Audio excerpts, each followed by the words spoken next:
The hero froze in front of his enemy, obviously not believing that the demon's words about intertwined fate were truth. Meanwhile, the monster only chuckled at the naivety of a young warrior. In principle, the young men were not surprising after all. For the first time, someone stated that the Superman and Asura were connected by the bonds of fate. The Dark Ruler tried to explain his essence. He did not belong to this world, being the king of Asura from demonic lands. It is thanks to his high position among demons that he could feel the invisible connection between himself and the warrior. Therefore, Vladika warned that after his disappearance from the world, the hero would disappear with him. Nevertheless, the young man clearly intended to verify the veracity of these ominous words. Armed with his blade, he directed him to a shocked enemy, and he warned that the sword would become in reckoning for perfect sins. Obviously, the demon considered the hero a stubborn fool, calling him an ignorant, crazy dragon. Following this, King Assura sent his puppets into battle. The backs of the dolls were decorated with sharp spikes, and they all rushed at the hero, after which they twisted into a ball, like a hedgehog.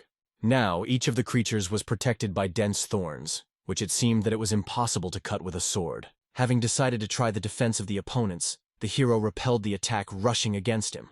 Then in the same way he defended himself from other flying puppets. However, he quickly realized that he could not break through their bodies. The spikes were incredibly elastic, like rubber. At some point, one of the monsters spent past the warrior. Since the hero did not have time to evade in time, a deep mark remained on his face, a scratch with which blood flowed. Observing this, King Assura decided to give the enemy another chance, to kneel down and start praying for mercy. Otherwise, he will not be given any more opportunity. The guy himself at this time thought about his situation in displeasure, trying to come up with a decision. Realizing that he could not cut opponents, he used a special technique. The grass fell off the ground and began to circle around it. With this vegetation, the warrior intended to pierce his enemies. The technique was called fallen explosive leaves. At first, the foliage flew to the enemies, it would seem, not causing them the slightest harm. However, immediately after the leaves hit, the opponents stopped, no longer able to spin as before.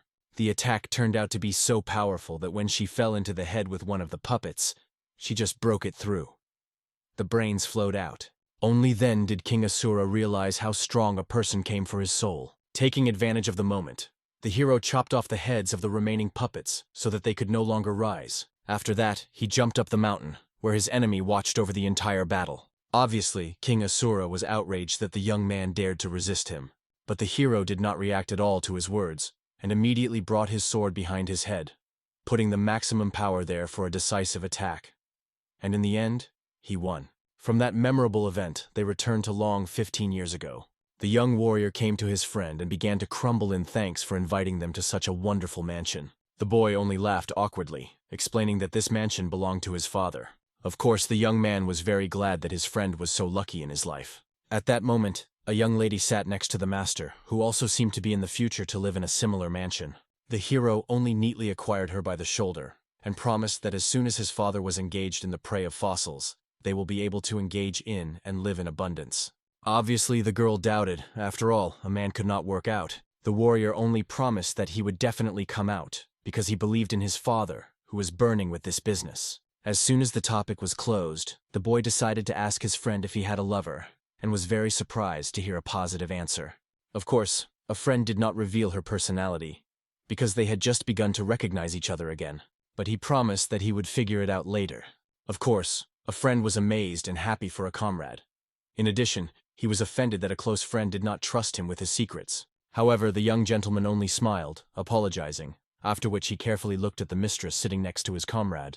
Then they smiled slyly, as if hiding the secret connection between them.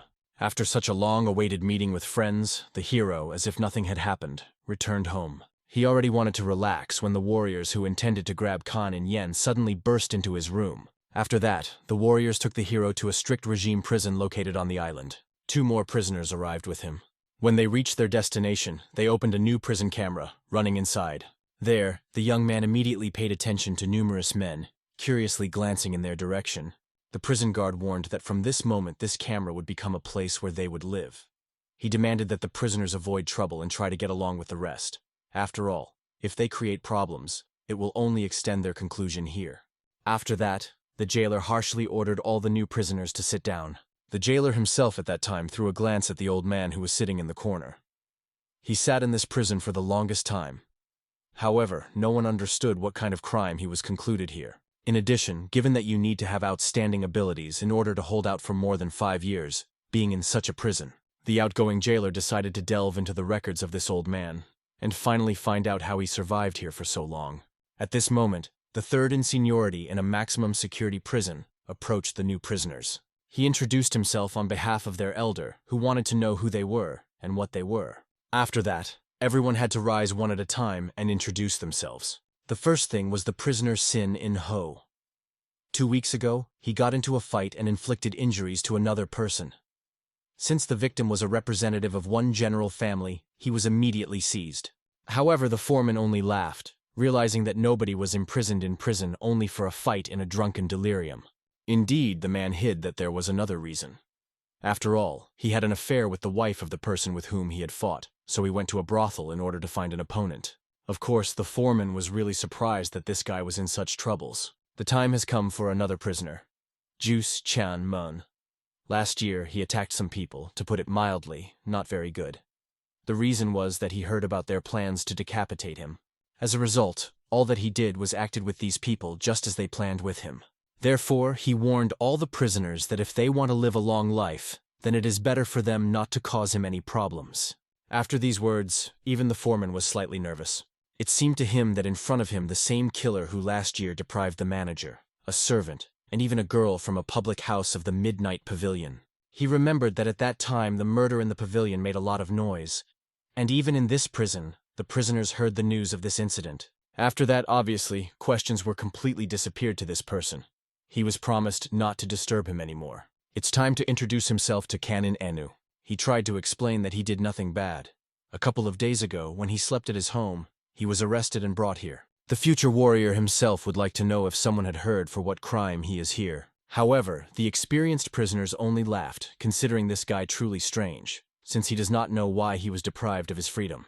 The foreman only got angry, considering Kanin Yen a real idiot, and demanded to tell the truth. This was his last chance to admit his crime. The hero introduced himself again, but repeated his story that he knew no explanation of his conclusion. Immediately after this was followed by the elder's blow as a punishment for considering a lie. Nevertheless, the head ordered his assistant to stop, saying that he did not see the point of beating the child without finding out all the other circumstances. After which he himself went to the boy in order to find out what he was told during his arrest. What accusation he was. However, everything that the guard said was that he is guilty of the murder of the mistress. This girl was the third daughter of the master, and her name was Madam and a dream of a dream. The head wanted to know why the boy killed in sleep. However, the young man only looked down to the floor, explaining that he had not killed anyone in his life. After that, the foreman was about to beat the boy for such an impudent lie, but the head quickly stopped him. Then he decided to ask the boy, what was the nature of their relationship with the mistress? When he found out that they were just friends, it even disappointed him slightly. Nevertheless, he explained to the boy that only having looked at the face of a person, he is able to determine whether he was telling the truth or lies. From the realization that the leader believed in the history of the boy, the hero smiled gratefully and bowed. Suddenly, the old man sitting in the corner only exhaled heavily after these words.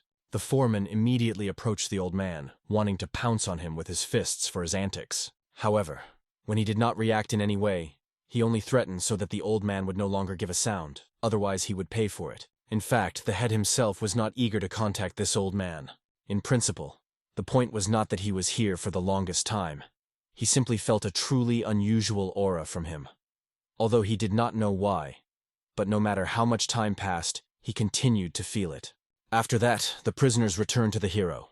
The leader finally introduced himself, and the foreman explained that their head was a very famous person in Beijing, and therefore was here in the main roles. Since Kanin Yen caused him sympathy, it meant that he would spend his term with significant comfort. Then he approached a small warrior and warned that he would need to be patient a couple of times, after which he would be fine. Next, the leader was already getting closer, asking the boy to no longer be shy. However, at that moment the old man coughed that he did not go unnoticed by the head. While he was distracted, the boy immediately ran away, hiding behind the old man. He asked his grandfather to help him, because he finally began to understand what they planned to do with him. Nevertheless, the old man only calmly explained that he had never intervened in other people's affairs. The head of the camera asked that the elder would continue to behave quietly and peacefully, because in a strict regime, prison, there was no need to climb into the wolf. Then he roughly grabbed the boy by the hand and led him along. Along the way, explaining Canon Enu that he was an honor for him, that someone decided to take him under his wing. Immediately after that, he threw the young man on the floor, and all the other subordinates went around in order to hide everything that was happening from prying eyes. The new prisoners were already thinking of intervening and helping this unfortunate boy. However, the same killer, who became famous in the pavilion, obviously did not want to interfere in the case, which was very ordinary for the prison. He even smiling, invited his new acquaintance to take the hero's place if he wanted to get under someone's wing. At that moment, the chapter was already seriously angry with the behavior of Kananan, and even began to beat him, recalling that everything he was doing was for his good. At that moment in his head, the warrior heard the voice of the old man, who explained that everything in the world was deserved. If he wants to live with dignity, then he must put his life on the end and fight to the end. Even then, trampled honor will not hide its viciousness. The boy realized that only one who tries has the right to a decent life. Therefore, I decided from this moment not to give up for anything. He jumped up and gnawed at the leader's nose, realizing that he could pay for this even his life. Immediately after that, the boy was a strong blow right in the face. The head began to beat him, intending to kill him, until unexpectedly, some kind of chip pierced his leg. A man with pain fell to the ground, looking at the wound. Then he looked back at the old man, realizing that it was he who could take this blow. At that moment, the foreman decided to help his leader pull out the stuck branch. Unfortunately, when he pulled at least a little, she broke, and most of him remained in his leg. After which, he explained that he was not to blame for this. It was in a chip that was too thin to calmly get it. Looking back at the old man, they realized that he was so strong that he even managed to pierce the bone with an ordinary chip. After that, the foreman began to wield a knife in the leg of his comrade, realizing that they were obliged to get all the remaining inside so that the wound did not begin to fester. The boy at that moment ran to that old man. He wanted to understand why he heard his voice in his head. In addition, he noticed that everyone else, it seemed, did not notice him. The head himself was shocked by the fact that the old man who was sitting with them for so long turned out to be a master of martial arts and even knew the technique of explosion of fallen leaves. And in the future he decided to avoid contacts with him. Suddenly the same killer from the House of Courtesans approached the leader. He considered this leader to be miserable, and, trying to break his leg, explained that he had come because he claimed his throne. Everyone perfectly understood that the leader could not be such a lame break that he appeared now. The future warrior sincerely did not understand why these people behave like animals. The old man knew very well that it was worth a person to show weakness, how he falls under the sight. That was the law of this world. Finally, having won the victory, the prisoner introduced himself as a new chapter and warned that if someone tries to argue with him, he would deal with him in the same way as with the person to whom they served. After which he looked around the boy and the old man, heading in their direction. However, he instantly fell to his knees, explaining that he wanted to serve this elder faithfully. Kan and Yen at that time ran to the bars and asked to approach the caretaker. Obviously, the man was very angry that the guy began to raise a noise in prison. Nevertheless, the boy pointed to the wounded, explaining that he became bad and needed help. The caretaker only shoved Kan and Yen away from the grill away. He also recalled that everything that happens in the chamber should remain in it without going beyond. It was an unwritten rule of a maximum security prison. He did not care. He was not going to help anyone, given that they would rot in this prison. However, Kan Yen displeasedly recalled that where and when they rot, he would decide the court, and demanded that the caretaker attribute his fate to them.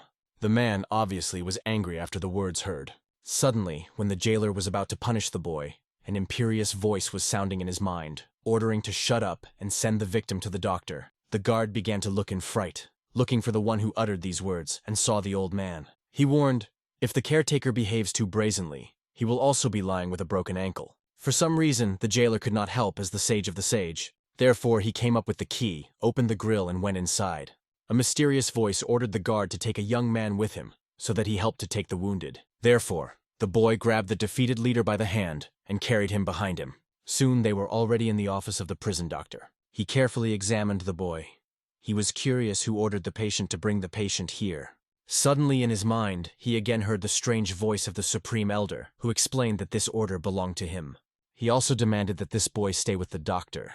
As a result, under the supervision of the hero, the doctor managed to extract a splinter stuck in his leg, and also explained that now they will be able to avoid infection of the limb. It was obvious that the bones of the ankle were fragmented, although it will grow together, but as before it will not be. Therefore, the doctor wanted to at least stop bleeding in order to help the victim. Kan In himself proposed to assist for the sake of greater convenience. After that, he bandaged his braids with bandages carefully. The warrior did this with great skill, because his relative was also a doctor, and he learned a lot on his example. At that moment, the assistant to the doctor ran up, saying that new patients were supposed to arrive soon. These words caused concern among the boy. He thought that a new war had begun. Meanwhile, it turned out that now was the height of the epidemic. It began among masons laying defensive fortifications. Kan In understood that in this case, ordinary people were very unsafe to be here. However, the doctor understood that although they were concluded, they were still in isolation from the outside world, and there was nothing to worry about. In addition, the doctor decided to appoint this boy his assistant. He understood that now, with the sick, they simply had not enough hands, and believed that being an assistant to a doctor is much better than sitting in a cell. He also promised to dispose of the appropriate papers, but Kan In, it was necessary to start work immediately. At that moment, the former chapter finally gave signs of life. He understood that only thanks to Kan In he still survived. The defeated ruler smiled and promised that he would never forget what the boy had done for him. Suddenly, a jailer approached Kan Inu, who reported that a visitor had come to him. This visitor was a friend Kan Yen, Ban Chon Yu. The hero almost cried, seeing him, and began to crumble in thanks for the fact that his friend decided to visit him. The same was concerned about Kan Inu that his parents had left Beijing. They said that they planned to return soon, but most likely the point was that Mr. and Dream, using his connections, greatly complicated his parents with Kan Inan life. Of course, the boy recalled that he had never even thought about killing someone. Nevertheless, his words could not help. It was already known that the execution of Kan and Yen would take place in the fall. The young man barely restrained tears, realizing that it would be better if he had been executed right now than to live for so long in this prison. But Ban Yung asked him to think better, that he was not guilty of murder. The true killer of the mistress is still free. The friend also learned from the guards that the boy was accused when their chambers were found in his chambers. However, he was interested in where the guards knew who to go to and whose room to search. It really looked suspicious, especially considering that the girl had many acquaintances. But they clung to him. For this reason, Ban Jung felt something was wrong. He decided to find out more about who was in the chambers of the hero that day. Then perhaps it will be possible to find a clue in order to remove the accusation from it. After all, Ban Jung was sure that someone set him up and deliberately accused him of a crime. Therefore, he asked Kan and Yen not to lose hope and continue to fight. Obviously, the hero was sincerely grateful to such selflessness of his friend, and he only promised a warrior that he would definitely clear his good name. After these words, Kan and Yen could no longer restrain tears, realizing that Ban Chan-u was the only one he could rely on, and he only laughed slyly, recalling that they were friends. Soon, the moon was already shining vividly over a strict regime prison, and everyone went to bed. The elder, having waited until everyone fell asleep, continued his meditation. Suddenly, something interrupted him. A strange sensation enveloped his whole body. After that, blood flowed out of his mouth. This meant that his time was running out. Kan In-yen, as if nothing had happened, slept in a new chamber allocated for him as an assistant doctor. Suddenly, the Supreme Elder decided to visit him. Canon Inu was sincerely interested in how the sage penetrated here. Instead of an explanation, the man said that they had to leave. After that, with one light movement of his hand, he made the boy to Levite. Graving him in his arms, they immediately retired from the territory of the prison. Very soon they were already on the sandy beach right near the prison of a maximum security prison. Kan In-yen admired that the rumors of the old man were true. He was indeed a master of martial arts. Nevertheless, the sage wanted to discuss much more how the boy's work in the hospital is moving. After all, he already looked much better than in the cell. The hero honestly admitted that joy was caused by the fact that a friend recently came to him. He also promised to refute the charges made to him and clear his good name from slander. So the warrior had hope. He also spoke about his comrade. They studied together under the leadership of one teacher who taught them a letter. In their friendship was the embodiment of Guanjun, Chinese philosopher and politician, and Bao Shuya, the famous Chinese official. Just this same Banjung said that he would do everything possible, so Kan In-yen was waiting for good news from him.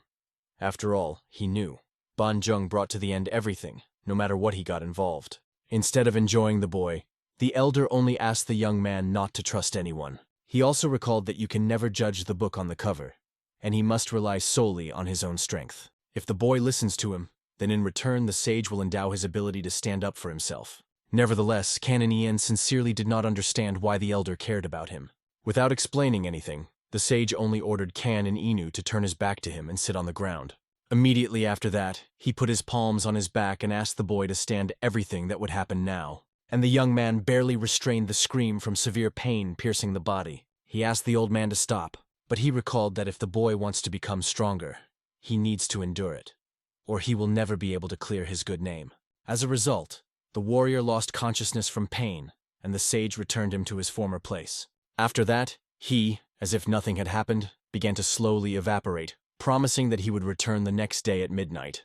At this time, various blue symbols that are folding in the inscription began on the hero's body. These inscriptions were the exercises received from the Supreme Elder, which he absorbed into his body. Only when morning came, the hero finally came to his senses. The events of last night, although it seemed foggy, but still he went to his work in order to remove in the medical office. When the doctor came in, he began to praise the boy. Since he began to help them, their medical office has become much cleaner. In addition, the doctor was interested in what connected the boy with the supreme old man. Kan In Ian immediately hesitated, not even knowing how to answer this question. The doctor decided not to climb into the boy's soul if the answer was given so hard for him. The hero quickly guessed that the doctor accepted him to him precisely at the request of this grandfather. The thing was that the doctor owed this old man a life, and therefore without hesitation fulfilled his order. However, for the first time he saw the Supreme Elder help the prisoner. Therefore, he asked Kan In Ian to miss his chance. After all, it seemed that the sage was his saving straw. As the elder promised, when the moon rose again, he returned to Kan In Ian, who was already waiting for him. Once on the shore, the hero already dared to ask his question. He wanted to know the reason why the Supreme Elder undertook to help him. Finally, the sage decided to introduce himself. His name was Gun John. He was from the Jinan of the central province of Shandong. He told that about 30 years ago he was an insignificant and miserable thief. Obviously, Kan In Ian could not understand that such a person was once a criminal. He was curious how then he managed to achieve the perfection of martial arts. As it turned out, many years ago he managed to steal a steel casket with the artifacts of the school Perfect Truths. Although the theft was not his initiative, he was very afraid of reckoning, fearing for his life and the lives of his loved ones. So he took the casket and took flight. Soon, rumors about his act began to spread and reach the masters of the highest fractions of other righteous movements. Those began to look for him, so he ended up here in a maximum security prison. It was the most suitable place in order to lie down on the bottom and hide from the close gaze of masters of martial arts. As you know, martial artists are never in prisons because government officials do not dare to contact them. Prison is a blind zone for martial artists. On the back of the mirror, which was in the casket, was the commandment of the founder of the school, Perfect Truths. She read, "Stirring in the void and not following thoughts and phenomena, but simply observing, be a witness." The sacred book said about maintaining equilibrium between yin and yang. Every day of imprisonment, the elder followed these covenants and far advanced in his teaching. He thought that he would soon be able to return to the family, which he missed so much. However, all his hopes and desires were destroyed when he picked up the infection, just when he was so close to achieving perfection in martial arts. Nevertheless, he was not upset. To the surprise of the hero, the sage believed that everything was going on as usual, regardless of their desires and plans. Now he had nothing more to expect from his life, and it seemed to him that Kan In Ian felt about the same. It is unlikely that the young man could have imagined that his fate would turn out in this way. As you know, in the end, everything loses its meaning when you understand that your efforts were in vain. Of course, Kan In Ian asked the elder if he should give up. After all, he had the opportunity to heal. But, as it turned out, it was too late. This possibility was not. The sage has already seen many people in his lifetime. In this prison, they were all like wild animals. As for the hero, Goda John did not care whether he was here in fairness or not, because he did not know how everything was really. He chose the boy because he simply had no choice left. Of course, the hero still did not understand what the old man was driving at. He explained that someday the young man would leave prison. When this will happen, he wanted Kan In Ian to fulfill his request in exchange for the knowledge of martial arts that John will give him. Kan In Ian tried to explain that he was sentenced to death, but for the old man, it did not matter. Because if the warrior learns martial arts, he will be able to live without looking at anyone. Then no one will be able to tell him what to do. Then the boy tried to object. Of course, he had no talent for the art of battle. However, this did not convince the old man, because 30 years ago he was also just a thief and also thought so. But if Kan In Ian seizes the skills of the school Perfect Truths, then it will easily reach the same level that the sage owned. Obviously, Kan Yen could not believe that he would really become so powerful master. The elder believed the boy would certainly surpass him. After all, he began his training when he was over 30. Compared to the sage, the potential of Kan Inan was much larger. After that, the boy thought a little until his gaze was filled with determination. He decided to follow the plan proposed by the old man. However, for a start, it was important for him to know what John wanted to ask for. The boy could only hope that the elder did not want him to kill someone. The old man only cried, remembering how 30 years ago he had a wife, as well as a son and daughter of about the same age as Kan and Yen. He asked them to find. He also wanted his family to know why he could not return. And if his son wants to become a master of martial arts, he asked Kan and Yen to transmit his knowledge to him. After that, having wiped the tears, the elder decided to find out whether the hero could fulfill this request. Only when he gave his promise, the sage finally calmed down. Therefore, he again put the boy in front of him and began the previous procedure. This time, the young warrior no longer shouted. He no longer wanted to run away. He suffered this pain, realizing that if he learned martial arts and could escape from prison, his life would become different. After some time, the hero walked around the prison, looking at himself in the mirror. He could not believe that in such a short time he was so mature. Despite the fact that he did not train for 2 weeks, the elder gave him his energy, so his body changed a lot. At that moment, a frightened doctor visited the boy. The case concerned the Supreme Elder.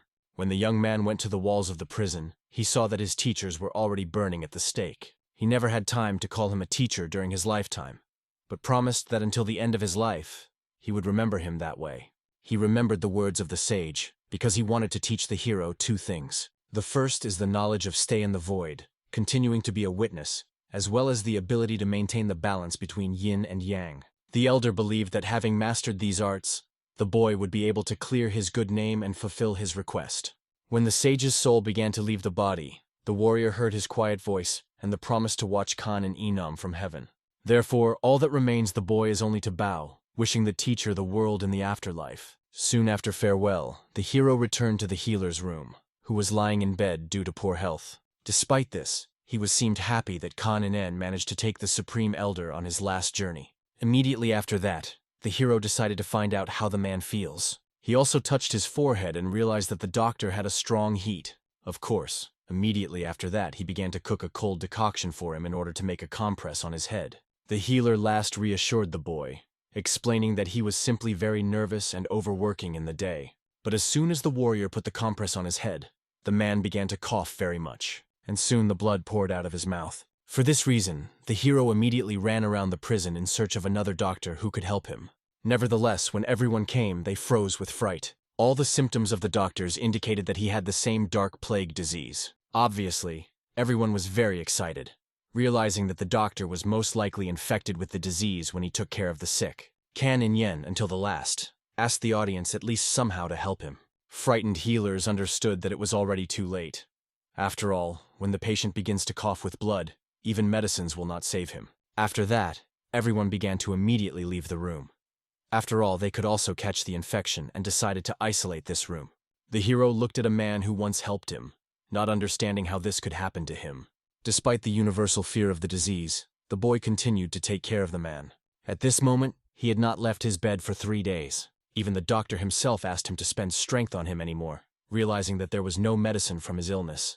In addition, the boy himself had to leave as soon as possible so as not to pick up this disease. Nevertheless, the boy still could not abandon the doctor, so he asked him not to give up, and at least for all the care of. But the doctor honestly admitted that he was very tired, after which his eyes slowly closed, and his head was weakened, and he let out the last spirit. Soon after this, Kan and Yen was removed from the post of assistant to the doctor, so he and the former head decided to return to his camera. At this time, the foreman had already done a massage with his new chapter with might and main. Just at that moment, having stitched this picture, and old cellmates returned. The foreman was surprised that after such a long absence, they were again returned to their camera. The former chapter really did not like such dismissive treatment. The foreman only laughed after his words. Then he recalled that now they had a new leader, and only he was in all respect. The new leader only laughed, because he saw in the expression on his face that he clearly did not like the situation in which he got. Nevertheless, he did not answer anything. Instead, he awarded the new leader with a blow straight on the head. Immediately after that, a battle ensued between the two. However, the leader of the leader had a small knife with him. looking at their battle. The rest in the cell were very excited, realizing what retaliation awaits them, if God forbid the former leader would regain his place. He now seemed to be most wanted to take revenge on a man who dared to dance on his broken legs. He stopped only when a man beaten by him ceased to show signs of life. After that, it's time to deal with the third most seniority. After the first blow and deprivation of several teeth, he fell to his knees, begging forgiveness to the ruler. Then he ordered the others to fall to his knees in front of their beloved brother. Bowing, they began to beg for forgiveness and congratulate him on a return. Kan In at that time sat in the corner of the room and meditating, not paying attention to their proceedings. The foreman only viciously began to swear, demanding that the hero also get up and bow. Instead, he received a couple more blows across his face. The chapter also warned the cellmates that if at least one of them decides to touch Kan In with a finger, he would deal with him. So, meditating and not paying attention to everything else, the warrior spent time already until the morning. The caretaker of the camera had to wake him, after which he led the young man behind him, because the visitor came to him. Kan In perfectly understood that most likely it was a friend Ban Chan Yu. However, going into the room, he saw two unknown people in front of him. Seeing a misunderstanding on the hero's face, they introduced themselves to the relatives of the doctors, to whom the boy was the only one who looked after their father when he was dead. Therefore, they came to thank him. Obviously, the hero could not accept these gratitude, believing that anyone would have done so in his place. Despite this, when they came to pick up their father's things, they heard the story that everyone else threw him to die, frightened by the ailments. Therefore, they could not leave without expressing their gratitude. After that, the young warrior introduced himself. His name was with John, and his sister was called Min. The girl said sweetly that her older brother also decided to become a doctor, walking in the footsteps of her father. She studied the possession of a sword and now acted as his guard. They were curious to find out how the boy was in jail, and promised to help him get out of here if it was in their power. Obviously, the hero, having gazed, said that he was accused of murder. The fact is that his lover was killed, and everyone thought that it was done by his hands. Only one evidence indicated this, but he could not explain it. Then the boy was tortured so that he confessed to the crime. However, he endured, and then simply wanted these torture to end as soon as possible. As a result, he admitted to the murder that he did not commit.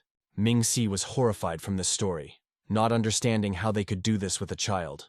Even with INA, he did not manage to leave it, and should find justice. Nevertheless, the hero calmly explained that his friend was already looking for a way to pull him out of here. Of course, his new acquaintances were glad to hear that someone was worried about Kanin, and they really hoped that good news would come from him soon. After that, two already had urgent affairs, because of which they had to leave, but Ming finally asked the boy would not lose hope. When they left, both were silent, digesting the information what he heard. The girl was still sure that the boy's meeting was not a killer. She saw that he had crystal clear eyes. Such cannot be an evil people, of course, and with him he only advised his sister not to judge people only by their appearance. However, for some reason, this boy still seemed very noble to her. So after this meeting, the hero no longer had visitors, and it was even not bad. After all, so he could more concentrate on improving the skills received from his teacher. From that moment, 10 years have passed, and many of his cellmates left the prison one way or another. Someone was executed, someone was transferred to another place. But oddly enough, all this time Kanin remained here, while the seasons again and again replaced each other. So new, already unfamiliar guys were in prison with him. Frozen from the cold, they kept glancing at the hero, not understanding how he could sit in such a Buddha pose, as if not at all sensing the cold, making his way to the bones. After these words, the hero only frowned, and they sharply fell silent. One of Gromel warned that it was better not to contact this prisoner, and he told how a couple of months ago here, in this cell, there was one person who regretted it very much that he ran into trouble. Kan immediately came out of his meditation when he realized that the conversation was about him, and did not understand why his cellmates whispered so quietly. Those were already scared, thinking in a hurry that Kanin would do with them after that. Nevertheless, nothing happened except that the jailer led a new cellmate to them. After which he bowed to Mr. General, apologizing for such pascular conditions of his stay. The man only angrily looked at the jailer, ordering that he no longer called him that. After what they heard, all the prisoners looked at each other, not believing their ears. And the man, as if nothing had happened, found his place where he calmly crouched. At this moment, one of the new foremen approached the man. He wanted to know the name of the master who joined them. The general did not even look up at him, immediately explaining that it was better not to disturb him. He believed that such people should not know his name, because he was not going to have any business with them.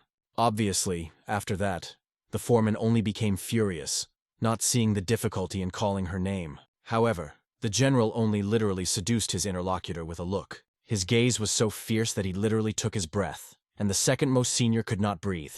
Fortunately, the general did not intend to kill him, so he immediately closed his eyes, and this sinister pressure immediately disappeared. All in a second understood the same thing. They were imprisoned by masters of martial arts. They were curious how he ended up here, in a strict prison for dangerous criminals. Prisoners who were in prison more than once and visited different places. But they saw this for the first time. Soon the jailer brought a prisoner a basket with food. Immediately after that, the foreman presented food to their new guest, but he did not show much appetite. The hero only laughed. After all, although he did not know what crime this uncle committed, he warned that while he was here, he would still have to eat. The man considered these words for mockery. Nevertheless, he was a student of the almighty school of the Northern Mountain, one of the schools of the martial arts faction, as well as the general, who became the local governor, and they dared to communicate with him as with a strong criminal. He literally did not understand why God suddenly decided to punish him like that, and began to burn with anger, watching how a man literally glowing with rage. Everyone else was afraid of the camera in the corners of the camera. Kan and En did not notice this, and only smiling, asked the general to try their food, which was not so bad. Realizing that this boy is not at all in knowing, the general interested the personality of this youth. He calmly introduced himself to the convict for the murder. After that, the general finally realized that he could no longer tolerate such a booth, and decided to get out of here even by force. But in this case, he could play into the hands of his enemy. Therefore, he simply asked the cellmates no longer to worry about him, because he was here for a short while, unlike them. After these words, Kan and Yen immediately realized that the man was also here on a false accusation, exactly the same as he was. Nevertheless, despite such persuasiveness, the general did not believe the hero at all. The warrior also asked the general not to lose hope. Although he was here and not so long ago and knew a little, he was sure that he could cope with his sentence. After these words, the general became really interested in how long Kan and Yen stayed in prison. However, the hero could not recall the exact quantity. It seemed to him that a month or two had passed. One of the cellmates asked the general not to listen to this guy because he was not in his mind. As far as they knew, he spent at least 10 years in this cell. Obviously, the general was convinced that he was really crazy. He was very disappointed in himself, since he took the normal one for normal and even talked with him. And soon night came in the prison. Nevertheless, although the general was meditated, he was constantly distracted by thought of Kan Inen. He could not understand how the boy was able to be in this position longer than him. As for a master of internal energy technology, a pose with crossed legs often became a daily routine. But even he cannot be in it all day, not so much because the limbs are numb, but due to the lack of sufficient concentration.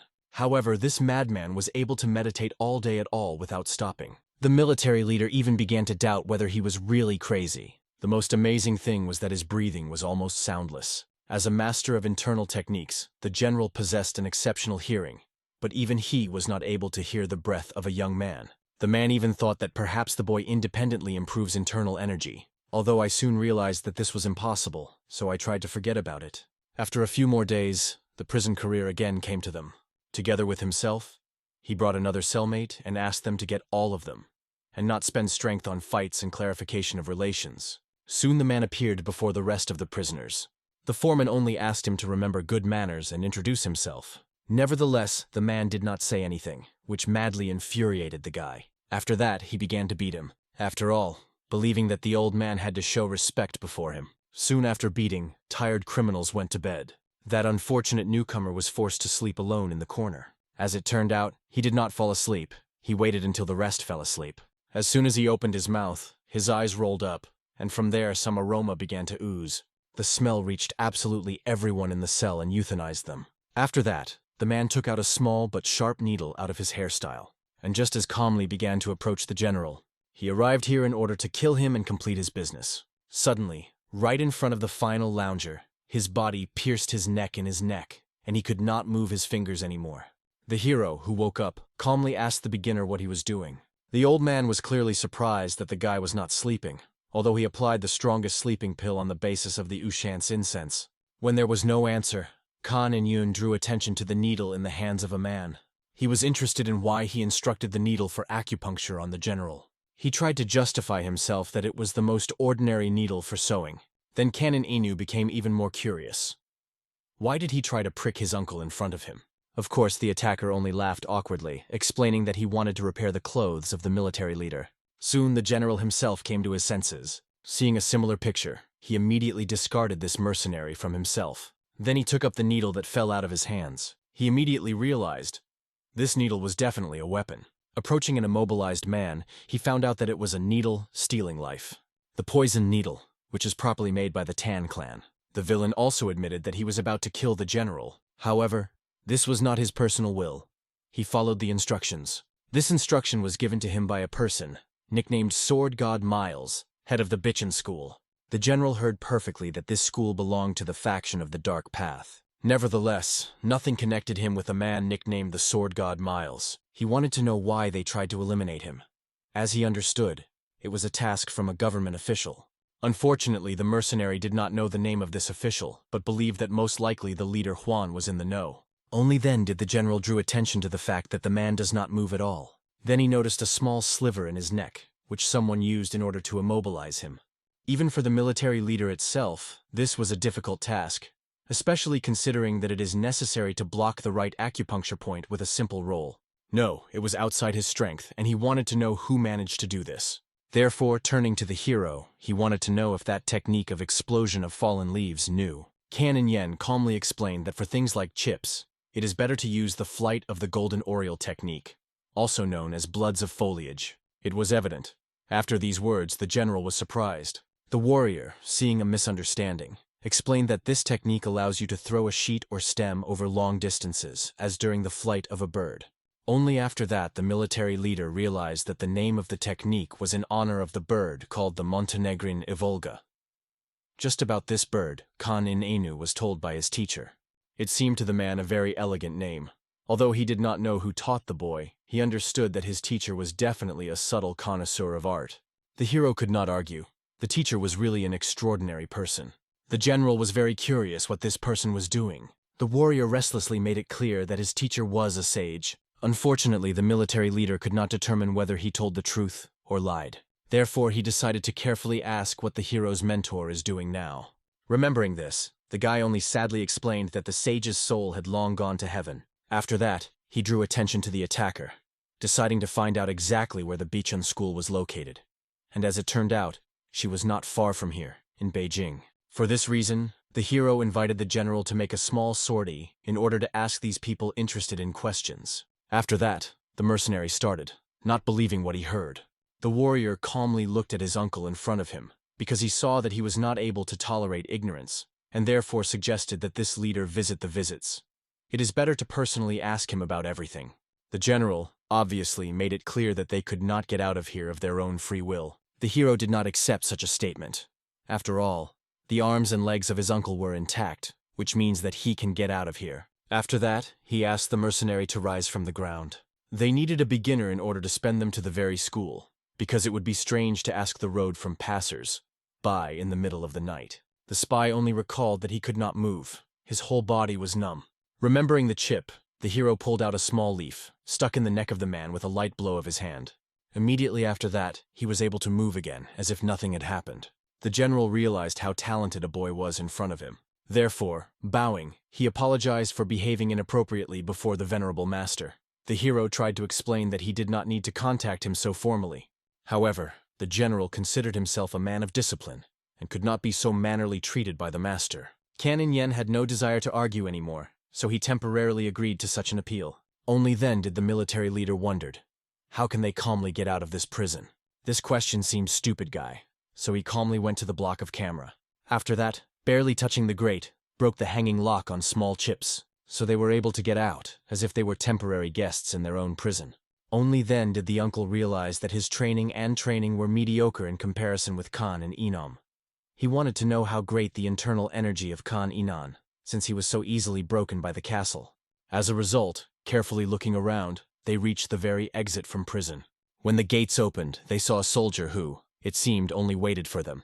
The guards immediately realized that the escape was being taken, and instructed their spears on the escaped. The general only sighed heavily, because the least in the world he wanted to be a fugitive. At this time, the soldiers persistently drove them back into the cell, Kan and En calmly explained that they had an urgent business. They did not run away, but they would return soon, and asked them to wait a bit. It seemed that the guards did not believe a single word. Then Kan and En again recalled that they would return soon. Then he took the general and the spy by the hands and literally jumped to heaven. Then he disappeared, making it clear to the Junkers that they were fighters from Murim. Soon, the chief of the prison reported the names of the escapers, among whom were Chantai-san, Kanin Yen, and Mokbu Lin. It was difficult for the prison chief to believe that among the Trinity was a master of martial arts. However, the guard calmly recalled that the very Chantai-san was known in the world of martial arts as an eliminator of problems. As a result, everything looked as if he decided to escape, taking with him 2 more prisoners. The head of the prison only sighed noisily, thinking how to return the prisoners into custody. So far, the subordinate suddenly recalled the last words of the escaped. What they claimed will return when they decide some urgent matters. The head of the prison realized, since Chan the San took that newcomer to the IOC Bulina, which means that they were most likely heading to the Bishan school. Apparently, they planned to use this man to find out who was the true enemy of Chan the San. After that, the head of the prison asked his subordinate to leave. He also asked him not to worry about those who escaped, because they themselves said that they would return. The boss also reassured the restless guard, explaining that in the circles of the righteousness of Chantai-san is known for keeping his word. If he made a promise, he will definitely return. He is not one of those people who take flight. Therefore, all that they remained now was just to wait for their promised return, especially given that the guard simply was not able to stop them. Therefore, it was also impossible for them to return such a person by force, although he knew a person known as a gloomy guard who could cope with this task. At this time, the hero was still flying above the ground. When they moved away from the prison, he decided to find out the road from the newcomer, namely, how to get to the enemy's den, where they initially headed. Fortunately, their path remained short-lived. 2 more kilometers to the east. Soon they saw the bright blue roofs of the very school. The warrior immediately shamelessly landed behind the walls of the school, not bothering to knock on the gate. Then he explained that he did not want to wait until they opened it, and considered that it would simply be enough to fly over the wall. Now Uncle could do everything he wished and find his enemy. Before leaving, the general was only surprised at how calmly he behaved. Although even a person who is well versed in martial arts will be obvious that his skills are not amenable to any explanation. However, at that moment the students and guards of the school began to approach them. The first run-up immediately introduced himself to Bishan, responsible for safety at the school. He demanded that the uninvited guests introduce himself and explain how they got here in the middle of the night. Then the spy approached him awkwardly, introduced himself and recalled that he was there from the Red Dragon group. Obviously, the head of the guard was curious what happened to his brother, and why he looked so big. Having rubbed the back of the head, he explained that he had an urgent business to the leader. Nevertheless, the guard reproached him, because despite the fact that they worked undercover, he should have noticed in advance of his parish and not climb over the walls like a thief. In addition, it looked very suspicious that he requested a meeting with the leader at night. The attacker explained that it was the case. He simply hoped for understanding his friend. In fact, he was angry in his soul, because he understood that this guy should not worry at all what kind of task he had. This information was not for his ears. Nevertheless, the guard agreed to miss him, after which he demanded that he introduce those 2 that came with him. The mercenary calmly asked the master that he brought with him the noble Mr. Chan, the San and Khan and Yen, and the head knows what to do with this information. Immediately, having heard the name Chan the San, the guards began to look at each other in dismay. As a result, they decided to meet their brother, but recommended that everyone remain in their places until the head of the head. The general got angry with such the impudence of the guards, reminding them to bring their head as soon as possible. The spy also asked to send one of the soldiers to call the leader right now. They had no choice. For this reason, the assistants were sent. It was obvious to everyone that for ordinary guests was too late an hour. However, the name of Chan the San could have lifted God in the middle of the night. Therefore, everyone remained waiting, while unknown in dark clothes watched what was happening. Their gentleman gave everyone the order to stay in place and not to move, watching the situation. The thing was that since the leader became a reap, this was his first serious task. He understood that although his goal was Chan the San, Murim's master, to return him to prison, the ruler wanted to prove that it was not for nothing that he had trained for 3 whole years. Soon, together with the guards, the head of the Bichkon Sentinel School appeared. Having bowed, he explained that he did not know why the warrior Murim wanted to see their leader, but he came to escort him to the reception room. Of course, the general made it clear that they did not come as guests, so such official tricks were useless. Then he made it clear to the curious chapter of the Sentinels that he clearly does not want the military leader to call his name, and the reason for the arrival in the presence of subordinates. Then the man realized that the matter was probably very serious. He perfectly understood that the head of the school was his boss, and if Chan the San publicly give out his dirty deeds, then first of all, the head of the Sentinels would not be very good. At the same time, he could not allow these aliens to do what he wants. Suddenly he drew attention to that very chubby man from the Red Dragon, after which everyone stared at Kan and Yen, trying to understand who he was. Especially the head of the Sentinels, embarrassed that their spy looked so warily at the hero. In any case, he realized that the attacker had come here not of his own free will. Most likely, Chante-san made him indicate their path here. The head of the Sentinels did not know much about the situation, but he understood one thing. Perhaps they would have to kill Chante-san right now. Otherwise, or later, they definitely will not be able to defeat him. Finally, the one whom they so wanted to see appeared. Turning to the master, the military leader decided to find out why he was looking for a meeting with him. Chan the San wanted to know whether their school really sent a member of the Red Dragon group to him to kill him. The man only laughed, as if he had heard about it for the first time, and did not understand how Chan Tai-san had his arrogance without an invitation, like a thief, to break to him to blame him istlessly. Of course, the general recalled that the proof of the crime was now with them, because the hired killer has already admitted everything. This only enraged the head of the school. Although Chan the San was a master, he considered him too arrogant. This behavior is not appropriate to the one who was wanted as a criminal, and in public stated that he was imprisoned for bribery. This seriously knocked the general out of the rut. He did not expect him to be attributed to false accusations again. The head of the school, only laughed, realizing that Chan the San was clearly afraid that his actions would be publicized. After which, he stated that Chan Tai-san was an ordinary hypocrite who was guilty of crimes that did not deserve forgiveness. And now he has invaded them in the middle of the night like a thief and violated the peace of the Bichun school. Therefore, the ruler ordered his soldiers to grab him and force him to pray for mercy. And if it resists, then just kill. At this time, the hired killer realized that the matter was bad and tried to hide so as not to fall under a hot hand. At this point, the first of the killers had already got a lot of Chan the Shana directly to the face. However, the general managed to easily discard the enemy. And also he even managed to grab the blade that had flown in the air. After that, he instantly rushed to the rest of the warriors, who had encouraged his life. Even the spy was shocked, because the military leader seemed to fought with people, but the scythe went through. Despite the fact that it was the Bikun school who unleashed the fight, he's still leader in this fight. Even the chapter himself contributed, because the skills of the eliminator of problems were much higher than he expected. Therefore, he realized that he would have to resort to the help of the master and his detachment of the Flying Dragon. Even the assistant chapter made it clear that if they do not retreat, all the warriors would die.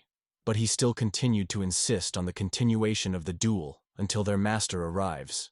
Canon Yen, looking at this battle, only joyfully clapped his hands, encouraging his uncle, until suddenly the same Flying Dragon appeared. After that, the general stopped, introduced himself, and asked for an introducing man who came. His name was He Wu-Di, and he wore the title of Lunar Sword. Of course, he was curious why the man came here and caused harm to his people. Then the general at the old man decided to ask, did he send the killer to his soul to prison? Looking around the situation, the old man immediately realized that the words of the spy himself were apparently. The warrior objected, because according to the hired killer, it was Huan Chun who gave the orders. Obviously, the Lunar Sword recalled that in this case there were no complaints about it, and recommended that the head of the Quan directly find out everything. Nevertheless, Chan Tai-san calmly explained that the leader insists that he was not involved in the atrocity. Therefore, the warrior decided to turn to the Lunar Sword. However, he did not give such orders to his subordinates, so he recommended Chan Tai to the rank to discuss everything with the leader directly. Unfortunately, now a man could not say with confidence whether this elder was involved or not. However, the hired killer received an order from the head of the hut.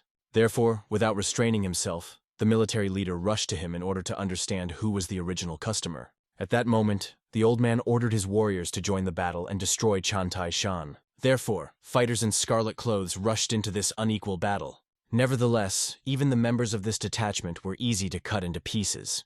Then, looking at their shocked faces, he recalled that he was an eliminator of problems, and they could approach him as much as they wanted if they longed for their death.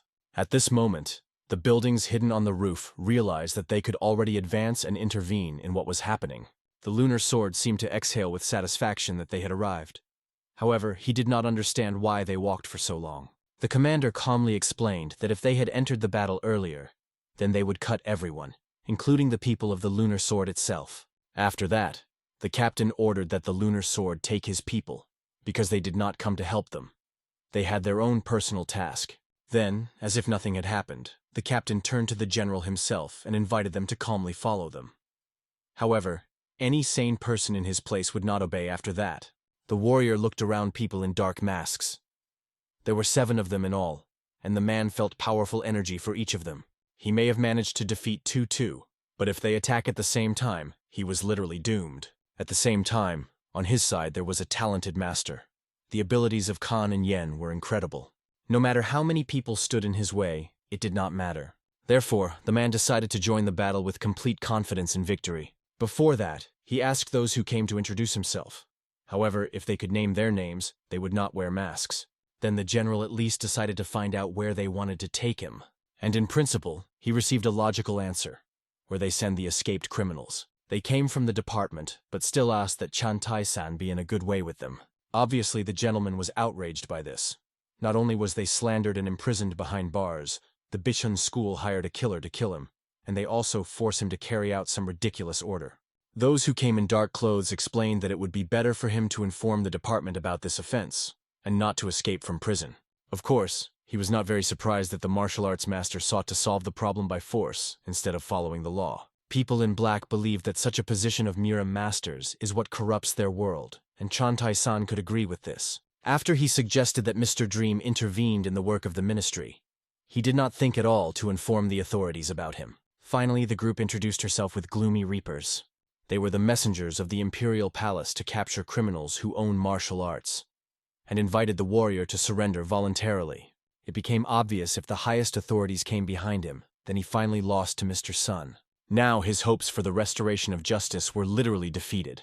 Kana suddenly spoke, not believing in such nonsense. Obviously, this could not but offend the representatives of the gloomy reapers. Looking at Kan and Yen, they recognized in him the same villain who was the main suspect in the murder case, which is why he was concluded. He was sentenced to death, which for some reason was postponed. Kan and Yen also pointed to their lies. They reported that the order gave the government, although they would not ripen to arrive, given how long they sat in an ambush at the Bishan school waiting for them. In addition, he did not understand how to trust the government if it collaborates with similar secret organizations. Therefore, for him, it remained a mystery why someone like Chantai-san should spend the remnants of his life in imprisonment. The hero was sure that when they deal with the Reapers, they would again take some dirty trick. They would reinforce or observe everything from the side, because they had neither shame nor conscience. Chan-the-san seemed to believe the hero's words, and decided to find out if they were really true. He was curious how gloomy Reapers recognized his whereabouts. They said that they received a decree from the department. But obviously there was a mystery. Where then did they have information that the murder was planned by the Bishan school? It turned out that they knew everything, but did nothing. So, without the intervention of Mr. Sun was not.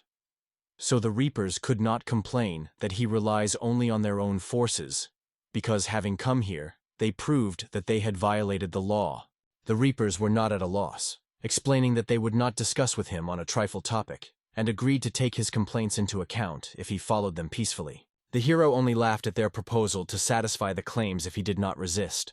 Realizing that no one was going to act in a good way, the captain immediately ordered his people to immediately grab the violator of the law. Then, watching his guys, he asked the soldiers not to regret that they did not listen to them. Kan and Yen has infuriated this because such promises never work. This has been proven on his personal experience.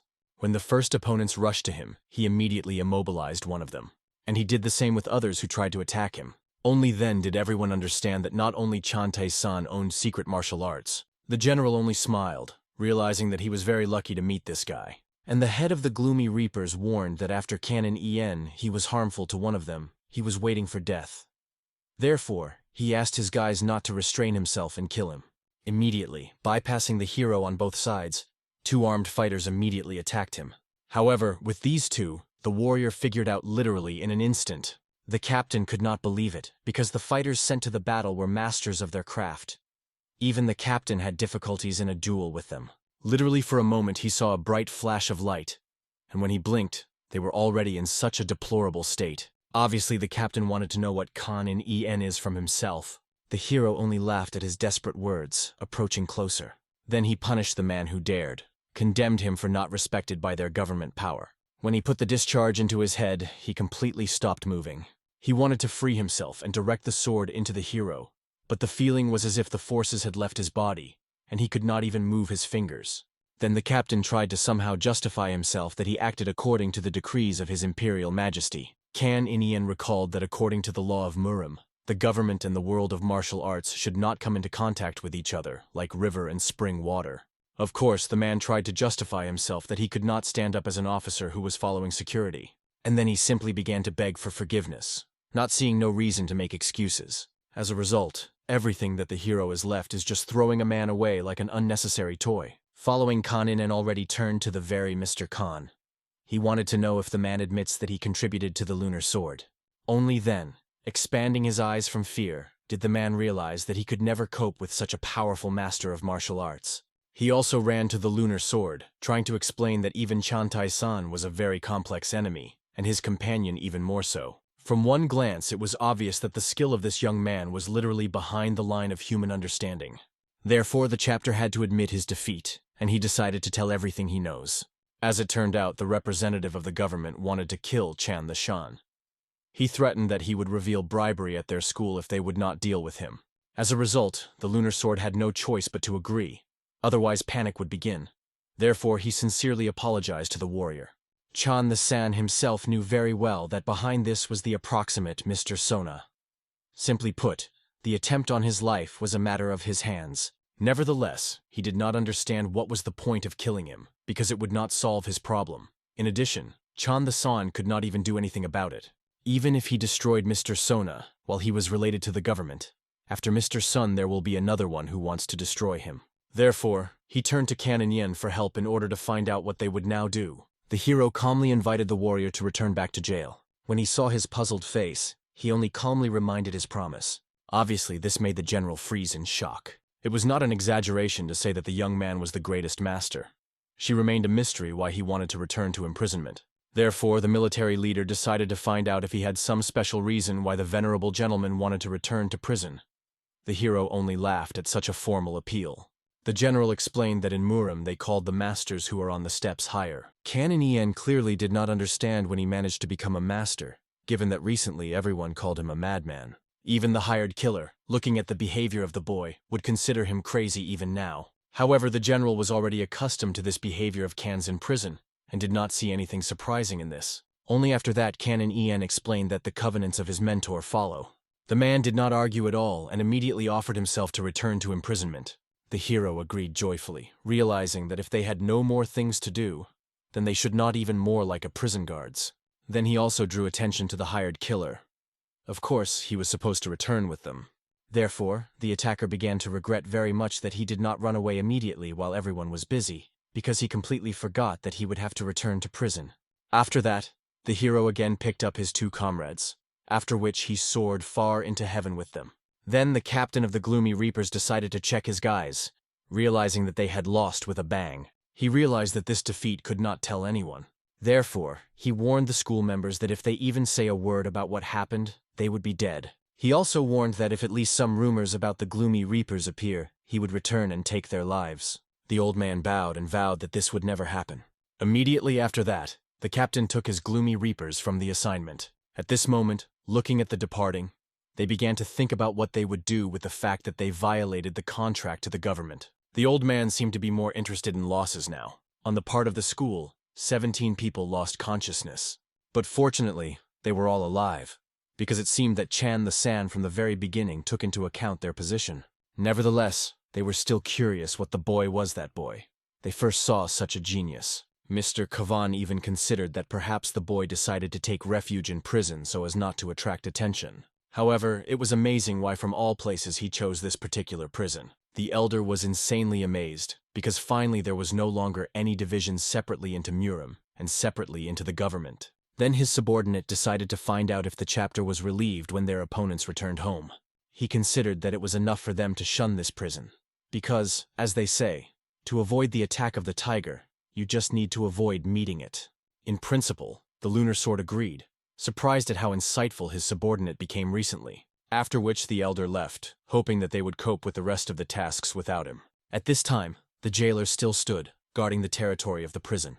They were indignant why the fugitives chose this particular night to escape. They fled during the shift. It was even scary to imagine the consequences that were waiting for them. However, soon, as promised, they saw their flying silhouettes in the sky. They really did not expect the fugitives to return. It was even incomprehensible. It was for the better or for the worse. As if not paying attention to the guard, the hero opened the door and entered the prison. After that, the guards with the kindest smile took them inside their camera. Social melons that were not aware of anything, all this time slept tightly. The hero did not understand how their dream could be so deep. Then the hired killer explained that he had used a remedy with a powerful lulling effect, so that the cellmates would definitely have been ahead until the very morning. Then the hero decided to find out from the general why he decided not to pursue General Sun. But the military leader knew well that the customer was usually hidden behind the performer, as well as in this case. And to help solve the situation of Chantai-san, it was necessary to visit the customer himself. However, they could get to the very imperial palace, because everything that happened was due to the fact that the emperor is by nature suspicious, and government officials get rid of their opponents, taking advantage of the emperor's alertness. In the future, perhaps, the general will be able to pay them the same coin for all the deed. Nevertheless, after he realized everything, he was tormented by doubts. As a master of martial arts, he could not even think about revenge on the government. Canon Ian quickly realized, most likely, the man is going to resign when he proves his innocence and leaves prison. And indeed, if this became a reality, he would like to live life as it would be pleased with his heart. In addition, he was sure, Canon Yen also probably had thoughts about life at freedom. So they talked until the morning, until the cellmates woke up. They woke up with unpleasant consequences. Their heads were literally split. Besides, they were very sick. In principle, the hired killer expected approximately such side effects from the Ushansky incense. At that moment, the foreman noticed how the hired killer was sitting near the general. Therefore, he immediately came up, called the fugu fish and ordered to clean into his corner. He hoped that he could deal with this fish, because Chantai-san promised not to intervene in their affairs. Therefore, he immediately swung in order to well beat the unfortunate. Nevertheless, the man decided to show that he was not so weak. The killer, only rising, knocked out a couple of front teeth to this. After that, he still took revenge on the mockery of himself a couple of kicks. Then everyone realized that in front of them was the master of Murim. Of course, she remained a mystery why he allowed himself to beat himself yesterday. As a result, everyone realized that now they had as many as 2 Murim masters in the same cell and another madman in increments to the rest of the prisoners. At that moment, unexpectedly behind Chan the San, the jailers arrived to report that he was allowed to go out. Soon he was already sitting behind a cup of fragrant tea with the head of this prison. He introduced himself as the main overseer of a maximum security prison. Then he offered a dear guest to taste tea until he cooled. Obviously, the wary general immediately insisted on an immediate conversation. Then the overseer calmly explained that he wanted to congratulate him on liberation, starting from this day. Looking at the shocked face of a man, he explained that Mr. Dream patted him. In addition, MOKBULIN will be able to be released. But it was obvious. The general was most concerned about the fate of the venerable Mr. Kan. As soon as his full name was named, the chief overseer of the prison only laughed at this madman. But then after that, he became a witness to the madness of the general's angry face. Soon, these two came to Kanen in order to report everything. Looking at their faces, he understood that they clearly had something joyful. And when I heard the news, he sincerely rejoiced for them and even patted his hands. Many prisoners began to envy them, because for many of them the only way out of prison is a gallows. Also, many did not understand why Mr. Chan the San called their local madman the Venerable Master. Chan the San himself promised that as soon as he was released, he would do everything to prove the hero's innocence. He understood that there was no need for this. He himself would come out when his time would come. However, the military leader was convinced such a person should not sit until the end of his life behind bars. In addition, he believed that it was the only way to be released to clear his good name and take revenge. Then he calmly bowed and promised that he and the hero would still meet again. When they headed for the exit, the mercenary was clearly indignant. Why should it leave? This very surprised the accompanying them to the exit, because everyone was ready to give everything to leave this place. In fact, the hired killer was simply afraid, realizing that the people from the Bishan school would destroy him as soon as he left the prison. So the months have gone quietly and winter has come. The prisoners crowded near each other. Apparently, there was a very harsh cold. In addition, the warders who threw them a little straw thought that this would be enough. The only one that, it would seem, the cold was nothing is Canon En. In addition, it was noticeable that he even sweated, as if he were somewhere in a hot summer. Therefore, everyone began to whisper that he could really be a master of Murim. Soon, unexpectedly, the jailer came for the hero to lead him to a special guest. From the moment they were the last time they saw Chan the San, some time has passed for which Chan Tai managed to restore his military status. He also tried to restrain himself, despite all the intrigues of Mr. Sun. Obviously, Kaninen was surprised, because he believed that the general would immediately avenge him after returning home. But as expected, in addition to revenge, the man had other things. He recalled his promise to withdraw accusations from the Honorable Mr. The military leader knew that there are people who are very opposed to his liberation. It seemed that the hero was completely all the same, but nevertheless Chan. The San called the name of this man. It was the approximate emperor and prime minister, Ho Su Rome. Although the hero first heard his name, this was surprised by Chan the Shan, especially given that this person behaved very strangely. For such a person, it was normal not to take part in some small cases, but it was he who stopped the death sentence, but did not justify the hero. Perhaps the hero was the main suspect in the murder case, but there was still something very strange. He still could not understand what was wrong, but he felt that there was some kind of catch in the case of accusing the hero. Canon Ian sincerely did not understand why the uncle was trying so hard for him. Even the closest people, his family and the best friend, absolutely stopped contacting him. Nevertheless, Chante-san still did not give up, and he even promised that if he manages to find something worthwhile, he would definitely inform the hero about it. Although the boy was grateful, he asked the man not to hope much. On this, their conversation ended and everyone went out about his own business. Soon Mr. Sleep also visited prison. Obviously, the chief overseer of the prison understood that most likely he came with the same purpose as the last time, and was right. He arrived due to the defeat of the Gloomy Reapers. However, he could not do this as such an important and official. The fact is that the Gloomy Reapers are a special organization created with the support of the imperial family itself, and they failed their first mission. In this case, both the reputation and the very existence of the organization may be at risk. Then the high-ranking officials involved in this matter decided to leave everything in the shade. In addition to involved people, no one knew anything about them. The jailer understood why the general was curious to find out the reason for their failure, because although he was more known as the general of the cavalry general, he was also a mentor of Gloomy Reapers. Therefore, he told about one madman who lives in prison for dangerous criminals. Obviously, General Dream was amazed that this guy was so capable that the Gloomy Reapers could not cope with him. For this reason, he asked the man to name his name, and of course, no doubt the warder of the prison named the name Kaninan. According to the general's reaction, it was obvious. He recognized this name. For this reason, he explained to the head of the prison that he was responsible for a repeated investigation of this murder, in which he was listed as the main suspect. However, there was no significant evidence against him. He understood that most likely the boy was framed, and in the end, the Prime Minister approved the abolition of the death penalty. The head of the prison even thought that his family was powerful and related to martial arts. However, his father was an ordinary merchant. It seemed really amazing to the man. He even wanted to learn more about Kanu. After these words, General Dream was already furious, immediately ordering a man not to dare to dig information about him. Obviously, the head of the prison was scared of such an outbreak of anger.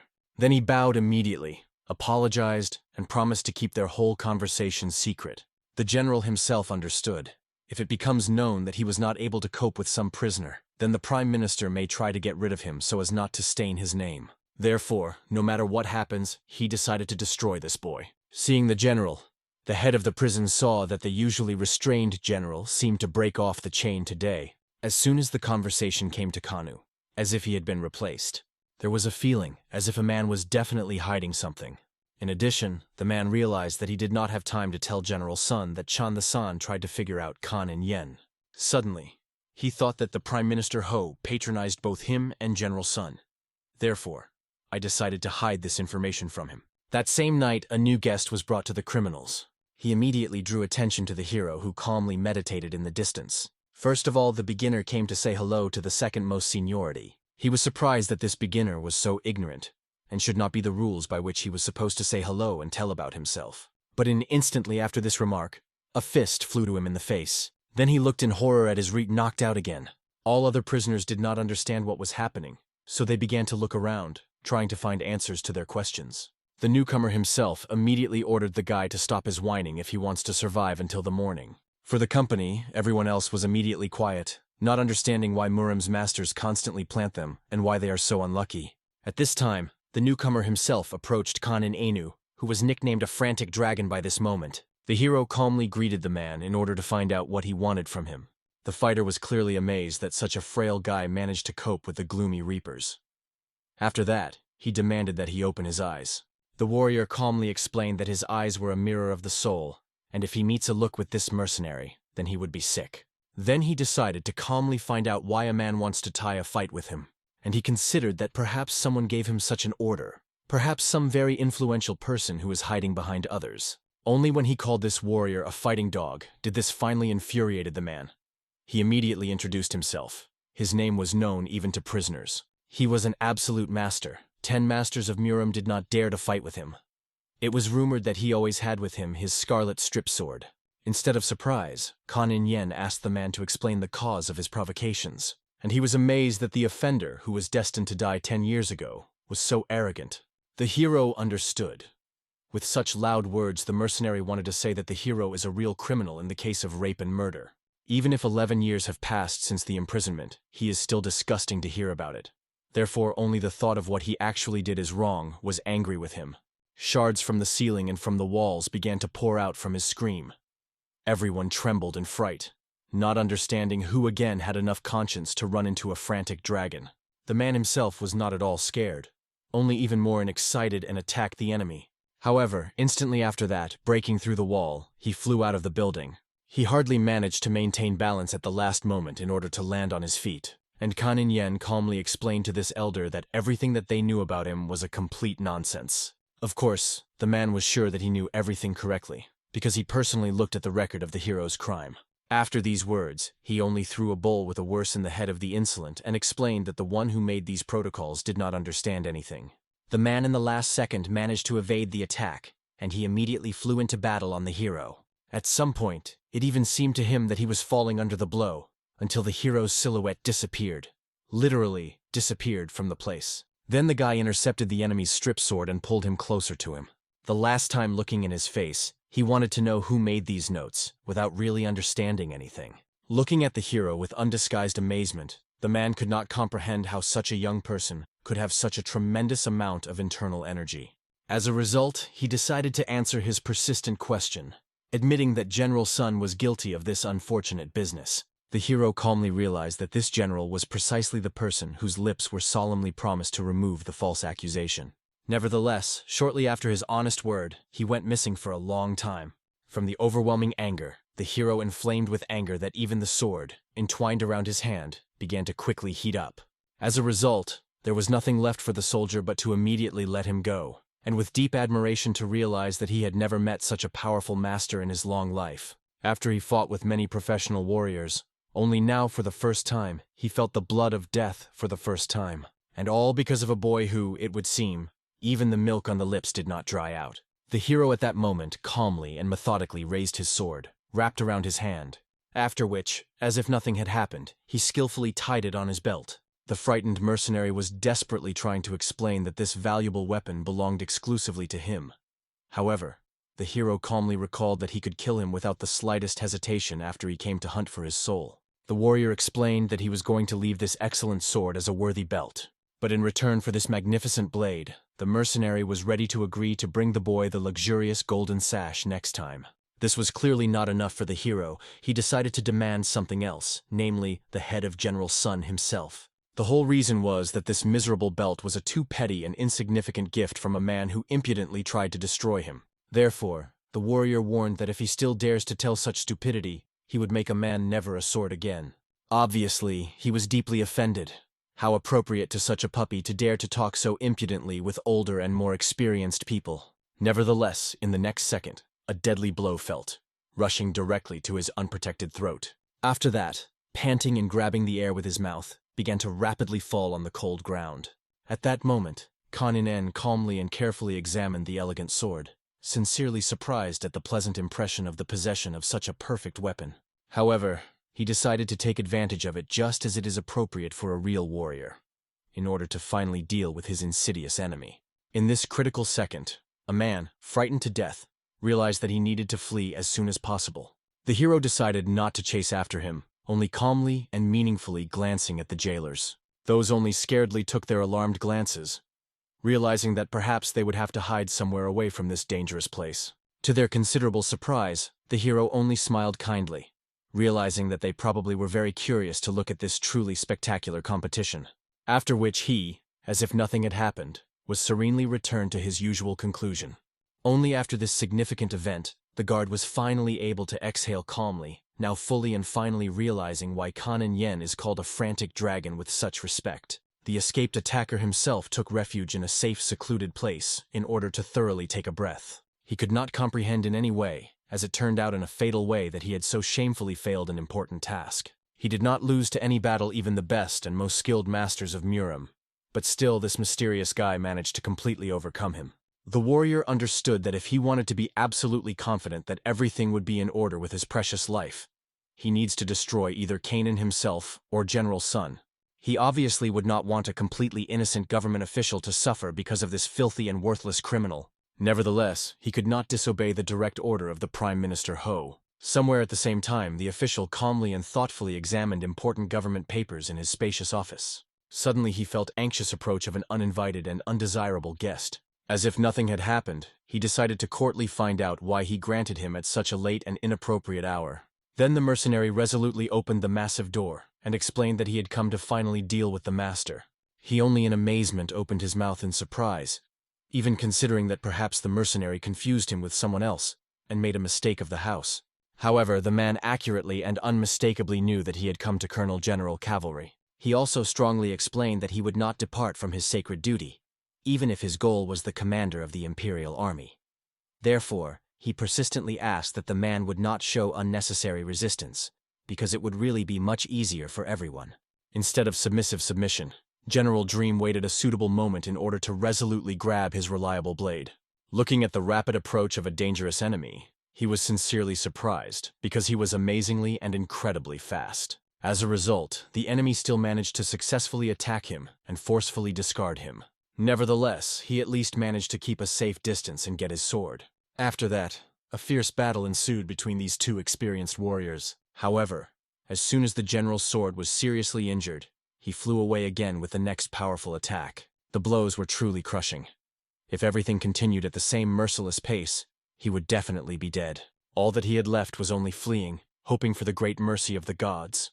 After all, he never in his life had previously met such powerful and formidable people. Obviously, the hired killer ruthlessly chased him. In addition, he tightly squeezed the stump of the sword in his hands. General Dream at least wanted this mysterious man to be respectfully introduced, but he understood that there was no much point in calling his name to the dead man. Obviously, the general understood that if he was truly destined to die, then he should at least know the name of the one who kills him.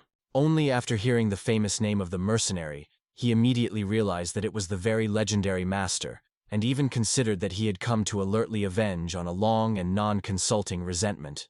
However, the old resentment did not always serve the only reason for someone's cold-blooded murder.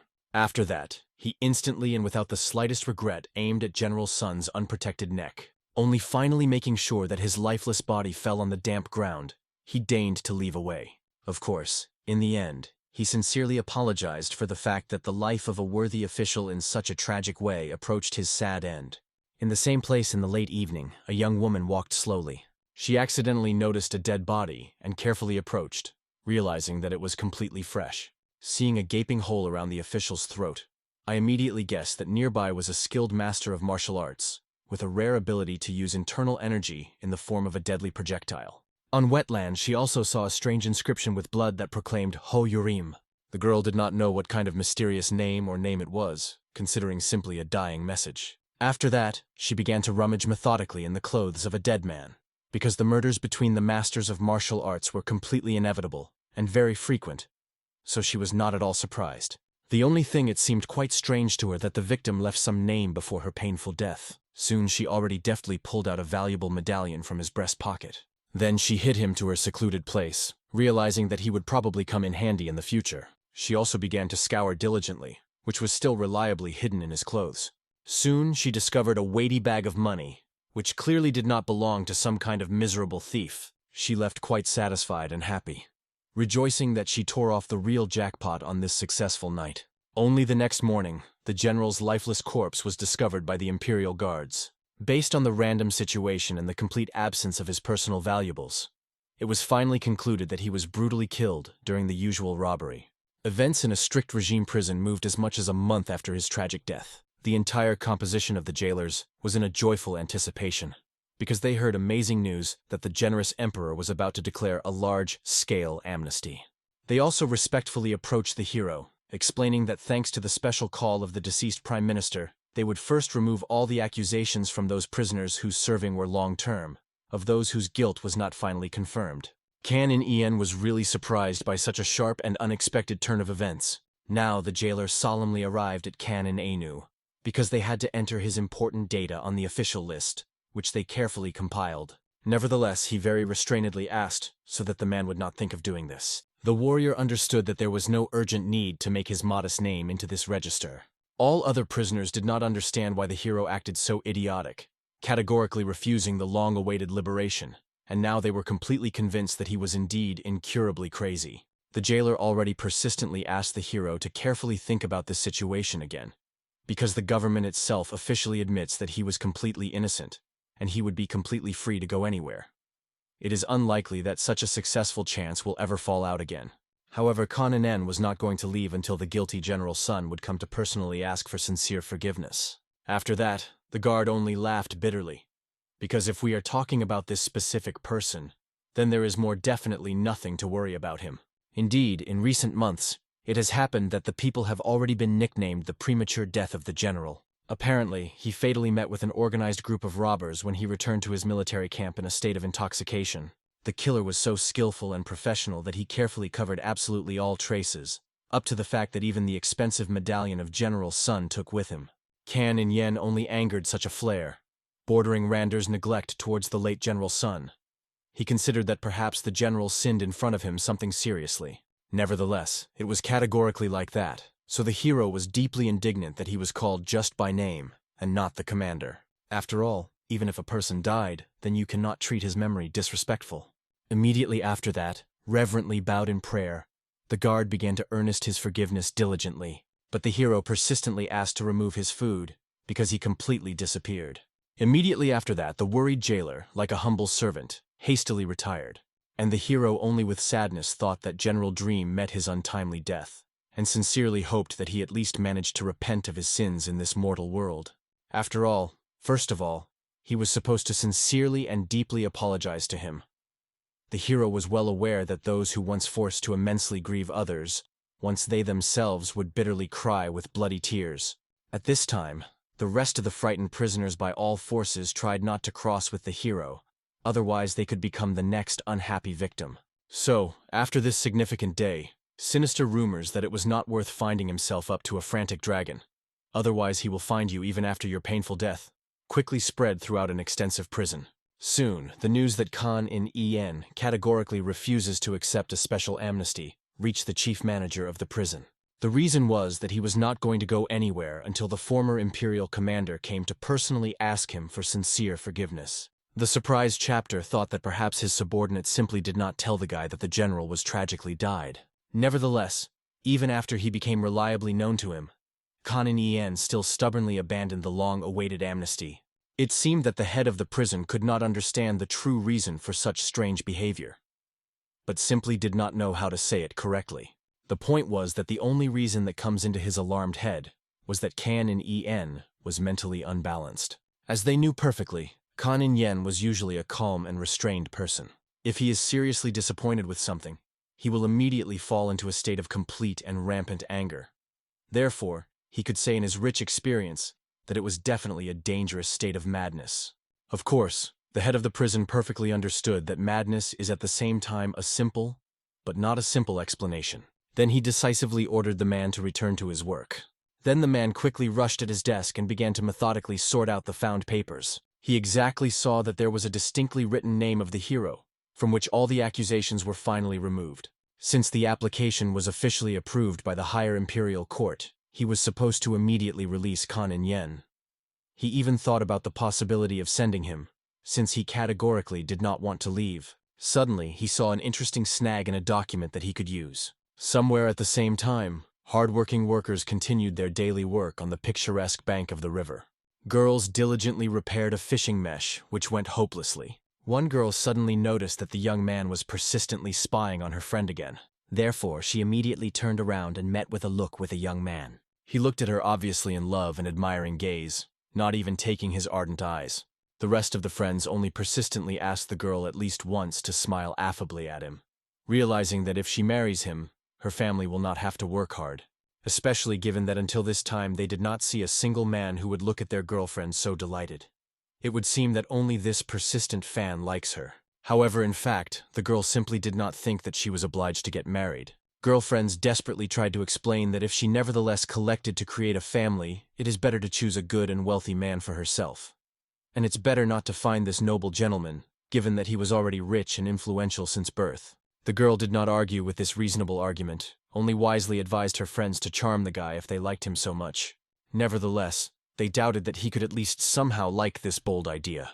It was thanks to his work that they earned money and their families did not starve. That's exactly why she considered it very profitable for her friends to marry him, given that they lived very modestly in their families. In fact, the true reason was that she did not trust men, because her good older brother raped and brutally killed an innocent woman. Father lost his fortune, desperately trying to save his son.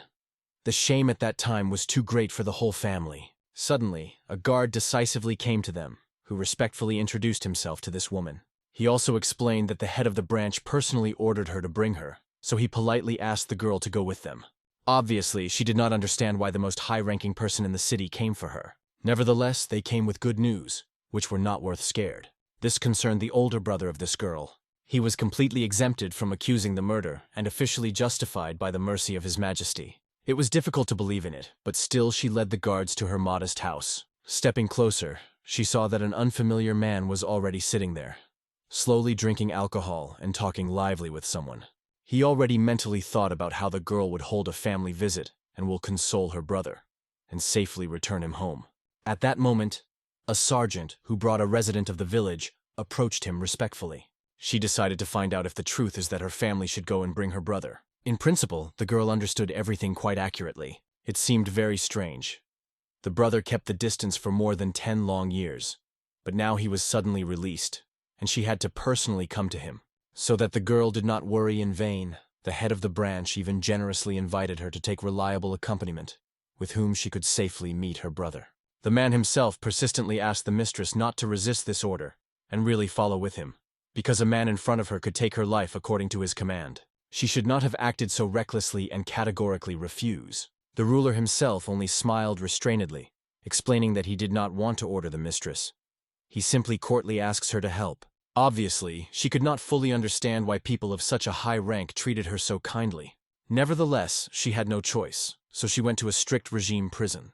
All this time she spent in a comfortable carriage, and finally she was solemnly informed that they had driven up.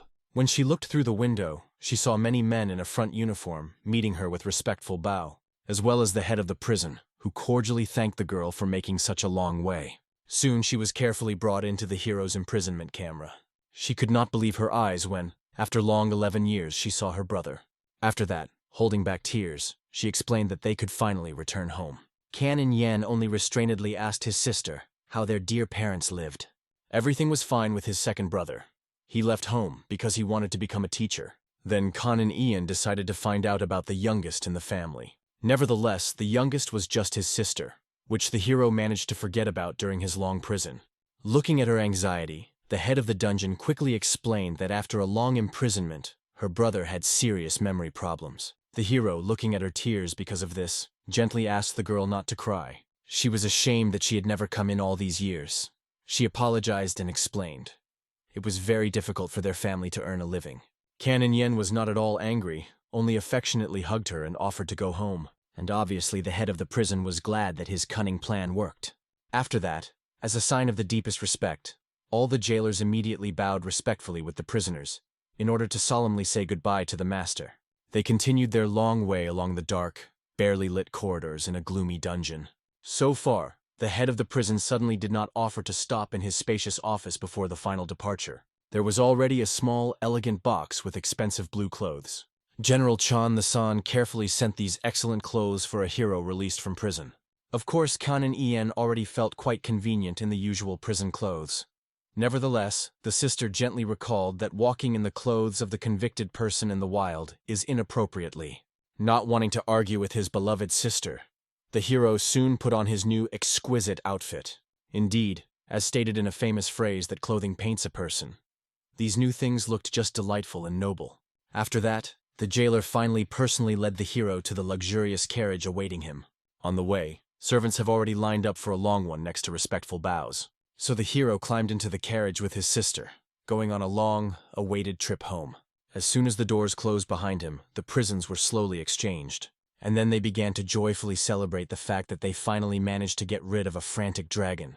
Even the head of the prison generously proposed to celebrate this significant event, and ordered his subordinates to get the best meat and selective alcohol from the warehouse. So, after a long time, the hero finally reached his own home. He was dejected by the appearance of the building, because in his childhood it looked much larger and more magnificent. However, Kanmok with a soft smile reminded her brother that they were in Seohe, and Kan and Yoon probably remembered their old house in Beijing. But 10 years ago they sold everything in order to move here. Kan and Yen definitely did not expect this, and he was very curious what happened. Then the embarrassed girl sadly remembered the times when her father did everything possible in order to get the hero out of prison. Nevertheless, this did not mean anything. The main thing is that Kan Inan was still recognized as innocent and generously released. Kan and Ian could not come to terms with the fact that this house looked even worse than his camera in prison. Not allowing him to plunge into sad thoughts, his sister gently grabbed his hand, offering to return to the house and tell that the hero finally returned. Immediately having come, he fell to his knees and bowed deeply in front of his mother and father, solemnly reporting his return. Mother was hardly restraining tears, and his father silently stated that his son went through a lot in life. Then he even offered to drink, although he usually did not drink alcohol. Looking at the surprised face of his daughter, he explained that today they had a special reason to drink, and the elderly mother hastened to set the table and prepare a treat. Nevertheless, Kang Mook stopped the woman in time, explaining to her mother that she would suit and cook everything herself, and the mother had to spend precious time with her son, whom she had not seen for so long. Fortunately, the girl has a little money after the trip, with which she will be able to dignily set the table. Before she left the house, the chief of the district and the district administrator gave her 300 silver coins. Of the 300, she spent about 200 on a long journey, so she still had 100 coins. Soon, already with purchases, the young mistress returned home. When she was not far from her house, she heard a familiar voice. It was a voice over the ears of a guy in love, who had already heard that her brother had returned home, and came to sincerely congratulate her on this joyful event. Seeing her heavy bags, he gallantly offered her help to bring purchases. An awkward girl only apologized, because she was in a hurry, and help was not particularly needed. Therefore, everything that remained the master was only sad to look in her back, not understanding why she treats him so coldly. Even his friends and other fellow villagers chuckled at him. After that, one of them, dressed in red clothes, recalled the largest grouping of criminals in this territory, a black dragon. They warned that it was unlikely that the rich man could continue to follow the younger sister of some criminal, because according to the word leader in the Black Dragon group, all his households will be ruthlessly destroyed. The hero at that time calmly sat at the table with his beloved family. It was hard for him to realize that it was this place that was the birthplace of their ancestors, because he remembered only life in the capital. The father honestly admitted that Hebei's province was never their home. They just ended money, and they wanted to leave, as they went on different evil gossip. It was really the most suitable area to start life from scratch. But many ill-wishers pursued them. Fortunately, they were lucky, and Sir Wang decided to help them generously. Mother explained that all this time she worked for him, and this was the reason why they did not feel at home here. They also helped to find the work and sister Kan In Yen, so she had money. We can say that most of their neighbors live only on the fact that they are generously given by Mr. Van. Kang Mok still tried to avoid the obsessive attention of this master, so the mother really wanted her son to talk about it with his stubborn sister. Canon Anu himself was curious. Is it really true what my mother said? The girl only looked around, making it clear that my mother came up with something. The woman was clearly offended by such words. She recalled that there was no one in the district better than the master of Van, and wanted to know why the daughter so persistently avoids him. She calmly made it clear that she really did not want to get married in the near future. At that moment, uninvited guests approached them and knocked on the door. Kan In-yen came out to meet them in order to find out what led the travelers to them. They quickly guessed that they had the same released prisoner in front of them. After that, they explained that they were members of the Black Dragon group, and the chef sent them in order to escort him. Obviously, the hero only wanted to know why suddenly their chief demanded a meeting with him. The whole reason was in the glory of the hero who scattered around the world. Then Kan In-yen calmly offered to postpone the meeting for tomorrow, because today he would like to spend his day with his family. From such a daring sentence, the soldiers stumbled, not knowing how to react to this. The hero, in turn, calmly turned around and followed the house. The soldiers remaining on the street could not even remember that they had to talk so disrespectfully with them before. They did not understand how he dares to refuse people from the Black Dragon, and even more so to force their formidable boss to wait. In any case, now they were obliged to report to their boss. The thing is that they did not receive an order to bring Kan In-yen by force, so they had to return with nothing. At home, after this meeting, his father considered that perhaps his son was going to join the Black Dragon group. Obviously, a prisoner who spent 11 years in prison and had no idea who these people and what they were doing. Therefore, the father said in detail that the group was one of the two largest in Dansan, who have the greatest power in this district and local provinces. The father also asked his son to be careful. No one in Dansan wants to cross the road to the Black Dragon group. Even the district chef was like on needles because of it. Of course, his father bothered that the leaders of this group wanted to meet his son. The thing is that he really did not want his son to get confused with the minions of the underworld. The guy did not argue, agreeing with the will of his father. The next day, as agreed, the soldiers returned in order to escort it. The hero, under the attentive views of his family, retired with them. Mother could only hope that her son would be fine. Soon they reached a small cart, as Dansan was far away. So, at full speed, they went to the center of the Black Dragon group. Soon the hero was already entering a chic mansion. Wandering along his walls and going into the very depths, they reached the chief's room. Therefore, subordinates reported on the arrival of the young master. As soon as the order was received to let him go, the hero immediately, without fear and doubt, went inside. Several strong men were waiting for him, one of whom introduced himself as the leader of the Black Dragon group. He also introduced the hero to his brothers in arms behind him. After that, everyone in turn introduced themselves, and after them the hero also introduced himself. Only after that, with a good-natured smile, the leader of the group suggested that Kan In-yen sit down. When the guy fulfilled the request of the chapter, he struck everyone with his ignorance. As you know, the guest cannot afford to sit down before the owner, so he angered many with such behavior.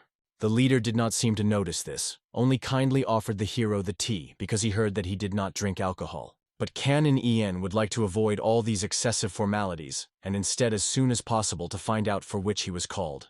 After that, many people after that were in doubt whether this guy was really such a talented master in Murim.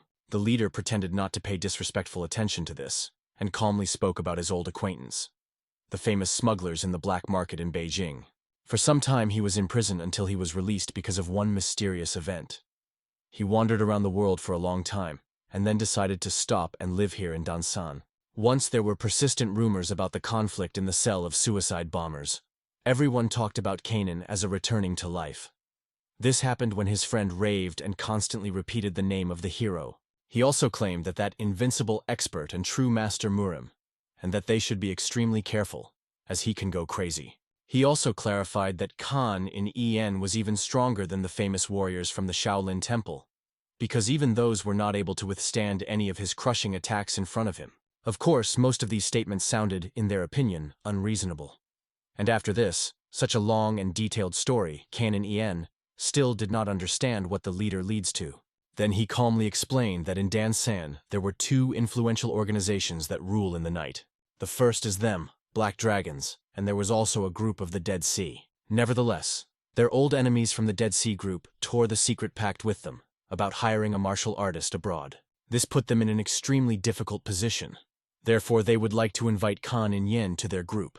The hero immediately remembered the wise words of his father and said that he did not want to join their ranks. Many were deeply shocked by such a daring statement. It seemed to some that he might be frightened because of his weakness. However, the leader of the group immediately strictly reported his brother, who was too rude with their guest. The leader himself actually already considered that he was mistaken, because he was too different from the description of his friend.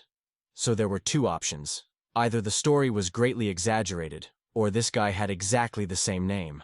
One of the healthy men calmly pointed out the fragile physique of the hero, so it was difficult to believe that he was really the strongest in the world.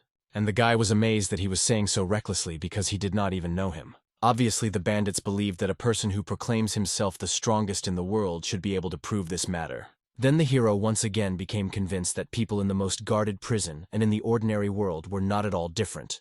They chose the weak in appearance and forced them to obey the strong. Soon everyone was silent only after the young girl spoke. She recalled that the older brother invited this man here as an honorary guest. Therefore, I did not see any problem that he simply said that he did not want to join. Nevertheless, many believed that there was a huge difference between the phrases "I do not want" and "I can't," and they were sure that Khan and En simply could not join. Nevertheless, all those gathered here were not idiots. They were captains of the group collected from all four of the side of the world, and they had to distinguish a strong person from the weak. For this reason, he ordered Khan and En to just admit that he could not attach to them, and to fail from here. He was clearly angry that after all the words said, the hero continued to sit so arbitrarily. From this fierce scream, the hero rose and recalled that he was not deaf at all. It seemed to him that his interlocutors began to stall. Then he explained with a mocking smile that he had never claimed that he could not join, but he just did not want to. It seemed to the bandits of the group that Khan and En was looking down on them only because he sat in prison for so long. They also recalled that despite what he possessed by force, he contacted not those people with whom he would fight. Suddenly, one of the bandits suggested chopping off the hero's ear to the hero, and then throw his lifeless body. It was a literally great idea that many present liked. After that, one of them also decided to engage in the language of such a bastard, so that he would not tell out anything to outsiders. Khan and En only laughed, deciding to find out if someone else wants to grab some part of his body. Then the leader spoke. He wanted to make sure that Khan and En would not tell anyone, so he chose to save him by hand. They understood that they should kill him here, in the very heart of the Black Dragon group. And if it doesn't work out, then at least leave it cripple for life. The only one who did not make an order for the part of the hero's body was a young girl, whom he asked about her order. Nevertheless, it seemed that she was sincerely sorry that the conversation went along such a gloomy channel, and asked nothing. Khan and En realized that he had fallen into a situation that was supposed to resolve radically. For this reason, turning to this lady, he explained that he would leave her a rule with a group of a black dragon. All that was required of it was to make sure that they will no longer interfere with him. Hearing these arrogant words, the leader realized that apparently the only thing that was true about the hero was that he had serious troubles with his head. Therefore, he immediately ordered his robbers to stop standing still and deal with this dangerous madman immediately. Immediately, the first of them rushed to Khan and En with his sharp blade in order to cut his ear. Observing him, his brothers learned special techniques, many swords cutting flowers that can crush any enemy.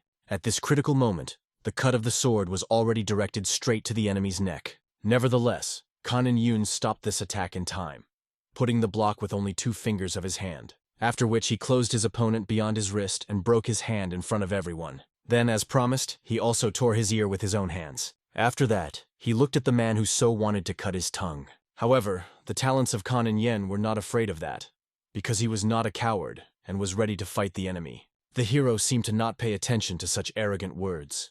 By lightning speed, approaching the enemy, he promised to get rid of his tongue. At that moment, a defending bandit applied a disseminating attack all over the hero's body. But he literally evaporated from his attack, being a couple of centimeters from him. Then the hero hit the bandit with a fist on the jaw from the bottom up. From this, he lifted his head and his tongue fell out of his mouth. Then the hero intercepted the blade of this unfortunate and, as promised, chopped off his tongue. After that, he looked at another man, urging him to give up. And he really, frightenedly stumbling, ran away to the door, hiding away. The leader of the group was clearly angry, ordering his people to immediately kill Khan and En, whom he called the inhuman monster. Although the warriors followed the order of the master, they understood that they had not the slightest chance against the master of Murim. Soon, making sure that this man was really a frantic dragon, they immediately decided to flee. The hero seemed to be only happy that they acted so reasonably. Otherwise they also could not be concerned. After this bloody battle, only the lady and the leader of the group remained ahead. The man finally got the feeling that his acquaintance knew Kaninan clearly not well enough. After all, a frantic dragon did not just have problems with his head, he was insane from head to toe. The thug that attacked him was the third most powerful in their group, but still suffered a crushing defeat and paid his life. Realizing the seriousness of the situation, He immediately asked Kan and Yen to forget about this annoying misunderstanding. He was even ready to personally give him a group of Black Dragon. Kan and Yen did not need this miserable group, and only reminded the leader that he was about to cut off his hand. To avoid future problems, this could not be left without consequences. Of course, the leader tried to laugh it off that it was only a stupid chatter. Obviously, he could not do something similar with the hand of a frantic dragon. But the hero recalled that when a man told him such words, he probably had to be ready to say goodbye to his hand. When Kan and Yen, who was a moment ago, approached the distance of one step, the leader almost lost consciousness from horror. Nevertheless, he did not have time to do anything, as the hero had already grabbed him by the right hand. Then an instant blow followed, and soon the hand flew to the floor. Kan and Yen, looking at the leader who was shaking with pain, promised that soon the people devoted to him would surely take care of this injury. And he asked him any more not to be mistaken about the capabilities of other people. Then he gave an attentive look at the girl who did not want to harm him. Turning to her as a new leader in the group, he explained that he would like to return to his home. The girl only opened her mouth in amazement, not understanding why Kan and Yen called her a leader. The smile appeared on the guy's lips when he suddenly reminded the recent words before the battle with the masters of martial arts. And the girl could not believe in the seriousness of Kan and Yen's intentions when he announced the appointment of her new leader of the Black Dragons. Therefore, now noticeably embarrassed, she asked the hero to officially draw up the transfer of power. Soon they left the office of the former chapter and appeared before the groups lined up in a row. The young woman solemnly announced that the respected master appointed her as the leader of the organization of Black Dragons. Naturally, many were amazed at how a frantic dragon could so unexpectedly transfer power to another person. Nevertheless, the majority reasoned that perhaps the new lady managed to convince the crazy warrior to obey her will. Thanks to this decision, they no longer have to worry about the confrontation with the Dead Sea group. Therefore, all, without exception, bowed their heads, expressing consent with the order of the new chapter. That is how, after the emergence of the new leader of the organization of Black Dragons, the group of the Dead Sea gradually began to leave their territory under the pressure of the presence of the legendary master. The tense atmosphere in Danson scattered like a fog at dawn, and the long-awaited calm reigned in the city. Kan and Yen was already thinking about a return to a peaceful life, when an unexpected guest did not destroy his plans. This visitor was the same Van Lim who burst into their house, begging for help with tears in his eyes. An excited young man said that right now, one of the government officials is heading here with accusations. The hero's father could not understand what this was connected with. And then the frightened Van Lim reported terrifying news. The authorities claimed that his father's ships transported smuggling, arrested the old man in Beijing, and confiscated 3 of his ships. Of course, everyone knew perfectly well that their ships were ordinary fishing ships. The young man perfectly understood that Father Kan and Yen should know the truth better than others, because he repeatedly visited their ships before. According to the structure, these vessels were clearly not intended for long-term transitions in the open sea, so he could not understand how the authorities could accuse them of smuggling. That is why he begged that Mr. Kang save his father from an unfair accusation. Of course, an experienced man understood the anxiety of Van Lim. However, he did not have enough strength, nor the necessary influence for such an intervention. So he advised to turn to someone with greater power. But the guy was sure that no one would talk with such a commoner as he. Of course, the hero's father was sincerely sorry that the young man was in such a difficult situation. Nevertheless, he did not know how he could help. Suddenly the guy remembered that the manager recently came to meet with them.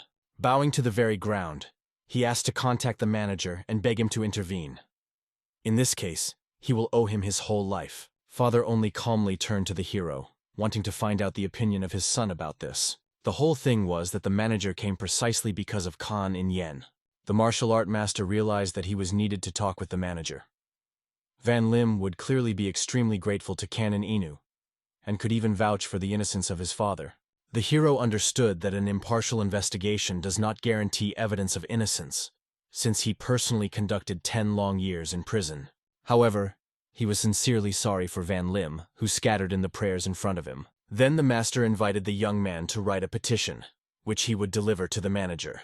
As it turned out, the prudent young man has already prepared such a petition in advance. He vowed that his father had never been engaged in smuggling in his life, so Kan and Yen could not worry and vouch for him. It was at that moment that General Chan arrived at the gates of the hero's house. The military leader was extremely happy because he found out about the liberation of the hero from prison, and therefore came to personally congratulate him on freedom. Naturally, Khan in Yen was grateful, because he appreciated the fact that the general did this whole path to see him, despite all his official duties. Parents were extremely interested in knowing who this person is. And then Khan in Yen officially introduced the general and governor of the province of Chan-the-san. The whole family literally opened their mouths in surprise. They were glad that the manager of the city came here, but the governor of the whole province could not be compared with him. For the entire time of doing business in Beijing, the hero's father never met anyone above the position of the territorial governor. When they realized that the territorial governor himself called them the dear Khan in Yen with a respected master, surprise reached the limit. Soon these two stepped aside to talk about everything that happened. Chan-the-san recalled that, as he had already said, he decided to return to his state post to help clear the hero's good name. Despite the fact that it was about his own story, Khan in-un remained very indifferent. The general understood that perhaps the guy simply did not want to show his emotions, because the last 10 years he has been taught a lot. A senior military leader also said that after their farewell began to study people related to the conclusion of the master. Not so many people remember the events of a 10-year ago. Nevertheless, it was not a complete failure of his investigation. A great success was a conversation with an official who was on good relations with the captain of the court. The name of this man is Lee Soo-min. He worked as a jailer in the most protected prison, and told him a rather strange story. Kan and Inu became extremely interested in what this man told about. As it turned out, Captain Sun had special reasons for reinitiating the investigation. It seems that someone sent an anonymous letter to Prime Minister Hyo. Someone had to be afraid of Khan in Yen from prison and was scared quite strongly to send a letter to the Prime Minister. Although the governor did not know who was capable of this, he remained sure that a real criminal did it. The Prime Minister must have also thought so, and ordered Captain Sun to check this matter. Then Khan in Yen interested the most important question: whether the man found the perpetrator. However, he has not yet found out who is a real criminal. But the man with whom he contacted told him something very remarkable. The whole situation looked as if Captain Sleep knew about the hero's innocence to crime. Most likely he was not released earlier precisely because the Prime Minister's order acted against him. Obviously, the hero was interested in why the Prime Minister needed to do something similar. However, the governor himself did not know whether it was just a whim of a senior official or there were other reasons. Then Khan and Ian proposed to discuss everything with the captain himself. After all, they could ask him why the hero was convicted if they knew that there was no fault after him. However, the governor sadly told that, unfortunately, the captain died a few months ago at the hands of the robber. Only then did the hero recall that he seemed to hear about this in the most secret prison. The general realized that it seems that the master was still emotionally unstable. Since Captain Song is dead, the only one who knows the whole story is the Prime Minister. It is not so easy to get closer to him, or to accidentally collide for conversation. Nevertheless, he understood that perhaps Khan in En would somehow break through and talk to him personally. At that moment, thinking about something of his own, Khan in Yen proposed to return back to the house. Along the way, the governor decided to find out what the hero plans to do after his departure. Upon learning that he was going to leave Dansan, a senior official wanted to find out the reason. However, the hero calmly explained that there is someone in the city who suffers from injustice. It is for this reason that the master was about to personally go and submit a petition to the manager Dansan. Chan-the-san, only with a smile, suggested to escort the hero on his journey. Of course, Khan and Ian understood that a man was not obliged to do this, because he already had a lot of things related to his duties. However, as it turned out, the governor took a short vacation, saying that he wanted to visit at home. For this reason, realizing that the journey would not bring trouble, the hero decided to find out when the governor would go back after meeting with his family. Nevertheless, for a martial artist, the material world was a house. Such confusing glory gave Khan and En to understand. Apparently, the man took a vacation precisely in order to see him. He was really glad that an old friend decided to visit him, but asked Van Lim to join their trip. Of course, the governor was not opposed. On the contrary, he was afraid that Khan and Yoon would refuse him a small whim to go on the road together. Soon they already approached the house of the hero's parents, where Van Lim, who gathered his things, stood. Stepping closer, he calmly explained that they would hit the road.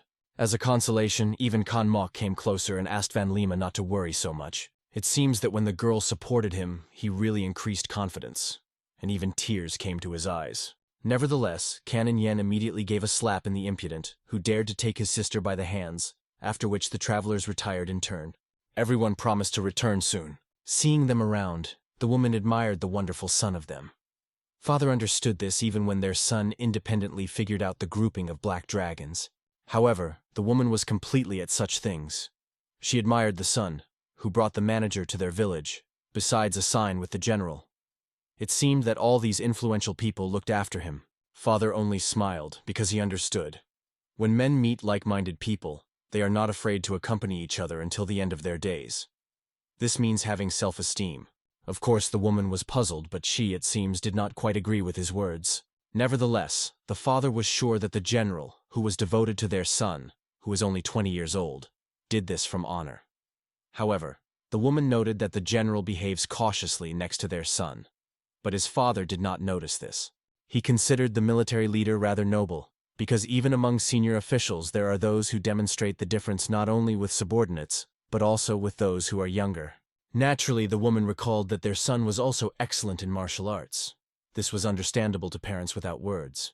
As it turned out, when his son returned, his father even wanted to invite him to open a martial arts hall here. Nevertheless, the woman understood that they hardly had money for such an undertaking. To begin with, he could just become an instructor somewhere. Therefore, the spouses decided to discuss this with Khan and Enam when he will return. Because the work as an instructor should be better than work in the fields or by the sea. In addition, they could not let their son lose so much time. He had to choose a suitable job in order to find a good wife. At this time, 3 travelers continued their way. However, the general even began to dizzy because the summer became mad at madness. The young man apologized because he did not even think about taking several horses for such a long road. Fortunately, ahead they saw a nearby village. Before the continuation of the path, the general suggested dining the respected master there, because all 3 were already hungry, and soon they found a calm family restaurant. However, when they intended to enter, they were warned that the restaurant was closed, so they could leave. This was stated by a company of men similar to bandits, so the general immediately decided to find out what happened at all and why the restaurant was closed. As it turned out, in front of them was the boss of the Dead Sea Group. And since the restaurant worked with the group of black dragons, they came to teach him a lesson. That is why the bandits invited travelers to leave in a good way.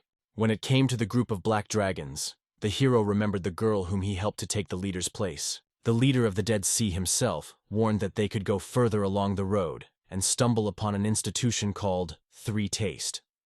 If they say that from the leader of the Dead Sea Group, they will be well served. The general was angry. He would like to teach this person a lesson if he crossed the line.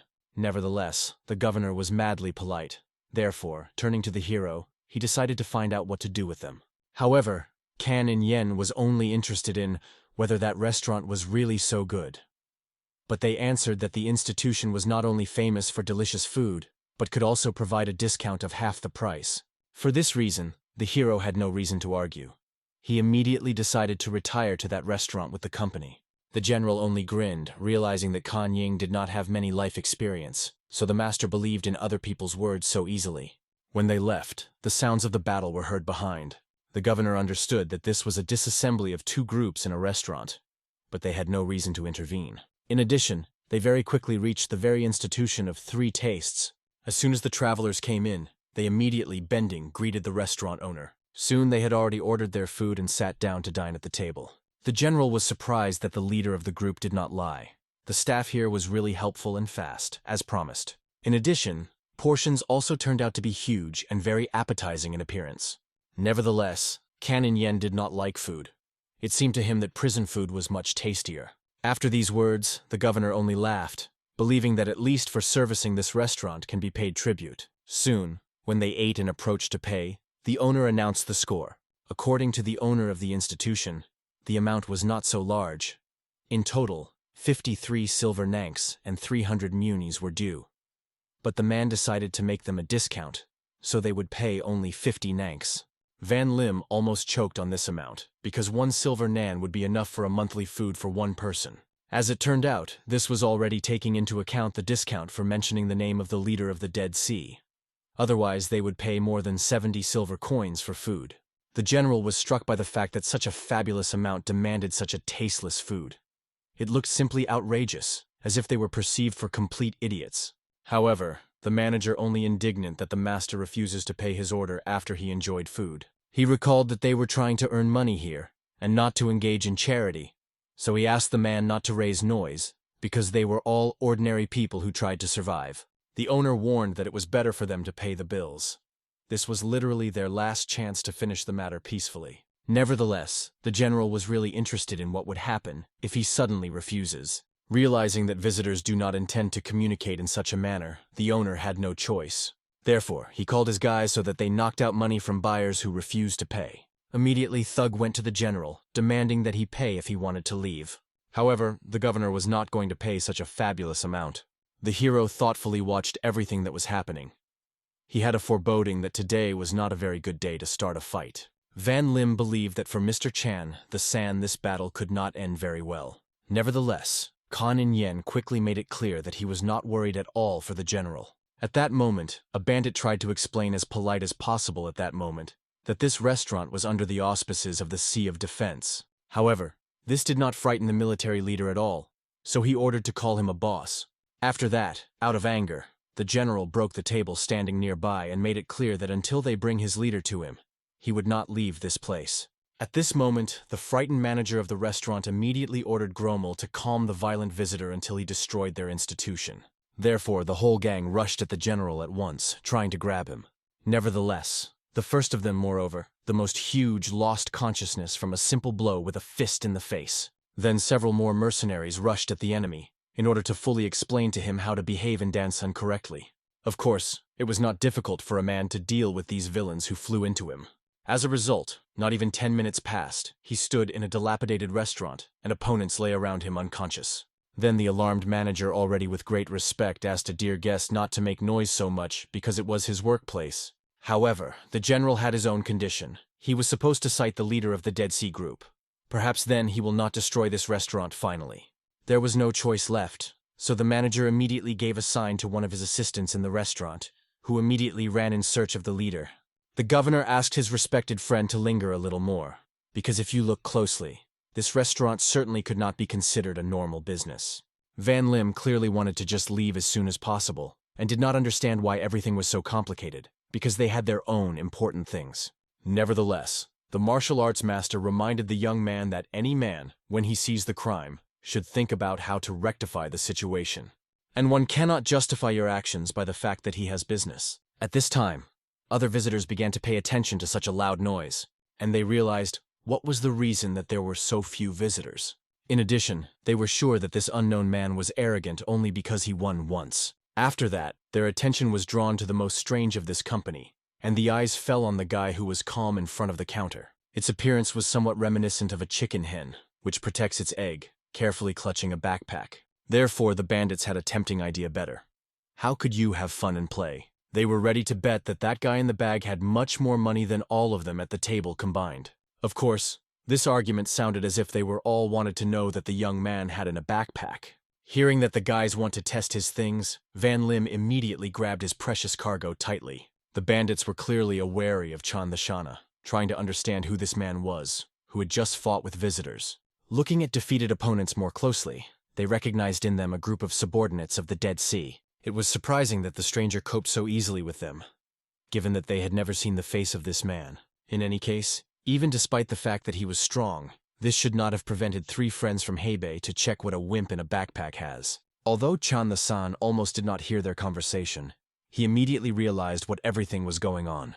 Therefore, the governor warned Kan and Yen that they needed to prepare for protection. Hearing that these people called themselves three friends from Hebei, the master of martial arts realized this meant that they were bandits of the Green Forest. However, the hero did not frighten the hero. He simply thought if Chan the San knew their names, then they were very famous. Fame was due to the fact that their mentor is called a lonely mountain boss and is one of the 10 strongest masters of the Green Forest. Obviously, the young man did not know what this means, because it was almost his first journey in the real world. Nevertheless, the approaching bandit explained that there are a lot of experts.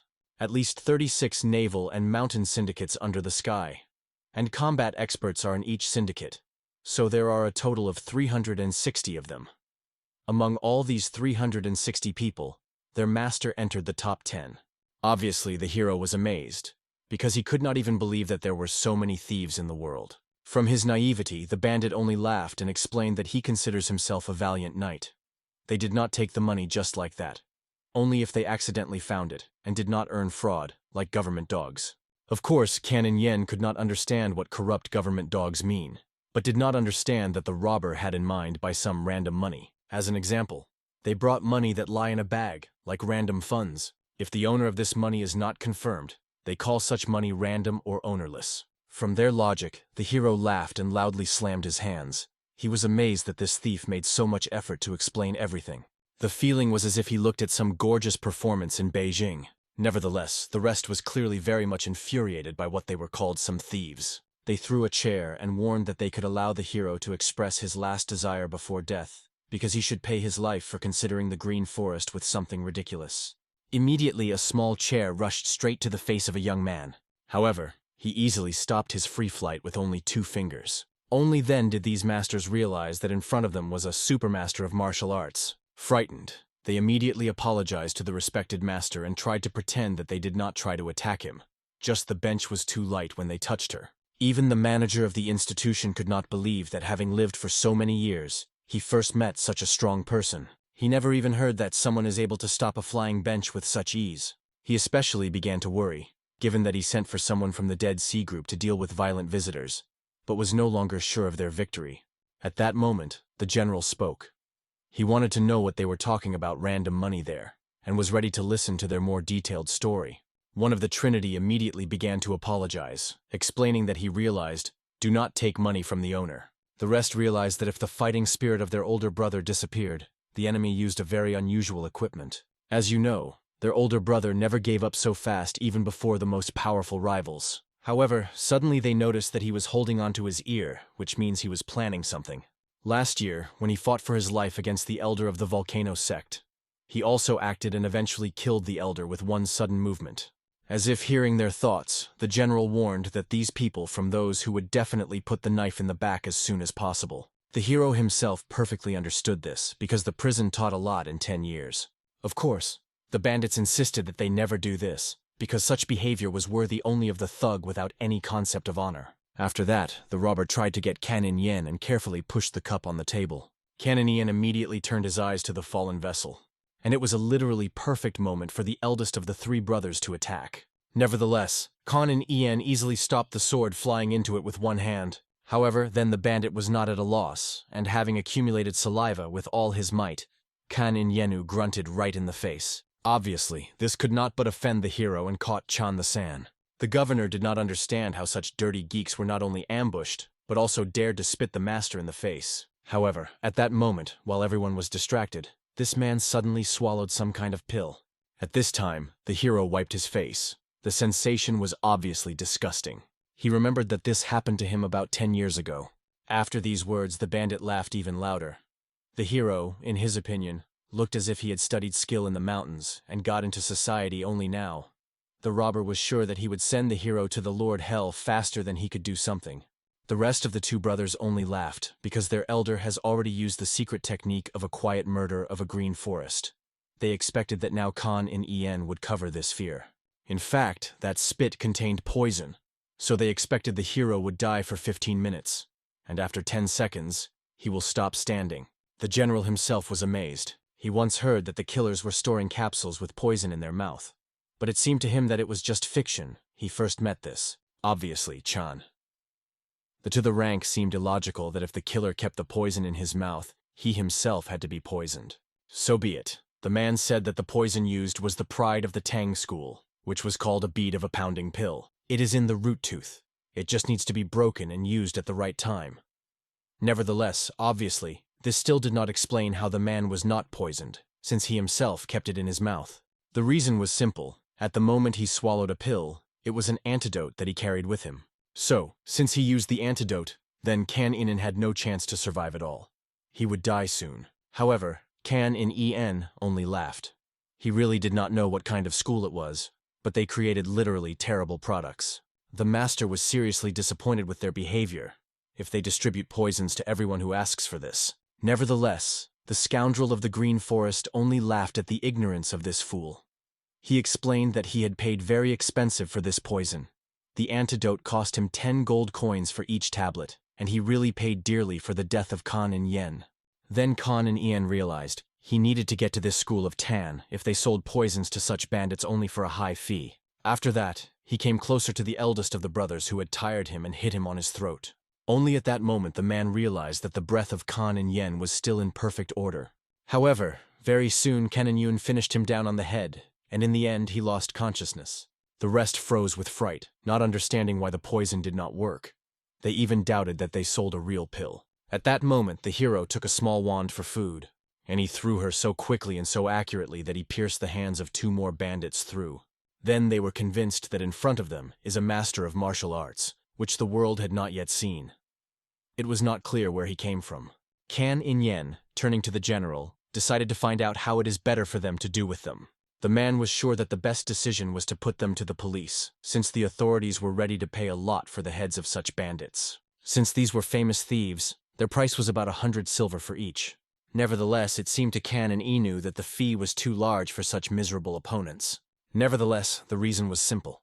Not many people like the hero went on the ground and could withstand it. Since there were almost no Murim experts among the officers, it was necessary to collect entire troops to capture such bandits. Thus, the total cost of military operations was much higher than paying a decent reward to the one who can overcome them in martial arts. At this moment, the bandit gave his voice and began to beg for mercy.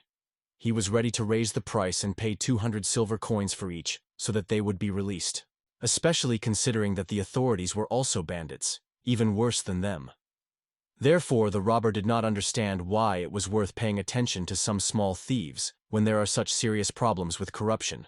Kan In-yen perfectly understood the hatred of these people to the government through their fault. He just spent 10 long years in prison. Of course, the bandits immediately felt their similarity with the hero, realizing that he probably also suffered from such experience. As a result, the hero agreed that they would pay him, after which they could get away. However, as it turned out, 600 silver are not the amount that they constantly carried with them. The hero was clearly whipped that he dared to lie and promised money, which they did not initially had. He was clearly angry that these bandits tried to deceive him, using the fact that he had not had much life experience, and decided to punish them for it. Nevertheless, as soon as he kicked the eldest of the brothers, he immediately stirred, and the hero realized that the robber had only imitated a fainting, and all this time he was conscious. The master was finally angry with the fact that the robbers consider all the rest more stupid and naive than they themselves. Immediately after that, the elder fell to his knees and began to pray for mercy, even swore that he really woke up just. Then Kan In-yen decided to find out if they really have money, and the elder swore that he could bring him 600 silver coins until dawn. For this reason, the hero decided to leave the elder as a hostage here while his 2 brothers go for money. However, he warned, if they suddenly do not bring money, then he will hand over it to the authorities. After that, he also made an eyes for 2 who escaped and warned that if they try to hide, they definitely could not get to Nada Concise. Obviously both, frightened, immediately ran for money, promising to return as soon as possible. Immediately after their departure, the leader of the Dead Sea group arrived, looking for those who ate in the restaurant, after which he left without paying. Kan and En quickly realized that these were the same people whom they saw shortly before.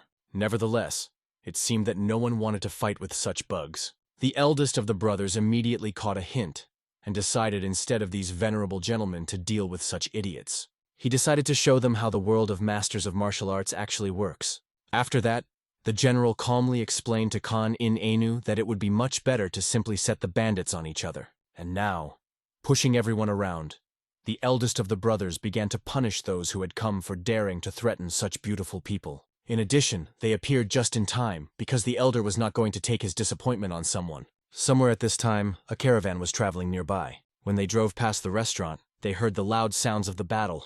At this time, a representative of the Golden Dragon Transport Company was driving at his horse. The charioteer explained that the restaurant near which they stopped belonged to a group of the Dead Sea, and here 3 or 4 fights took place here daily. The guards did not pay attention, because the grouping regularly paid them so that they were not worried about such trifles. Obviously, the man considered this a sign of difficult times. However, the manager made it clear that the influence of the central government has long begun to achieve even external regions, such as this. Then he decided to ask the master how things were now in Beijing.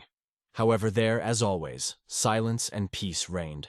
After that, the assistant realized that he would really like to visit this great city. The cabman was sure, once he would have enough experience and knowledge from the regions, and then he should not miss his chance to get an increase. From such advice, the guy only sincerely thanked and smiled broadly. Only after that, he decided to find out from the leader why they decided to drive through these places, and suggested that they transported something important. Obviously, this was madly angry with a man. because he understood that he who calls himself a security guard cannot spread about transportation objects to outsiders. Obviously, the one who forgets the simplest rules of transportation should clearly not have to be here. For this reason, he had to explain that they now transported anything. A friend from Beijing celebrated his increase, and he decided to support him. Immediately, the assistant recalled that there was only one way to get a reward for transportation: to preserve valuable things. Otherwise, it would have to pay a penalty. Initially, he believed that this would be an interesting mission, especially considering that the leader himself participated. Nevertheless, it seems he was disappointed. Soon, without any problems, they already arrived at the gates of the estate. When they drove inside, they immediately met with the very acquaintance that was discussed. After that, the friends immediately hugged, because they did not see each other for a long time. These two were students of the same master. At some point, the leader of the transport company threw a career as a scientist and took up martial arts. His friend successfully passed the exams and built an excellent career. Soon he also went out of town after he began to actively participate in political life. Because of this, they almost lost contact, and now we met after 15 long years. Immediately, friends began to discuss the current political situation, as well as the whim of their new emperor. However, only then the master of martial arts realized that he did not even know the name of their new ruler. It was a fairly common phenomenon because, as they say, Muram and the government do not intersect. Then the curious man decided to find out why a friend called him. Nevertheless, he had another reason, besides the fact that they really had not seen each other for a long time. Immediately a man tensed, believing that the matter was very serious. However, suddenly an old friend showed his wife, son, and daughter to the dear guest. After that, they immediately bowed to each other, and the wife thanked for the fact that the guest has traveled all this long way. Seeing how the children politely bowed, the man was convinced that his friend raised them properly. Nevertheless, even after this demonstration, he sincerely did not understand why the old friend called him. As it turned out, his daughters turned 18 years old, and she was more beautiful than all the girls in Dansan. For this reason, the man was going to return to Beijing. The thing is that when the new office was formed, he decided to return to his previous post. But he was not sure whether he would be safe to travel to Beijing with his daughter. His friend himself must perfectly understand how troubled times now. Even in Dansan, when you leave the house, you need to be alert. Realizing the hint, the martial arts master promised to take care of everything. He was also glad that his old friend appreciates his family above his career. He would also act in his place.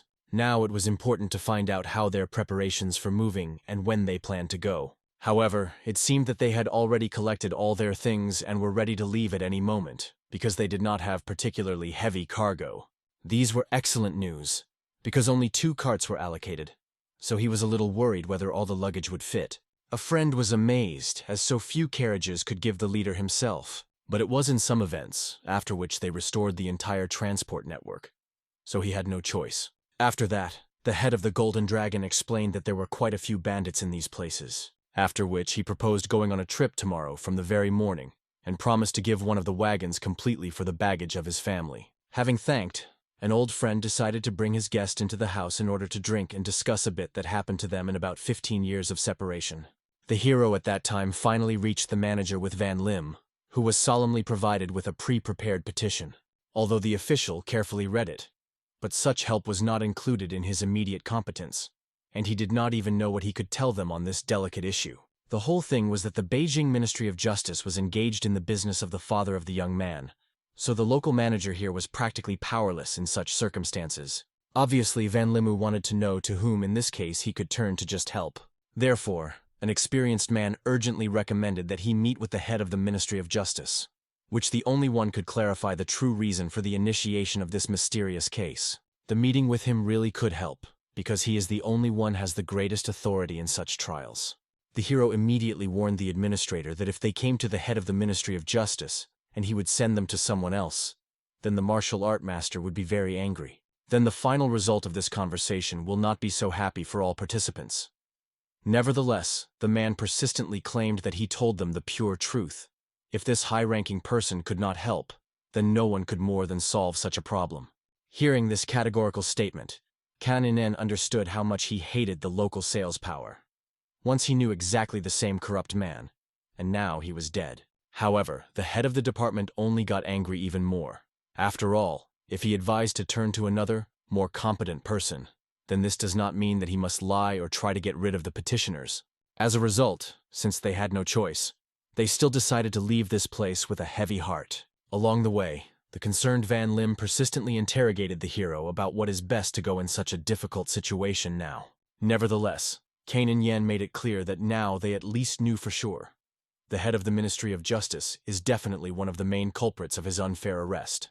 After that, he met with a patiently waiting for the general, who was waiting for fresh news outside the building. The hero made it clear that he once wanted to leave everything behind and forget the past.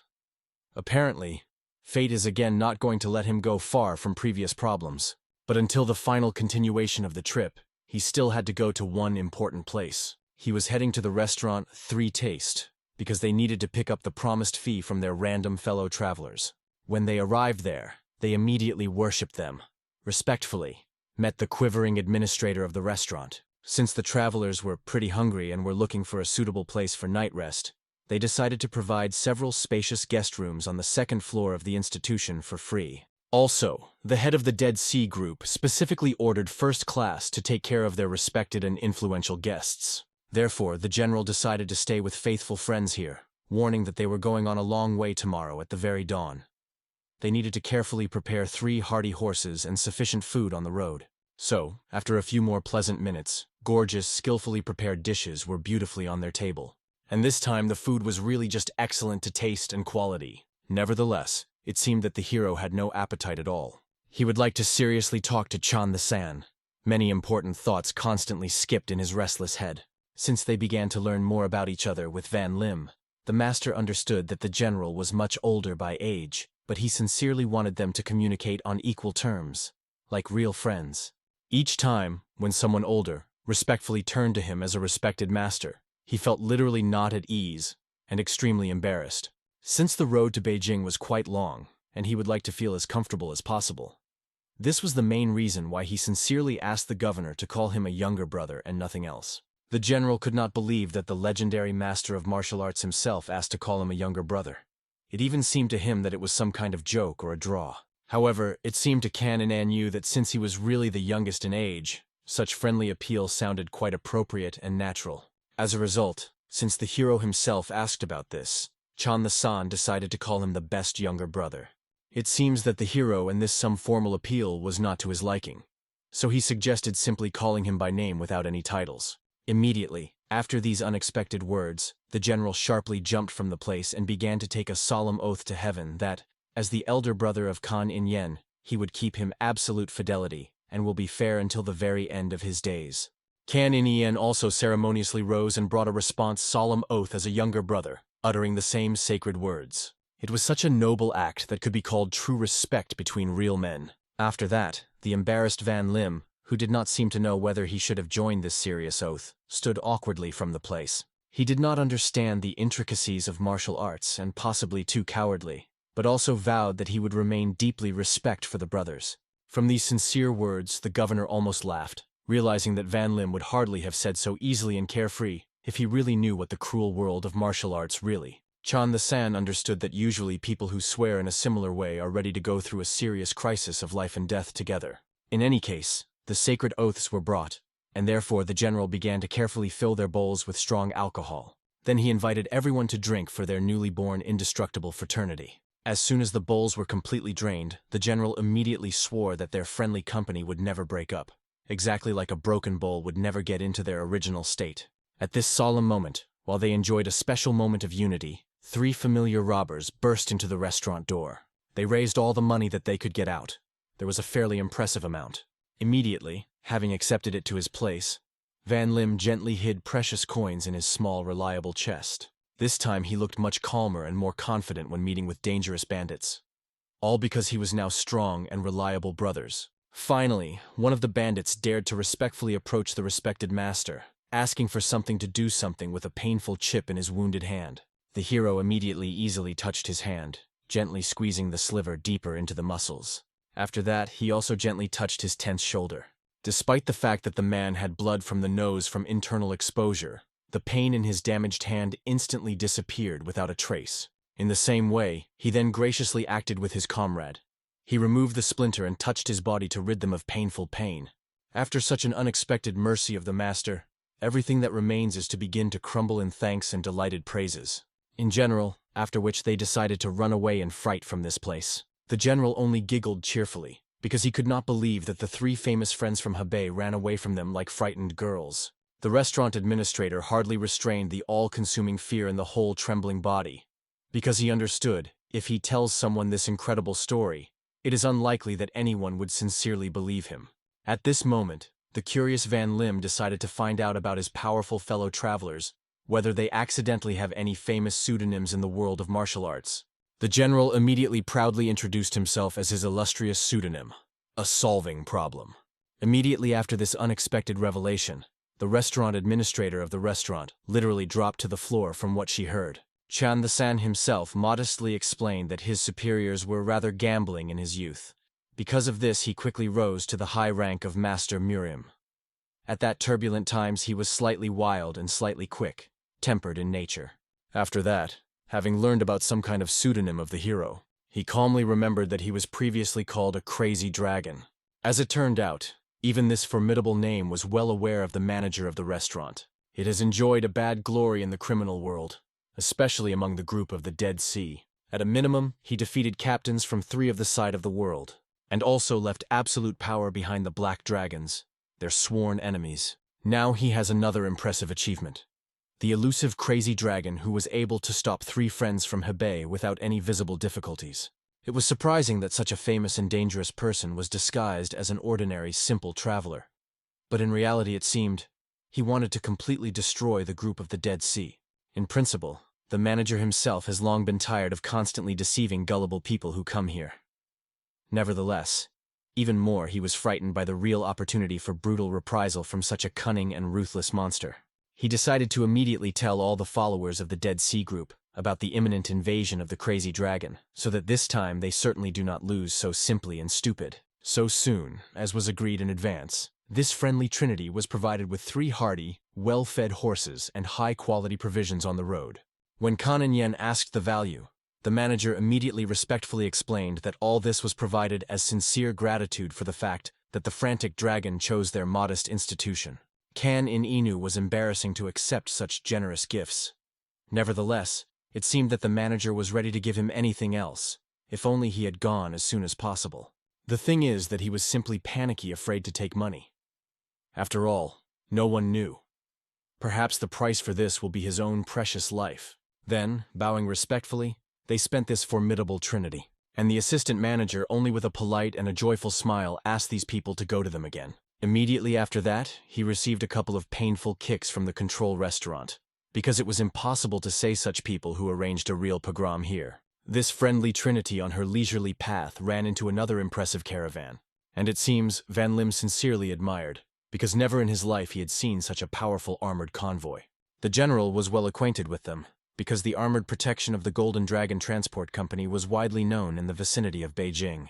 They really made an incredibly long way from the metropolitan Beijing already to the remote Dansan. However, this was their main specialization. Company representatives constantly traveled to impressive distances. Therefore, Chan Tai-san decided, as soon as a suitable opportunity appeared, to find out from them if they accidentally go to the capital's Beijing. Since they had to constantly meet these people during a long trip, it would be much more reasonable to introduce themselves in advance. Thus, they will immediately avoid unnecessary misunderstandings, because for armored troops, travelers should not look like ordinary criminals who encroach on their valuable things. Soon everyone stopped near the picturesque bank of the river in order to eat a little and how to feed tired horses properly. The food really turned out to be very good. In addition, it was prepared in sufficient quantities so that you cannot worry about food. The general only laughed merrily. The food seemed even better to him than at the luxurious table of the emperor himself. Naturally, a surprised question of the hero, he explained that he could not accurately say that he had dined directly with the ruler. Nevertheless, once he had a chance to attend a solemn banquet, which looked exactly like an imperial reception. This amazing story seemed to their young companion Van Limu like a fairy tale. However, suddenly, looking around the shoulder of a comrade, the young man noticed that the armored convoy also stopped near them. At this moment, one of the assistants to the head of the security company decided to approach unfamiliar travelers. For a long time, he was taught that when he meets wanderers, one should trust his eyes more than what they demonstrate to him. He saw a middle-aged man and 2 young men. They did not keep their weapons with them and looked quite cohesive. Immediately, the guard paid special attention to Chantai-san as the oldest of the group. It would be incorrect to watch him directly, therefore, going closer. The guy bowed respectfully and introduced himself to the manager of the transport company. Then I decided to find out what exactly they do. Immediately after that, the governor introduced himself, explaining that 2 young guys were his brothers in arms. Obviously, the traveler wanted to know where this friendly trinity goes. Apologizing for the excessive straightforwardness, he made it clear that he was on a mission and is obliged to ask about it. Then the man calmly reported that they were now going to the capital's Beijing. This means that throughout the trip, these groups will move along one route and often intersect. However, the manager was surprised, because people did not look as if they were from Beijing. Therefore, Chantai-san had to explain that they were really heading there in their own important matters. Of course, the manager pretended that he had arranged a similar answer. In fact, he was struck by the alertness of this man. Ordinary people talk much more about themselves when they are asked by such natural questions. At this time, the general was already crazy about the distrust of such an impudent who did not understand the obvious hints at all. Soon after these tiring interrogations, he will finally lose all politeness. The governor understood that for the current military leader there was no need to appear with such zeal. He did this just so as not to run into trouble. As a result, as soon as the manager retired, Van Lim was surprised that the elder brother was so harsh with this person. Nevertheless, even the hero explained that he was already ready to hit him if he had not changed his mind, and did not cover his mouth to the castle. It was all about what was clearly visible. This guy looked at them contemptuously from top to bottom, which acted on his nerves. Only then did the general calm down, realizing that such arrogance seemed not only to him. However, soon the manager brought with him the head of the transport company. Having bowed, he apologized that he was interrupting their vacation, and he introduced himself to Chan Mu-gek from the Golden Dragon's security transport. Obviously, the governor immediately recognized the very leader of the protected transport of the Golden Dragon. He was also a military master, known as one of the 2 pillars of the Golden Dragon Transport Company. Chan-the-san understood that he should greet this person as appropriate. After all, he made this whole path, and was too respected to answer him as a simple officer. Therefore, rising, he introduced himself as a Chan from Beijing.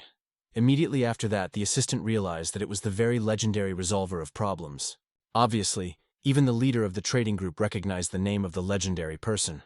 He would never have thought that he would meet him in such a distant place. Chan Mu-gek heard about his outstanding achievements a lot of time ago, and always wanted to get acquainted with him personally. The military leader only smiled modestly, because the man was very generous with praise. Besides, his merits were much more famous for his own.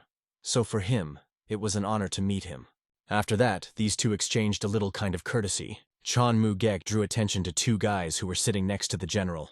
He introduced them as his brothers, who accompany him on business in Beijing. For this reason, the merchant invited the general to go with them, because they travel in the same direction. As you know, the more people, the safer. Therefore, they would like to join them, and then food and housing will be common throughout the way. In fact, the merchant simply wanted to protect himself. Recently, there have been much more incidents on the road. It takes at least a month to cross the mountains and rivers on the way to Beijing, and the resolver of the problems is the current military man, as well as the martial arts master. If he joins them, then Chikanmuke finally will fall from the soul. The general himself understood. Now they had enough provisions, but it could end sooner or later. In addition, they go along the main roads, but I'm still not sure that they will not be lost. For this reason, he decided to find out from his brothers what they think about this proposal, whether they would accompany the armored troops. In principle, both agreed to such cooperation. After that, Chan-the-san explained to the respected Mr. Chong Mu-gek that they would join their journey from today. After that, Chon-mu carefully gazed the brothers Chan-the-san. To his surprise, these 2 did not look at all like high-class fighters.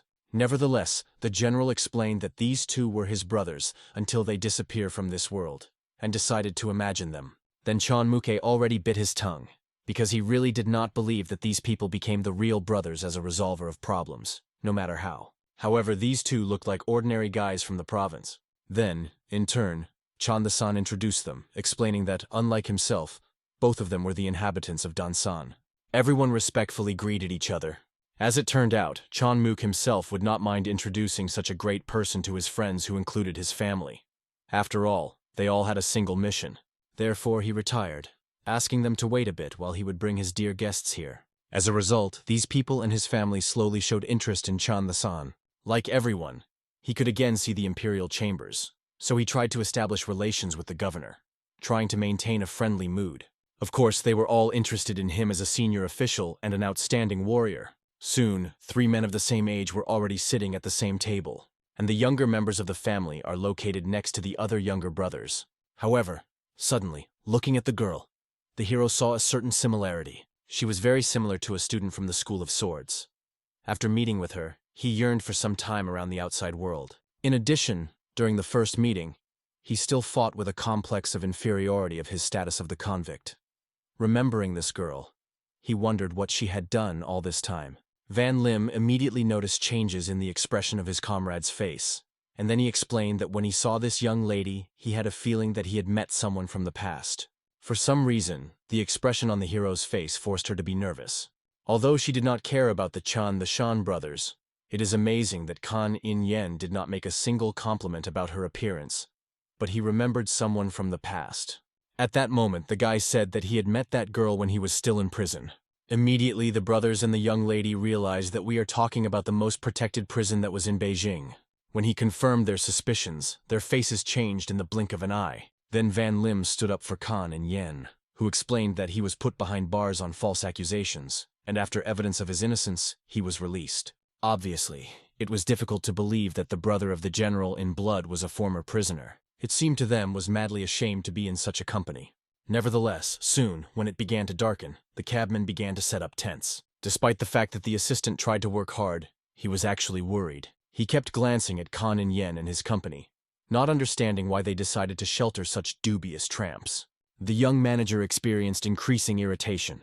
In the end, he did not sign at all to serve these random fellow travelers. Suddenly, Chan Mook himself inaudibly approached him from the back, who sincerely thanked his subordinate for his tireless work. However, an experienced warrior clearly saw that his assistant clearly bothered something, and therefore delicately asked the reason for such an obvious discontent.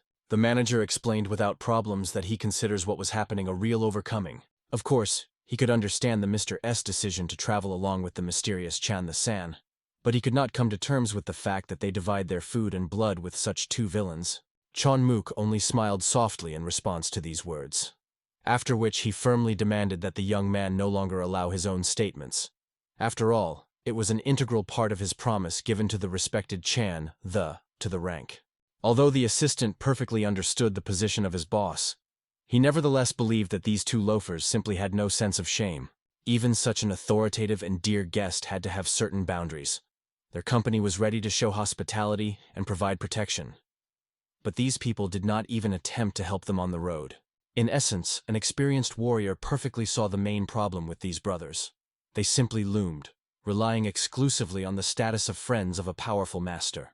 That is why the manager was extremely curious why this mysterious gentleman chose these two dubious personalities of all the worthy companions. In addition, the assistant was very interested in another mysterious moment.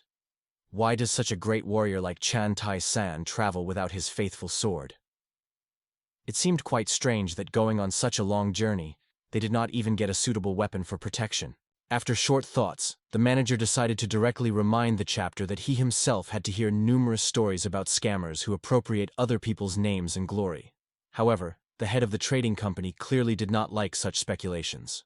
Therefore, he sharply left, demanding that the manager complete his work and arrange a necessary rest. In fact, Chan Mook began to worry seriously, although he tried not to give out with all his might. Painful doubts arose in his head. Was this mysterious man really the same legendary resolution of problems? As far as he remembered the countless stories that he had heard, this glorified gentleman had to be a heartless and incredibly aggressive warrior.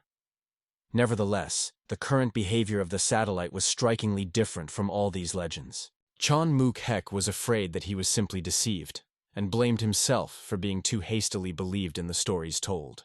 It was really strange that he, being an experienced merchant, so easily believed the words of a man whom he had seen for the first time in his life. For this reason, the head of the company decided to visit the carriage of his old friend. Fortunately, he did not sleep at that time and cordially invited his comrade to drink. However, as it turned out, Chan Mook did not come for this at all. He wanted to know if Chan the San looked in the eyes of his friend, whom they recently met as a real master of military art. Then the interlocutor instantly realized that in the soul of his friend, serious doubts were clearly originated. Otherwise, he would not ask such straightforward questions. It soon became clear that Chan Mugek doubted the authenticity of the personality of Chan the San because of his more than strange satellites. As it turned out, so that he no longer had painful doubts, the merchant would like to finally verify the truth of the situation, so he decided to take it a rule to draw up written agreements. In fact, his assistant could not say anything definitely. Despite the fact that the mysterious Chan Tai-san told about the imperial place, everything he said was widely known facts. However, the merchant expected his friend, who was also well-versed in martial arts, had to feel something from this person. However, in fact, if the forces of the mysterious satellite were really the same as in Legends, this would not give them the slightest chance to find out who they really are. The only thing that could help in this situation was to deliver an unexpected blow from different sides. Then opponents will be forced to disperse attention, and a similar situation will help them get out of control. Now they both understood how difficult the situation was with their mysterious companion. He could well be an unsurpassed master in battle, but they did not have any evidence of this fact. Chan Muke perfectly understood why his friend, as a responsible accompaniment, is the most nervous. In addition, obviously the mysterious man would probably be very angry if they asked him to present documents confirming his personality. At that moment, the merchant had a cunning plan. He will once again introduce the guest to his family members and close friends, and after that, he will delicately ask about the documents. Nevertheless, the comrade tried to console the Chan Muk, explaining that it was better to follow a wise saying, "Keep friends close, and enemies are even closer." Thus, they will be able to carefully observe these suspicious personalities. For this reason, Chan Muka Hek warned a comrade for the last time, and he solemnly promised that he would be extremely neat and vigilant. After that, the head of the transport company left to teach the guards an important lesson about how to behave with strangers who wander near them. As it turned out, we were talking about several suspicious people who have been in the vicinity for some time and were dressed as ordinary hunters. A dear friend also noticed them, so Chonmuki only remained to calm him down in the hope that everything really was exactly the way they thought.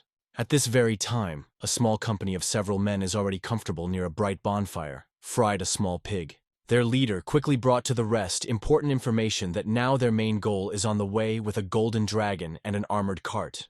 They were absolutely sure that the head of the transport company decided to take mysterious companions with them, since these people really looked strong enough. However, for the successful fulfillment of their insidious mission, there was one serious obstacle: the leader of the golden dragon, Chan Muk himself. This person was widely known as a brilliant lightning, Odic general, and many heard that his hands were simply excellent and almost irresistible.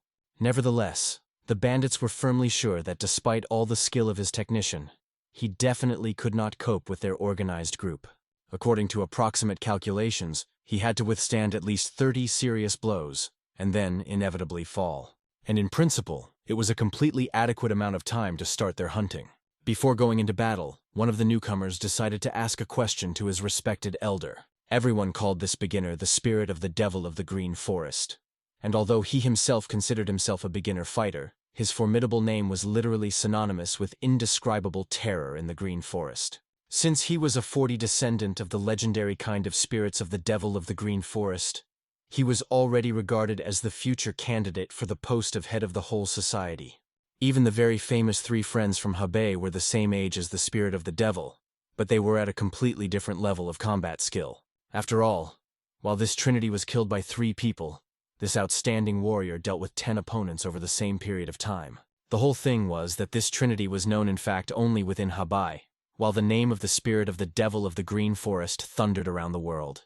This meant that a person in front of them was one of the greatest masters of battle, representing a powerful green forest. It was quite obvious that he obviously would not follow people like Chong Muke, although the true reasons for the eldest remained unknown. However, to be honest, even if the forest warrior called him specific reasons, he still would not have believed in their truthfulness. At the same time, they could not in any way after 3 friends from Hebei returned brutally beaten and bitterly informed that all the money that they accumulated for a long time went to some young man who looked like an experienced master. It was extremely humiliating to realize that his best students became victims of some kind of arrogant moron. At this tense moment, the very spirit of the devil spoke. He heard that the elder before reaching the current heights rose from the Beijing gateway. Obviously, the middle-aged fighter was extremely interested in who had dissolved such an intriguing rumor about his past. However, this was completely unimportant in comparison with the fact that three friends were literally talking about the guilty of beating for a day, and he was absolutely sure that the elder would not refuse this tempting task. Nevertheless, an experienced warrior only asked that the spirit of the devil would not tell anyone about what happened here. Few knew how painfully heavily he was given to his life path, and he simply could not stand it if humiliating rumors crawled about the fact that his famous students beat some despicable scum. The young warrior promised that he would no longer talk about this painful question. But it was extremely interesting to him whether the mentor had some kind of reliable information about the native of the Beijing gate, whom they so persistently searched. All that this experienced bandit has heard is that there was once an ordinary boy who cold-blooded killed a woman and sat down in prison for this crime. The eldest considered him nothing more than a simple killer without special talents. It remained a mystery, if this information was really true, then how such a mediocre person was able to cope in force with recognized masters of martial arts. However, an experienced teacher perfectly understood that the matter was unlikely to be that this guy was exclusively strong. Most likely, his woe scientists turned out to be complete idiots and weaklings. Nevertheless, the eldest of three friends stubbornly tried to explain to his mentor that this despicable geek really had incredible power. It moved so fast that they could not even imagine such a speed. However, immediately after these acquittals, he received a painful blow with a pork bone on the head, because he did not know how to distinguish true skill from primitive tricks. An experienced warrior reminded this unlucky trinity that if they really managed to win, then it was exclusively their own fault. Their skills and abilities were not sufficiently developed for genuine battle masters. After all, he repeated this more than once from the very beginning of their training. At this tense moment, he spoke the second of the defeated students, desperately trying to explain to the mentor that the enemy was really exclusively strong. These were not some cheap tricks or deception. However, the teachers have infuriated such excuses even more, and he bitterly reminded them that they could not understand with his own meager mind at all should be a manifestation of true skill. At this critical moment, the young newcomer delicately tried to reassure the angry elder, wisely realizing that any in the place of three friends would certainly be scared and confused when he saw such sophisticated tricks. He reasonably believed that they should simply severely punish that impudent person, and suggested taking advantage of the presented chance and destroy everyone. Then there would be simply no one to dissolve the rumors about the failure of the three brothers. At this very time, hard-working workers have already finished erecting numerous tents. At that moment, Van Lim decided to go down and offer his help, although no one particularly asked for such support. The whole thing was that he did not possess special combat skills, like the illustrious Kanin, or the mysterious Vat of the so at least his physical assistance could be useful in economic affairs. However, when Van Lim was about to go down, he suddenly saw bright fireflies flickering in the night sky. However, it turned out to be burning arrows, which instantly struck the unusual workers who peacefully erected tents. After that, deadly arrows also rushed towards the head of the trading company, who loudly demanded that the attacking immediately introduce themselves. Meanwhile, his frightened friend screamed desperately that he could not find his beloved daughter anywhere. He only managed to find his wife, but even this woman was lying unconscious and could not tell anything about anything. After this alarming opening, these two men immediately rushed to their carriage. There they really discovered a lying woman, as was said, completely unconscious. No matter how frightened her husband did not shake and jerked her, she stubbornly woke up, so the unfortunate person panicked very much. An experienced merchant immediately realized that a woman looks like someone plunged her into a deep sleep with the help of a special technique of martial arts. After this alarming opening, the head of the trading guild also decided to carefully ask about the condition of his son. Fortunately, the boy was completely preserved, and all this time was in a safe place, so he had to safely survive. However, immediately the worried father remembered his precious daughter with horror. He desperately wanted to know what could happen to the defenseless girl. The head of the Golden Dragon knew very well that if someone really wanted to kidnap the girl and deceive their vigilance, then the attackers perfectly understood that the young lady was guarded by the powerful company of the Golden Dragon. And this meant that those who dared to such a daring attack were most likely dangerous immigrants from the Green Forest. And obviously, the restless father persistently wanted to know what they would do further in this critical situation. The experienced chapter knew very well what these people crave. This is exclusively money and material benefit. He was more than sure that the attackers would certainly get in touch in the morning. Otherwise, the abduction itself would be a literally meaningless enterprise. However, Chon Muke honestly admitted that such a situation happened to him, it seems, for the first time in his entire extensive working practice. At this critical moment of the experience, the injured lady began to gradually recover after mysterious influence. The worried man immediately rushed to his dear wife, desperately trying to completely bring her to her senses. However, waking up from a strange numbness, she immediately cried bitterly, anxiously asking what happened to their precious children, her daughter and son. Then a deeply worried man delicately made it clear to the woman that someone mercilessly stole their beloved daughter during the attack. Immediately after this terrible news, the unfortunate mistress again lost consciousness from unbearable shock. On the field of recent battle at that moment, the seriously wounded and even lifeless bodies of brave fighters were scattered. It was quite obvious that they were killed by a real combat expert of the highest level. The two dead were elite warriors, but died literally from one deadly movement of the enemy. Given how circumstances are currently developing, they had extremely little chance of success, even if the long-awaited day comes and helps. The hero at this tense time, as if nothing had happened, sat calmly under a massive tree, completely squeezed by numerous arrows of enemies. He sincerely hoped that Van Lim was seriously scared of what was happening. However, despite all these alarming circumstances, the young man did not cease to sincerely believe that his senior brother hero could reliably protect him. At this critical moment, the powerful general finally found them. He was sincerely glad to see that his named brothers remained unharmed.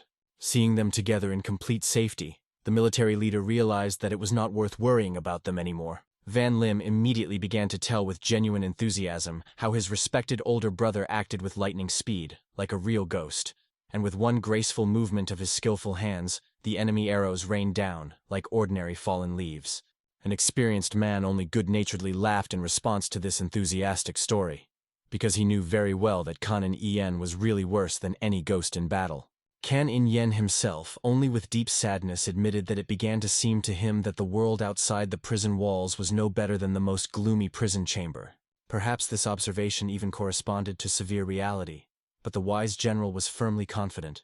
Sooner or later, Kan Yun would definitely understand that it was much better to live like this, in a dangerous but free world, than in that stuffy cage. Kan Inu could only hope that the words of a comrade would be true. Then Van Lim carefully approached the hero, because he sincerely hoped that he generously extends his hand to his help in search of a stolen girl. The hero immediately realized that we were talking about impudent criminals, and thoroughly reported that one of them really went in an unknown direction with a young girl. He was absolutely sure. It was the very daughter of a senior official they were looking for.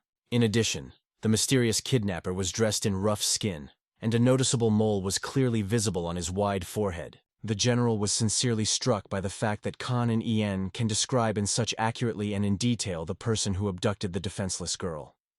However, he remained completely incomprehensible why, in this case, the warrior did not detain the criminal on the spot. However, the reason was quite obvious. Enemy warriors continued to constantly shoot their powerful bows. Kan Yen was simply seriously worried that if he did not manage to reliably protect Van Lim, then a deadly arrow would certainly get into his younger brother. So far, while the wise general was deeply thinking about everything that was happening, the worried Chon Muk carefully approached him. He seriously warned an experienced warrior that all the attack looked like this daring act was definitely a powerful green forest. The merchant very persistently asked for the help of the general, because the one who was abducted by the insidious bandits was the daughter of not only his good friend, but also a great partner in business. However, a strict military leader only calmly explained that Muhon Muke was late with his request. His younger brother left even late at night, solemnly promising that he would surely save the young mistress. Of course, Chon Mook was sincerely struck by the similar dedication of a young warrior, especially given the fact that the kidnapper, obviously, owned strong martial arts. After these meaningful words, the general's smile became even wider and more mysterious, since Chon Mook, being a knowledgeable person, must certainly know the formidable name of a frantic dragon. Only after hearing this legendary nickname, the merchant's eyes opened widely from genuine fright. Somewhere at the same time, the abducted girl unconsciously lying on the soft green grass next to a dangerous bandit. Experienced criminals for their long practice have long realized that women were excellent hostages, especially if they are young and attractive. It was an excellent option to force them to be very nervous and concessions. And even if something does not go according to the initial plan, with the captive you could have fun, give to subordinates for pleasures, or, in the end, it is profitable to sell in the market. After all, Young girls had many practical applications in the criminal world. Therefore, the spirit of the devil, carefully looking at her, sincerely admired the refined beauty of this lovely girl. After all, she was especially good for herself. He could not even remember how many long years have passed since he had the last time he saw a really beautiful woman of a similar level. He did not just like the captive, he was literally ready to break the chain from the surging desire. However, at the last decisive moment he reasonably stopped, because nevertheless this exquisite lady was with him as a valuable hostage. For this important reason, the criminal was angry with himself, because he simply could not believe that he really had to sit next to such a beauty and at the same time inactive. However, suddenly he heard someone's unfamiliar voice in the night silence. This mysterious voice was not at all like the voices of Chan the San or Chan Muke, because it sounded too young and impassive. The bandit vividly remembered last night when he boldly took the mistress with a battle. After he deftly dealt with 2 inexperienced guards, the offender heard some kind of quiet sound, as if an annoying mosquito buzzed in the dark. This mysterious voice calmly informed him that he would not particularly hope that he would not be found or punished. Then the kidnapper considered that he simply heard something in the night silence. The whole voice was very quiet and surprisingly unemotional. It seemed to the devil's spirit that if it were one of the devoted guards or a member of the girl's family, then a person would hardly have to speak so calmly and detached. In addition, he was very offended by the fact that the unknown boldly called him a bearded man because of a mole on his forehead, which in fact was barely noticeable, and less than his mustard grain. Therefore, an angry criminal decided to brutally take revenge on this impudent shame if he only dares to stick closer. After all, then he will wash this humiliating shame with his own blood. The very fact that someone dared to call him so dismissively seriously insulted his proud title of the spirit of the devil of the green forest. However, only after deeper thoughts, he realized with horror that this mysterious man managed to make out the smallest details of his face even in the pitch darkness of last night. The bandit was clearly frightened, even jumped from one alarming thought. What can this be for a supernatural person? He perfectly understood. For sure, the pursuer was already following his trail, so he shouted loudly and defiantly that he was looking forward to the long-awaited meeting. Shortly before this impudent call, the hero silently landed on a thick branch of a tree. Initially, he simply methodically followed in the same direction as the mysterious criminal. But unfortunately, while he stubbornly followed the trail, he did not even notice how hopelessly he got lost in an unfamiliar area. For this annoying reason, his focused persecution was noticeably more complicated and dragged on. That's why the rational warrior headed for the highest point, which he noticed nearby in the forest. However, no matter how much he looked around, he could not understand anything in the surrounding environment. These places were completely unfamiliar to him. The hero could not even believe that he was really lost in this wilderness. However, just at this critical second, the hero heard a loud voice near the forest more often. This sound became for him a literally saving signal in a hopeless situation. So he immediately quickly rushed to the one who was waiting for him so impatiently. Nevertheless, as soon as Khan In began to approach, the spirit of the devil instinctively stepped back, because he felt a truly incredible combat aura of the enemy. Soon, the criminal clearly saw the silhouette of an approaching warrior, and with horror realized that Khan In was a damn quick fighter. It seemed completely impossible that an ordinary person could develop such a supernatural speed. Realizing that he definitely could not cope with such a formidable opponent alone, the bandit hastily grabbed an insensitive captive on his shoulder. However, when the offender tried to retreat rapidly, he realized with horror that the hero was literally hung over his head like a predatory bird. Therefore, the desperate man had no choice but to simply unceremoniously drop the girl, like a bag of potatoes, from his own shoulder to the ground.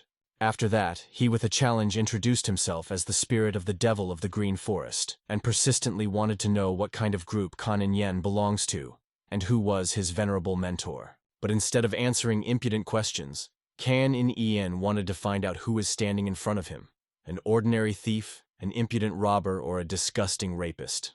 Instead of a direct answer, the offender proudly called himself a noble knight of the green forest. Obviously, Khan In was extremely annoyed, because this vile freak, which stole a defenseless girl, still had the impudence to call himself a man of honor and dignity. The bandit himself was amazed that this daring young man was not only a frank rude, but also dared to openly condemn his noble actions. No one else would say such insulting things after pronouncing the sacred title of the spirit of the devil of the green forest. Therefore, angry, The criminal wanted to sarcastically find out if his respected master taught that such impudent speech in an ordinary world is brutally punishable. On these empty threats, the hero only laughed contemptuously, turning to such a garbage, unworthy of life itself. Because more than anything in the world he really hated miserable morons that allowed himself to treat women poorly. When the impudent man again persistently asked him to introduce himself, the warrior calmly made it clear that the criminal had no right to ask him such questions. Canon En decided to find out for the last time who this man was, a thief, a robber, or a disgusting rapist. Obviously, the bandit did not finally understand what was happening at all and what should be said in response. Indeed, for any person from a green forest, this was a completely ordinary thing. To kill, if necessary, and if a suitable woman comes across, then master her strength. Therefore, the bewildered criminal did not know what to say now in his excuse. For this prudent reason, he simply tried to delicately hush up the unpleasant problem, explaining to the hero that an annoying misunderstanding occurred. At this tense moment, the bandit actually secretly planned to quietly approach a dangerous enemy. Because for any swordsman, the most important thing is the optimal distance to the enemy. However, Kanin Inu, it seems, was completely unimportant whether there was a misunderstanding or not. He persistently wanted to know what kind of person was standing in front of him. At this critical moment, distracting the attention of the hero with an empty chatter, a cunning bandit got close to him quite closely. Therefore, decisively grabbing the handle of the blade, swiftly flying on Kan and Yen with a naked sword, the criminal explained with a challenge that he really robbed peaceful people and took possession of their women by force. But to his great surprise, literally a lightning Audic hero easily left his rapid attack, like smoke. Then the panicked enemy desperately tried to use his crown equipment. 9 waves that dissect the soul. However, this did not help him defeat the enemy. All his blows literally passed through the ghostly body of the hero, without causing the slightest harm. Of course, such an outcome could not frighten an experienced warrior. The spirit of the devil was absolutely sure that Kaninan touched his blade, but did not feel the characteristic resistance of the sword that dissects the flesh.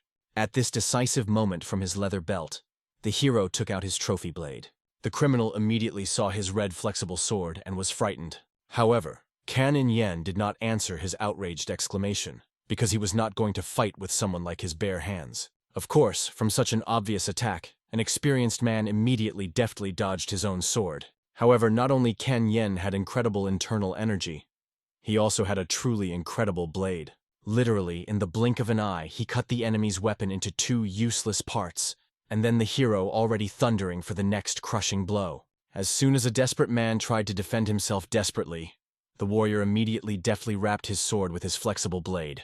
After that, not giving the slightest opportunity to budge, Kanin Yen pulled him closer to himself, and then a simple but powerful blow of his palm in an instant broke his nose. Obviously, the spirit of the devil simply could not believe that someone managed to take his faithful sword and put it on the shoulder blades for only 3 elegant movements. And all this time of the battle, the hero had an absolutely calm, unflappable face, as if he was engaged in ordinary everyday work. Obviously, the proud criminal could not allow his own humiliating loss, and desperately reached for secret weapons. After which he quickly threw him towards the hero and tried to shamefully escape from the battlefield. Of course, for his high status, this was extremely humiliating. But the main thing was at all costs to maintain its own precious life. However, such a primitive tool like a throwing knife could not harm the true master of martial arts. He calmly stopped him, picked up and carefully looked around the escaping enemy. After that, the cold-blooded warrior attacked the fugitive with his own weapons, accurately falling into a vulnerable place. And in the end, he could not continue to move at the same pace due to the fact that the blade was firmly stuck in his ass. At this time, Kanin En drew attention to the insensitive girl lying at his feet. He did not know what he should do, to save her or continue to pursue a miserable fugitive. Somewhere at the same time, 3 friends from Hebei calmly sat next to their respected master.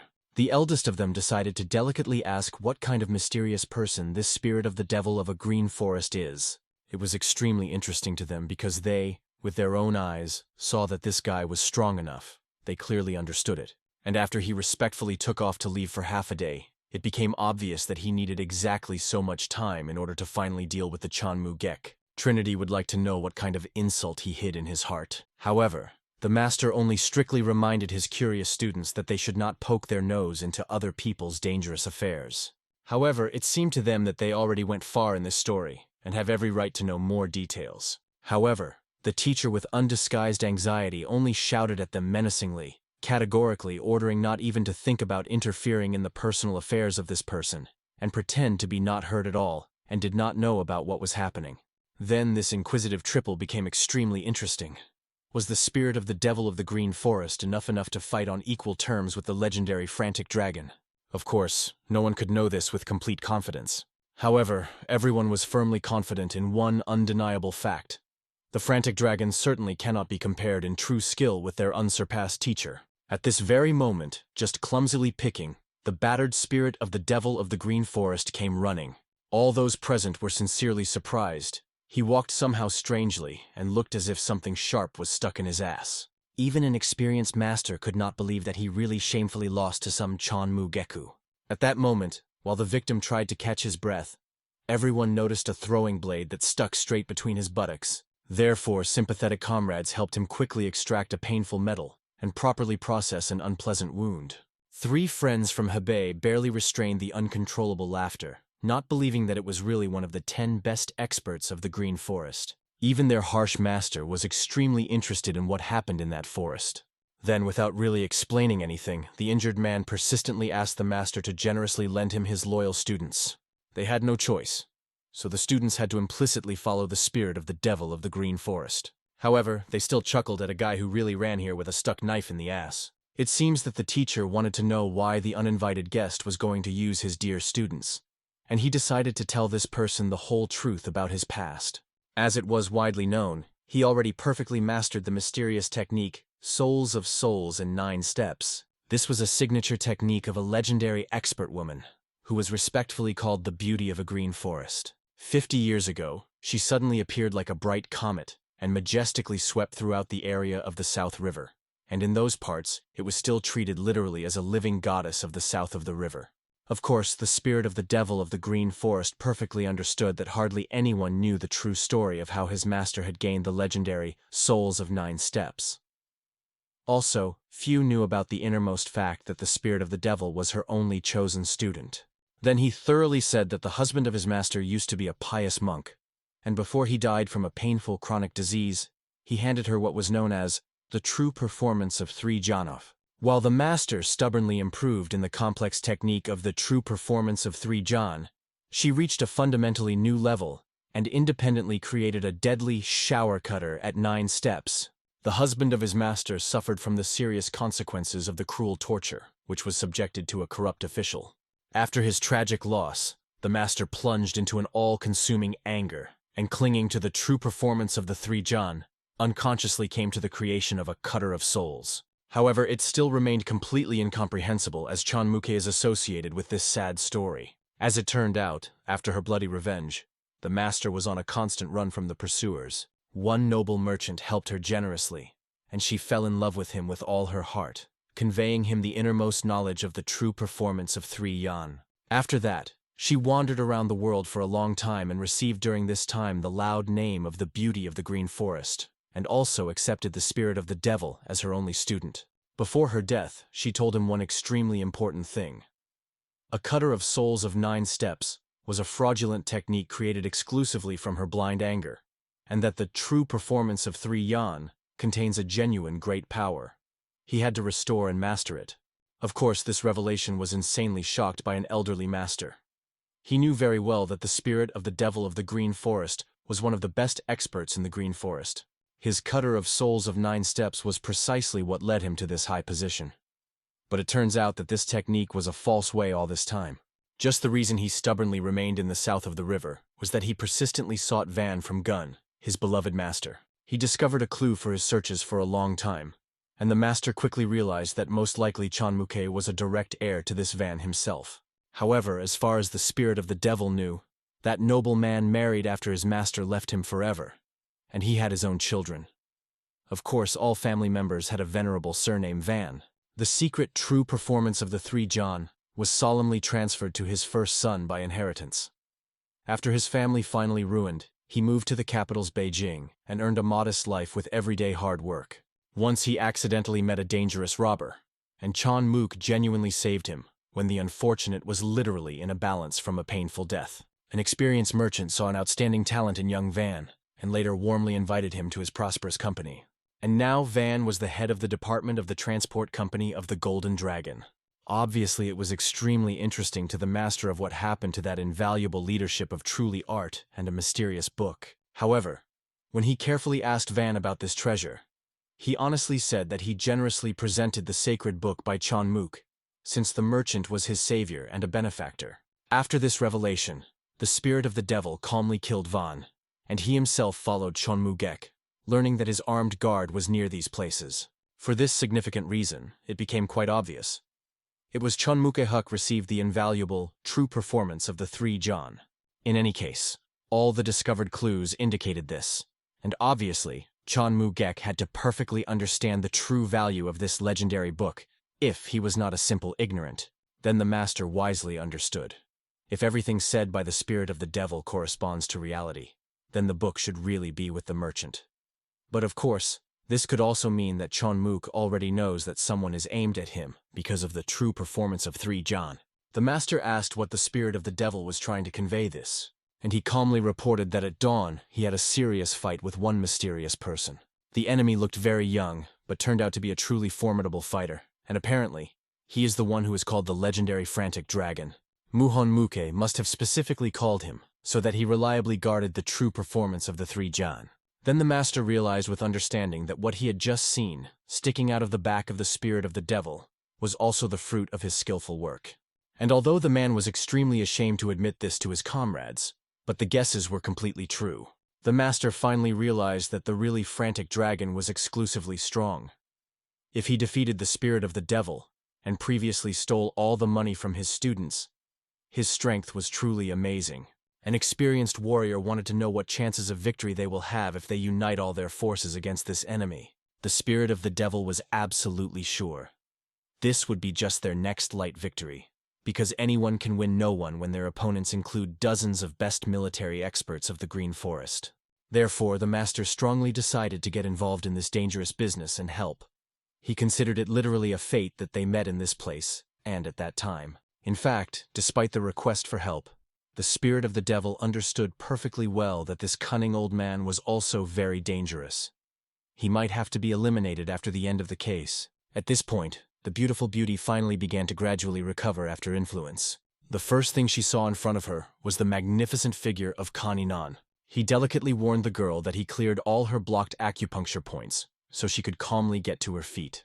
However, the young lady, it seems, did not understand until the last what happened to her in reality. Then the hero patiently explained that she was mercilessly abducted by bandits from the Green Forest, and he followed them to safely save her. Of course, it was quite difficult to believe that this hero was her real savior. She began to crumble in sincere thanks to the young master for his selfless act. However, the hero also honestly reported that they had another small problem.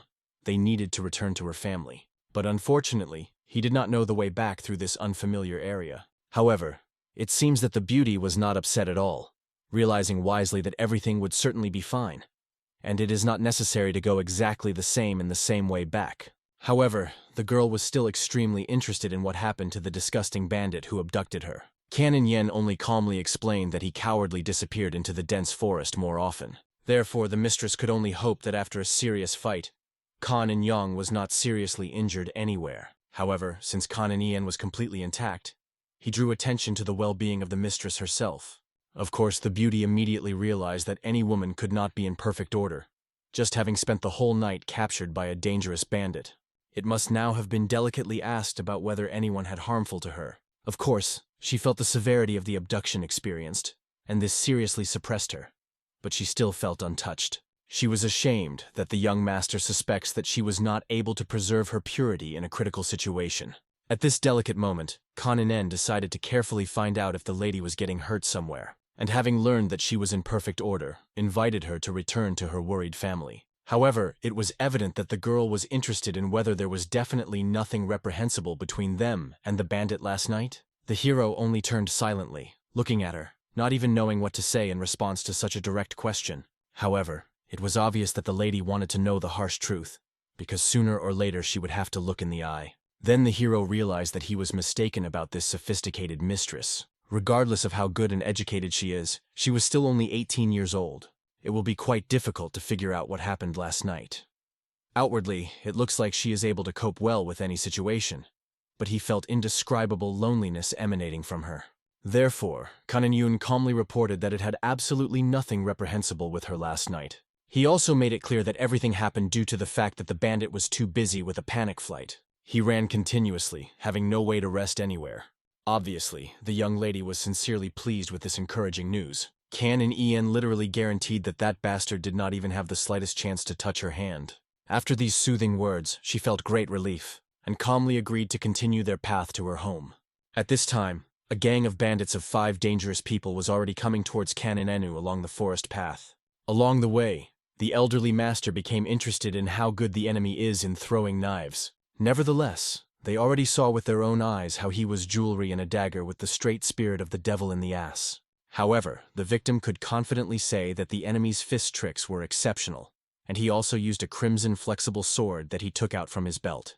The spirit of the devil described this sword as a flexible blade with a blood-red blade. Obviously, the man was immediately seriously scared, because it was extremely important information.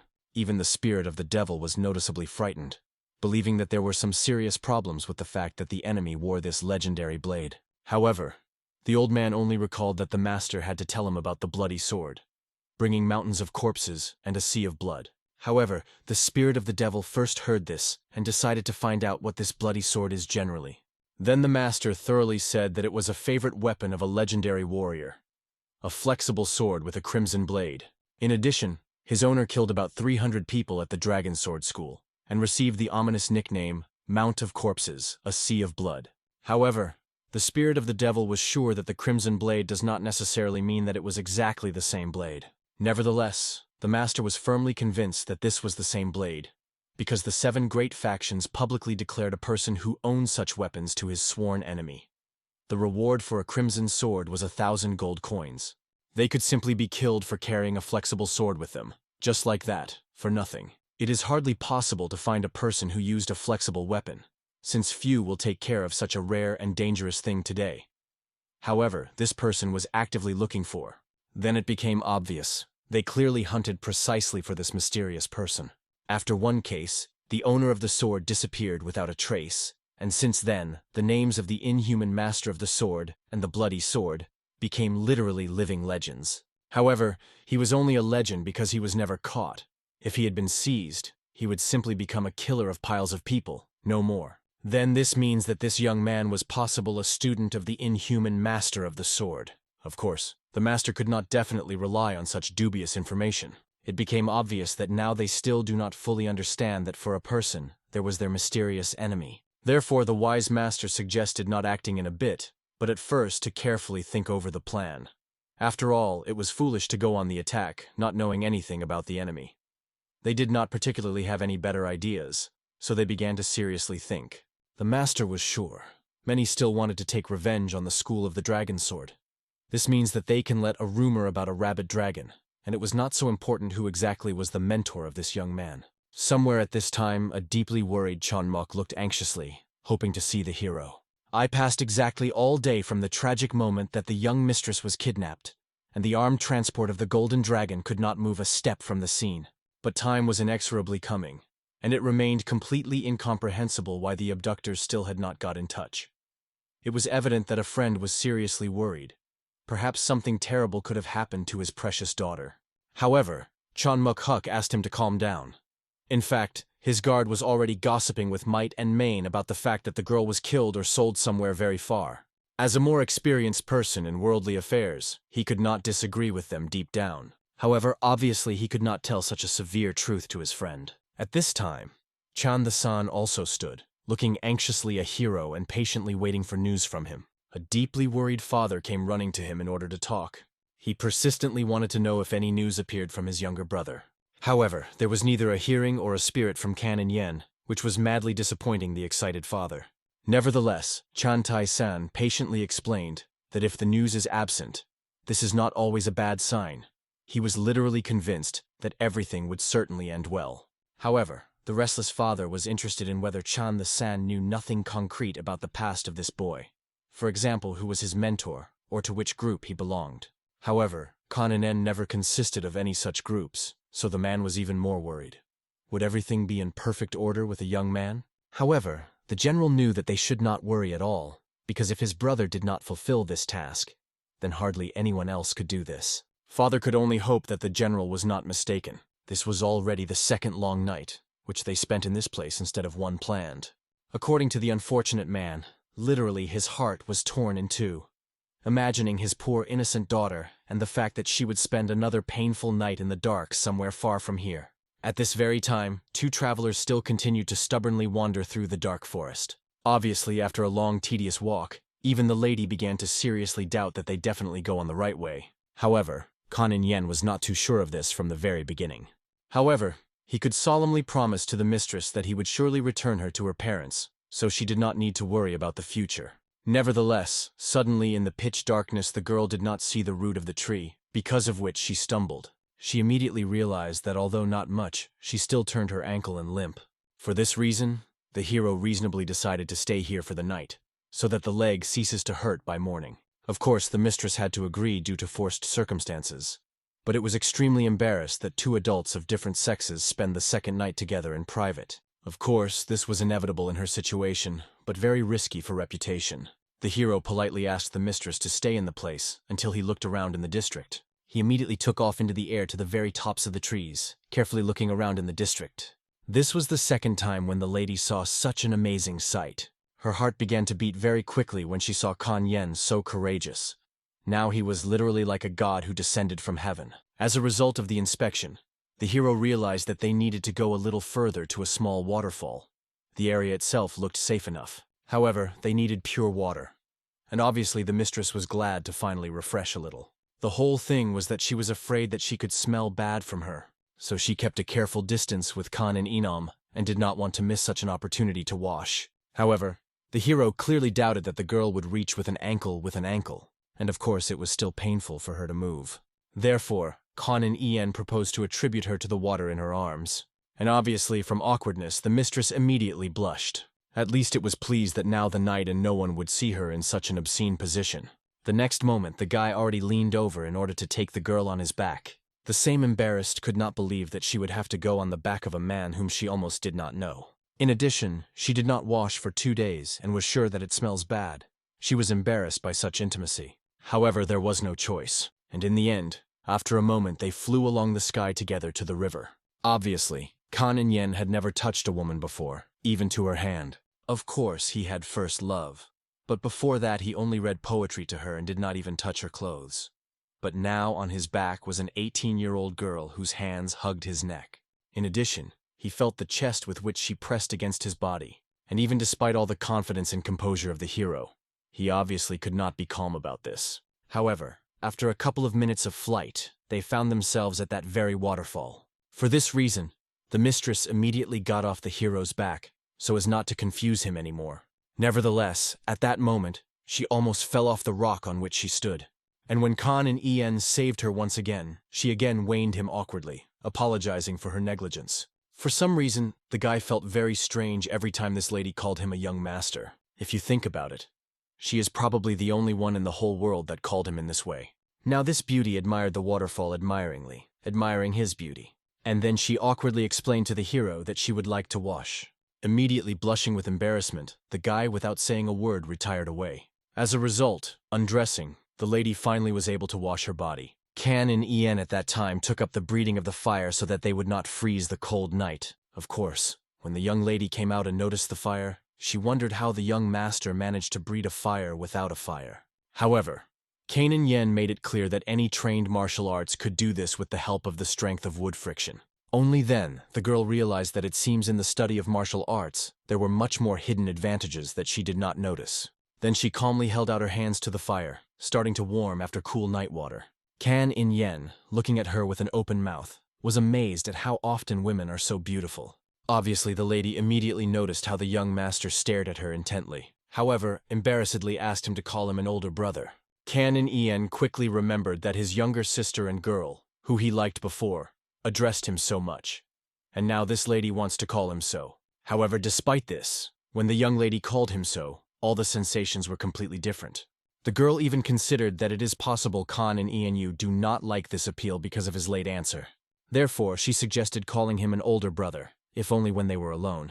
Obviously, the hero politely agreed to such a persistent request of the lady, and she only approached his face closer, wondering that Kanin Yen was so polite with someone who was younger than him. She asked her older brother not to hide if he did not like her, because she was not going to intervene in his life if he did not want to. Kanin Yen, it seems, sincerely did not understand why the mistress made such conclusions. However, it was obviously abducted by bandits and discredited. Even if nothing happened, most people consider that what happened to her was her fault. However, Kanin Yen was convinced no one would think for anything in this way. The girl was only surprised at the naivety of the hero, because many in this world considered otherwise, and she was sure that even Kanin Yen would begin to think about her so over time. However, the hero realized that he could not console her. Therefore, I decided to find out whether it repels it to the fact that he spent for a long time in prison. He also left there and was a former prisoner. However, this did not bother the mistress at all. On the contrary, she did not want to deliver Kan and Enu in the future in connection with the incident. Nevertheless, the hero calmly made it clear that in this case she had nothing to worry about. He will be the one who will protect her. Since he is her older brother, it does not matter what will happen in the future. He will not refuse her. These sincere words caused joyful tears on the face of the young virgin. Therefore, she immediately hugged the hero by the waist, rejoicing that he was so good for her. At this time, the worried father sat with his longtime friend, realizing that at the end of this night, there would be 2 full days with the disappearance of his daughter. Of course, he doubted whether everything was really all right with the girl. Chonmugek could only apologize for the fact that everything went completely wrong as he conceived, after which the man fell silent awkwardly, not knowing what to say to him. Father already understood that Chonmuke decided to offer him just to forget about his daughter and continue his path. Looking at his silent face, the man realized what was the matter. Therefore, he promised that if they did not hear any news by morning, they would follow his solution. After all, he could not allow him to endanger everyone else because of his hope. Of course, everything that was left to do Chonmuk is only to apologize for the fact that everything happened. The man understood that this was part of his guilt. He should not leave his hometown. From the very beginning, he understood that he could endanger his family, and still did it in order to rise in society. But of course, the head of the Golden Dragon understood that it was his fault. A friend trusted his abilities, but they were in the worst of the possible scripts. At that moment, General and Van Lim also rested at their fire. Obviously, Van Lim looked very restless, and did not understand how Chantai-san could remain so calm. The point was that there was no good reason for concern. The general knew excellently the true abilities of the young man, and had unlimited trust in him. That is why the military leader was firmly convinced that soon the young warrior would bring the girl back to Italy. It only remained to hope that his assumptions would be true. Meanwhile, a senior officer also solemnly promised that the boy's father would soon be released from imprisonment, while removing all the charges from him. Therefore, it is extremely important to maintain good relations with people from the arms transport company, since their favor may be needed to return the parent home. Then Van Lim realized something important. It seemed that Chantai-san could not go back with them to his native village. In principle, such a development of events did not seem strange.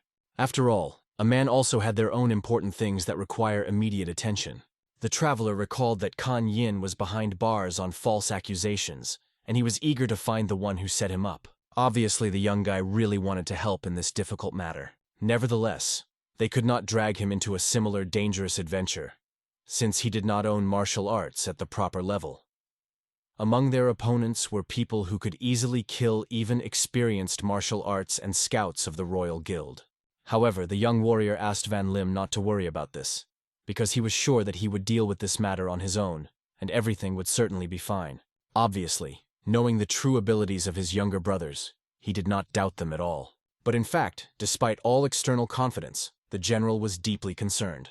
The military leader perfectly understood that in the future it might encounter people who control the fate of the whole nation, like the Prime Minister. Now they literally entered the world in which there were cruel rules. Either you or you. It was a world that was filled with real monsters to the brim. However, with a slight smile, he remembered that Kanin Ian was also a real monster. When morning came and the young hero and girl did not return to the wagon of the family, a serious quarrel began. Obviously, the worried woman was not ready to budge, until she finds out exactly what happened to her beloved daughter. However, her husband patiently explained that such delays put themselves and people from the transport company in an extremely dangerous position, especially given the fact that the family is threatened by enemies, about whom they know almost nothing. If they do not leave this place now, they can expose all mortal danger. As a result, after some time, the man ended a difficult conversation with his wife. And then Chon Muke asked for a way to hit the road, because he managed to persuade his wife with great difficulty. Obviously, the leader of the guard again began to repent of his sin. Nevertheless, the man perfectly understood. His friend did everything in his power. Now they had to immediately leave, if only for the safety of his son. After all, if something happens to him, the father will not be able to look into the eyes of his ancestors in heaven. Suddenly, a woman saw someone's silhouettes. Then she joyfully screamed with happiness. It was her daughter, walking next to the hero. As a result, the whole family reunited, and parents could not believe that the girl returned alive and healthy. The general, of course, praised the hero for excellent work.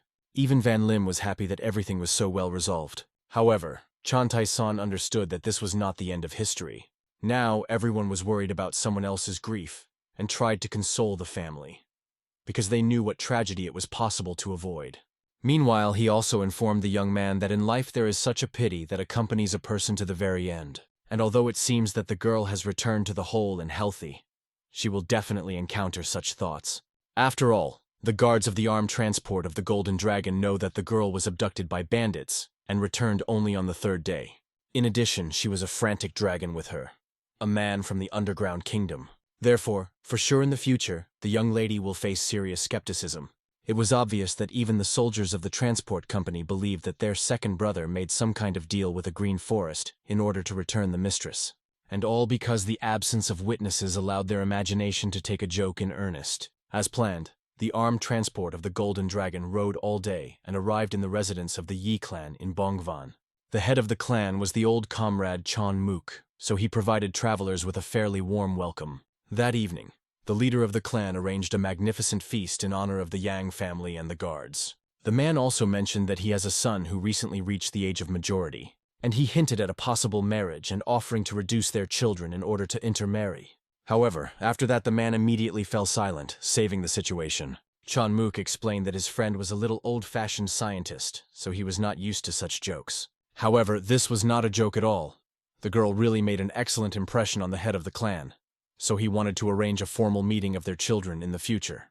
Of course, the father happily agreed to this proposal, although he understood that if not for the recent abduction of his daughter, this meeting could really lead to something. Even now, he felt just terribly and could not imagine how his poor daughter was now feeling now. Even Kanin En, he looked at the girl with the appearance of a man who understands her experience. The guards wished her happiness and worried about the future of the mistress after what the bandits had done to her.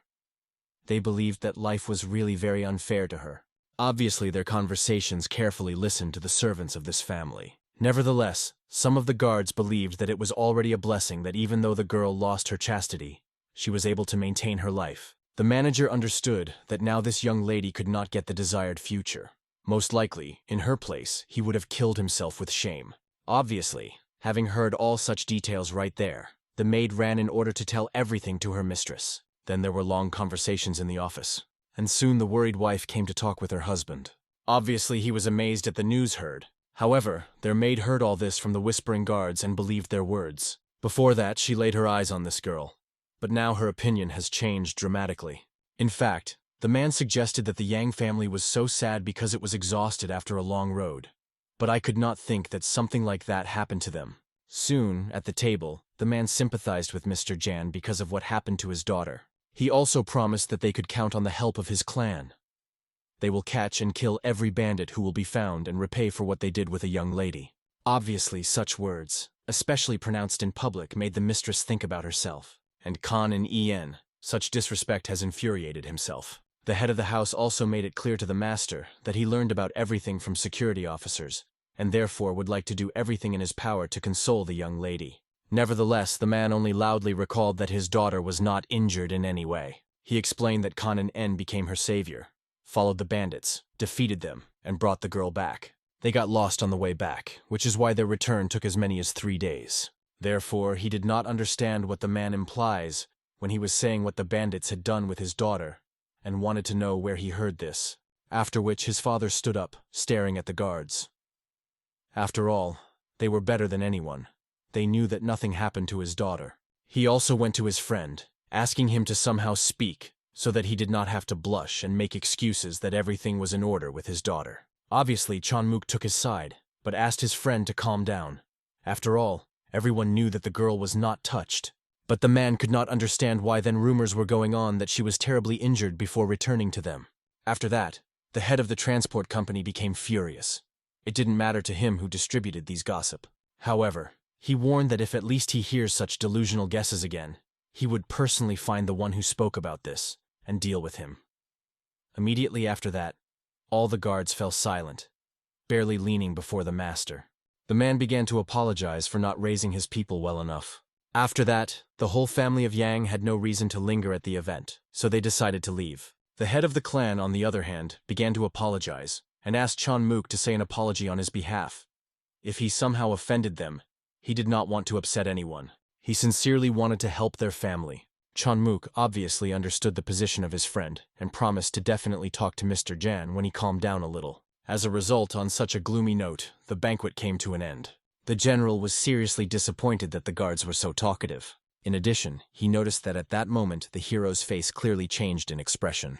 However, the young warrior could not believe that some people allow themselves to build the most incredible guesses about other people's affairs, at the same time without caring about their deep feelings and experiences. Watching how much upset the hero was due to the incident, an experienced military leader gently invited him to return to his chambers and relax a bit from all these unpleasant conversations. Nevertheless, Canon Yen warmly wanted to be alone with his thoughts, so he asked his comrade to go first. Remaining to sit at the table in complete solitude and carefully considering everything previously said in this hall, he finally understood the deep feeling that the young lady experienced.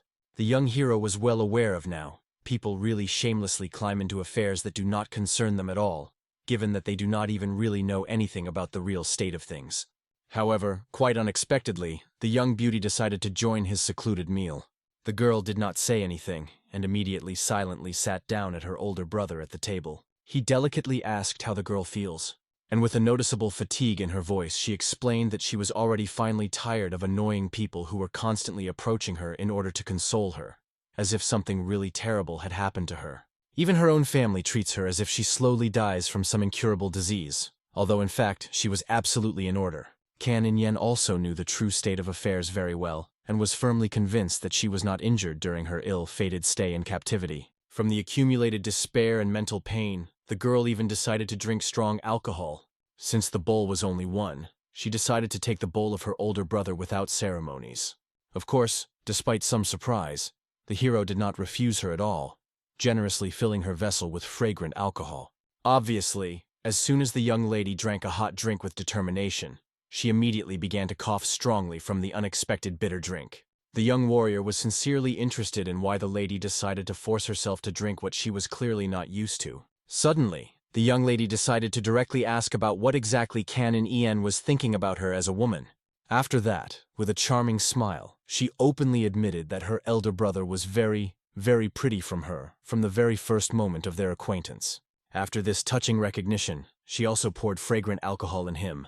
And only when the hero drained his cup to the bottom, the girl with a slight embarrassment explained that according to the strict rules of their ancient family, a woman should not pour alcohol to anyone but her own legal husband and his own father. She also gratefully reminded the hero of the undeniable fact that it was he who was the very person who, risking her own life, saved her from imminent death. However, she did not have a worthy way to repay for such a generous act. Therefore, a delicate kiss is the only thing that she could sincerely thank him for his kindness. Obviously, the bewildered hero only after a long moment was able to recover and answered this unexpected kiss with no less tenderness. The father, accidentally passing near the hall, suddenly became an involuntary witness to the intimate moment that he definitely should not see. However, over the past few difficult days, his beloved daughter practically did not tell him a single word, closing in himself from the shocks experienced. But now she sincerely laughed and spoke animatedly in the same way as it happened in the past, to her tragic disappearance. Of course, the father would be immensely grateful to fate for the fact that she again gained her former funny entity. But he had extremely mixed feelings for this sensitive occasion. If she was engaged to someone from a good and noble family, he would still be a little upset, giving her married at such a young age. And yet now she became close to a mysterious man from a dangerous underground world. Although perhaps it was this unusual person who suited her the most. People from the transport company continued to spread their evil gossip. It was only a matter of a short time when a defamatory hearing will fly around the entire high society of the great Beijing, and then no one will ever ask the hands of his disgraced daughter. It is unlikely that in the world there is generally a decent man who will readily accept a woman who returned after abduction by bandits from a green forest. None of the truly noble family would never have accepted her as a daughter-in-law. Therefore, the wise father perfectly understood that it would be much better at least to marry her for someone like this hero. Of course, he is far from the best candidate for the groom of all possible, but since he will be able to make his daughter truly happy, the caring parent will close his eyes to all his past mistakes and dubious origin. As if nothing had happened, he calmly went to their hall and politely apologized for distracting them of two from such a pleasant pastime. The mistress was clearly sincerely surprised by the fact that her father did not scold her at all for being lingering alone with a young man for so long, and instead of the expected reproaches, she only hopes that their conversation was not interrupted at the most inopportune moment. This meant only one important circumstance. The father completely approved their nascent relations and did not see anything reprehensible in them. The hero gently asked the man to stop turning to him so formally and respectful, and would turn to him as if to his native son. It seems that the girl's father clearly liked such a heartfelt request from the future son-in-law. After this significant conversation, the three of them were already sitting together, slowly ate exquisite dishes and drank sedately. Then, having drained the next bowl of fragrant alcohol, the scientist man decided to solemnly express one famous wise phrase of the great Confucius. If the sage had only courage, but there would not be proper decency, he would inevitably sow chaos and destruction everywhere. If a modest person had only brave courage, but there was no necessary decency, he would certainly become an ordinary thief and robber. All those present were heard about the legendary courage of the hero in numerous battles, so the wise father could only sincerely hope that the young guy knows very well what true decency and virtue. However, Kanin Inu was really extremely interesting to know what exactly a respected man means by these deep words. The father patiently explained what this means the following. Every worthy person should strictly follow his sacred duty and perfectly fulfill all his duties. In principle, at first it turned out to be a rather difficult task for understanding, given the fact that there were a great many similar duties in human life. While the scientist was thinking that it was considered the biggest duty for a noble person, he came to the conclusion that this should be sincere goodwill for all around them. Having reduced all the above, the hero understood the simple truth. The wise man just wants him to live with an open heart and true mercy. This was definitely not too difficult to fulfill the task. In addition to everything, the sage decided to thoroughly ask about which school or group of masters the hero belongs to his combat style. However, the young warrior officially did not belong to any of the famous schools, but he definitely had his own mentor and teacher. And obviously, the man was extremely curious to find out the full name of this mysterious master. Then the hero without hesitation named his venerable surname Go, and the personal name is John. Hearing such a calm and confident answer, the educated man suddenly realized that, unlike all his previous not very flattering impressions of the hero, the young man actually possessed an elegant speech and had considerable knowledge. Then the scientist said with interest that he had heard that usually someone's loud pseudonym is much better known than the real name. Therefore, he decided to additionally find out the pseudonym of the hero's mentor. However, he was usually called only as a wise old man. It was a fairly loud and impressive name in the world of martial arts. Nevertheless, it remained completely incomprehensible why the famous master had just such an unusual name. In addition, of course, a cautious man was seriously worried that his future son-in-law would become a famous bandit in the near future. Therefore, he decided to delicately find out whether the young boy was going to follow the dangerous feet of his mysterious master. Father directly asked him about plans for the future, if he has any cherished dream or a noble goal in life. Then the hero sincerely said that his late parents always hoped that he would ever open his own martial arts hall. If he has absolutely nothing to do, then he definitely plans to engage in the organization of such a hall. Obviously, a wise man considered this a truly beautiful idea for a young man. With the outstanding skills of the hero, he will certainly have an endless stream of wishing students from all over the country. The girl's father even warmly wanted to help him with everything that he could when the hero opens his long-awaited martial arts hall. Of course, Canon Ian, with all my heart, thanked the future father-in-law for such a generous sentence. However, the wise man did not see much sense in such thanks. After all, now they were no longer completely alien to each other. From this significant moment, he officially allowed the hero to call him only a father. So, after this spiritual conversation, with the first rays of dawn, The Dragon Golden Combat Transport solemnly left the hospitable mansion of the clan. Chan Mook carefully and curiously glanced at his particularly satisfied friend, who was traveling in a comfortable cart next to him. An experienced warrior clearly saw his sincere smile, but could not understand whether something really good happened, because the satellite mood was just excellent. However, the girl's father calmly explained the simple truth. When children happen in children really joyful and important, loving parents will always be immensely happy. Obviously, Chanmu Geku was extremely interesting to know the details. Did the man's son finally decide to enter prestigious public service? Nevertheless, he said that he found his son-in-law. This was, in principle, it was absolutely not surprising, given the fact that the girl was already 18 years old, and it was time to marry all traditions.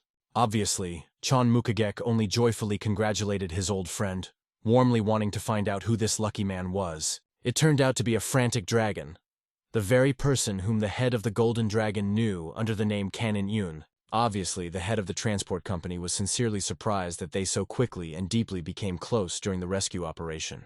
In ordinary other cases, they simply would not have a good reason or enough time to get to know each other better. The scientist thoroughly said that he spoke in detail with the boy last night, and he seemed to him a decent young man with noble intentions. However, of course, Chan Muk-hek seriously concerned the sad circumstance that Kanan N came from a dangerous underground world. Nevertheless, according to the scientist, the young man behaved quite appropriately to circumstances, and he was not like a person who could do something bad. However, at this intense moment, completely unexpectedly, an excited manager quickly ran up to the head of the transport service. The situation was extremely urgent ahead. Someone completely blocked their only road to the next important destination. Judging by the appearance of a mysterious man, and the fact that he confidently held a combat sword in his hands, he definitely looked like an experienced master from the legendary world Murim. Of course, Chan Muke was sincerely surprised that their convoy, who did not carry anything particularly valuable, meets so many serious difficulties on his usual path. Soon they carefully drove up to that most mysterious man, patiently waiting for their arrival. Going ahead from the golden combat transport of the dragon, Chan Mook politely introduced himself and courteously asked to find out the name of the stranger. As soon as he heard the answer, an experienced warrior immediately realized that he was standing before him, none other than the foreman of the famous Pen Clan No. 1 in the powerful Hebei province. He was also widely called a frightening nickname that crushes mountains with a sword. Obviously, when Chan Muke recognized the true personality of this formidable man, he immediately wanted to find out why such an influential person blocked their path. However, although the stranger admitted that their golden combat transport of the dragon had a worthy reputation in these parts, but this time they completely crossed any permissible line. Nevertheless, Chan Mook continued to look at his formidable interlocutor perplexedly and bewildered, completely not understanding the essence of what was happening. The whole thing was the unpleasant circumstance that their respected company allegedly hired the dangerous student of the inhuman master of the sword, who was considered the enemy of the No. 1 in the whole legendary world Murim. Obviously, Chan Mook did not have a concept at all about what exactly such a serious question is about. The formidable warrior only categorically asked the leader not to pretend to be ignorant, because he would never miss them further until they give this dangerous student to the authorities. Obviously, the man from such egregious arrogance was even more angry and lost his temper. An experienced military leader persistently wanted to know who exactly this mysterious student of the inhuman master of the sword. Then the angry man immediately cried out menacingly and loudly, demanding that a frantic dragon immediately reveal his true personality, and immediately seemed to appear. Even the wise vat of Tai-san did not understand at all what is the essence of the matter, and why the young hero is called the student of this sinister person. According to all the well-known legends, the inhuman master terrorized the world about 30 years ago. No one certainly knew his true origin, but he was widely known for his merciless cruelty, and became the main enemy of the whole society Murim after the bloody reprisal in the prestigious Dragon School. However, Kanin absolutely did not understand why he was ranked to the students of this legendary villain, since his master was a completely different person. Therefore, the young hero decisively went to personally resolve this confusing issue, so that they were no longer persecuted by all sorts of troubles and false accusations. Introducing himself in front of a formidable warrior, he called himself with dignity that very frantic dragon. The head of the transport company anxiously understood that he could not protect the young hero from such serious troubles, even if he was officially a member of his security group. At this tense moment, the displeased man had already begun to persistently interrogate the hero about where his inhuman master of the sword is hiding. However, Kanan En calmly and patiently explained that some kind of annoying mistake occurred. His mentor is definitely not the person who is called the inhuman master of the sword. Obviously, a suspicious man considered it some kind of clumsy lie, and strongly asked to name the full name of his true master. However, the hero calmly and without the slightest difficulty named the venerable name of Guan Zhan. The present warriors did not remember such a mysterious person among famous masters. Therefore, they decided to additionally find out which influential group belonged to Kanan En and his unknown master. Nevertheless, how reliably the hero knew, his mentor also did not belong to any of the widely known groups or schools, and so it turned out that Kanan En fell into an extremely awkward situation where no one could confidently vouch for him or his mysterious master. Initially, the terrible warrior came here because of anxious rumors about the inhuman master of the sword, but already began to believe that they could be erroneous. The problem was that he could not know for sure whether the young guy was telling the truth or unscrupulously lying into his eyes. An experienced fighter wanted the young man to prove here and now that he was not a student of the inhuman master of the sword. If it is not possible to convincingly prove his innocence, then he will be erased into powder for other people's sins. Kanan En sincerely did not understand why he was threatened and ordered to prove that he had never done in his life. The young warrior had never before met such egregious repentance and injustice. Even the wise general was amazed at the incredible arrogance of this self-confident person. However, the formidable warrior could be understood. He did not know either Kanan En or his mysterious master, saw the young hero for the first time, and could not just take and believe him honestly, pretending that nothing serious happened. Only now the hero began to truly understand the wise words of his mentor. Strength is the only law in the brutal material world. After all, people always seek to solve controversial issues through gross power, when it is not completely clear who is right and who is to blame. In principle, in this harsh world, everything really happened in such a ruthless way. Of course, the man was sincerely sorry to kill a young boy if he really was not a student of an inhuman sword. However, as is well known in this unfair world, it is necessary to kill 10 innocent in order to certainly find one real villain, and the hero was deeply struck by such a cruel way to solve complex problems.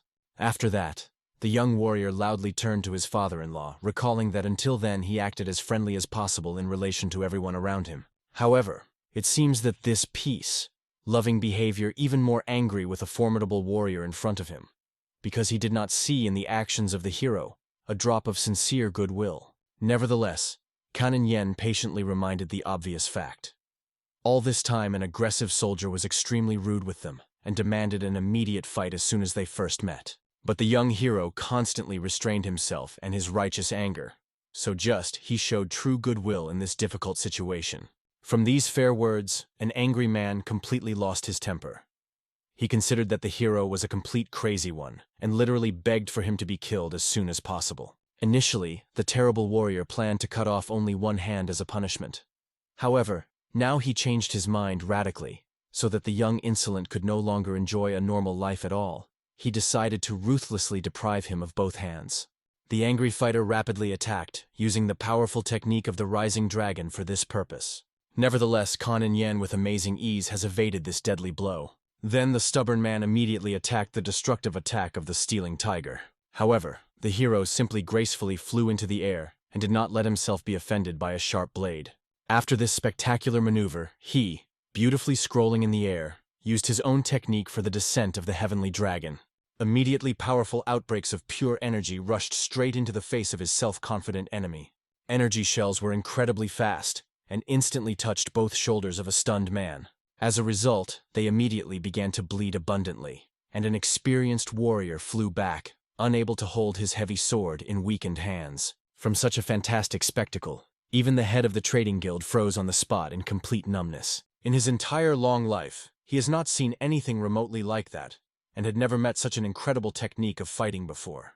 However, immediately an experienced military leader quickly rushed to an immobilized enemy lying on solid ground. Fortunately, having felt his weak pulse, he was relieved to make sure that the man was still alive. Nevertheless, both of his hands were seriously broken from a powerful energy impact.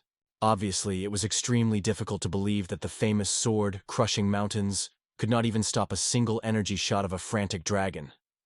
but he was a recognized expert of the highest level. At this time, the hero calmly and gracefully went down to firm ground, anxiously asking if the man died. After all, a young warrior so carefully restrained his powerful forces as much as he could. Fortunately, the pulse of the defeated enemy was quite stable, so Chonmuke was relieved to explain that when the victim would wake up, everything would be in order with him. Even the wise general sincerely smiled, because he carefully noticed how the attitude of Chonmuke had radically changed after he saw his own eyes with his own eyes. Canon Yen only hoped that after this man wakes up safely, he honestly recognizes an indisputable fact. The young hero was definitely not a student of some inhuman master of the sword.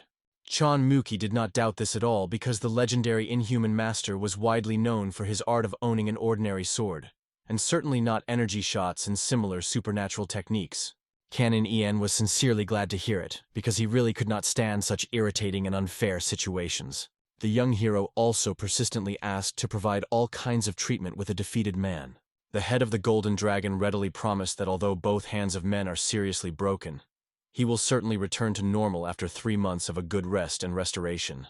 At this time, the hero calmly and sedately approached his faithful horse, and the guards began to scarcely look at each other and even bashfully lowered their eyes down.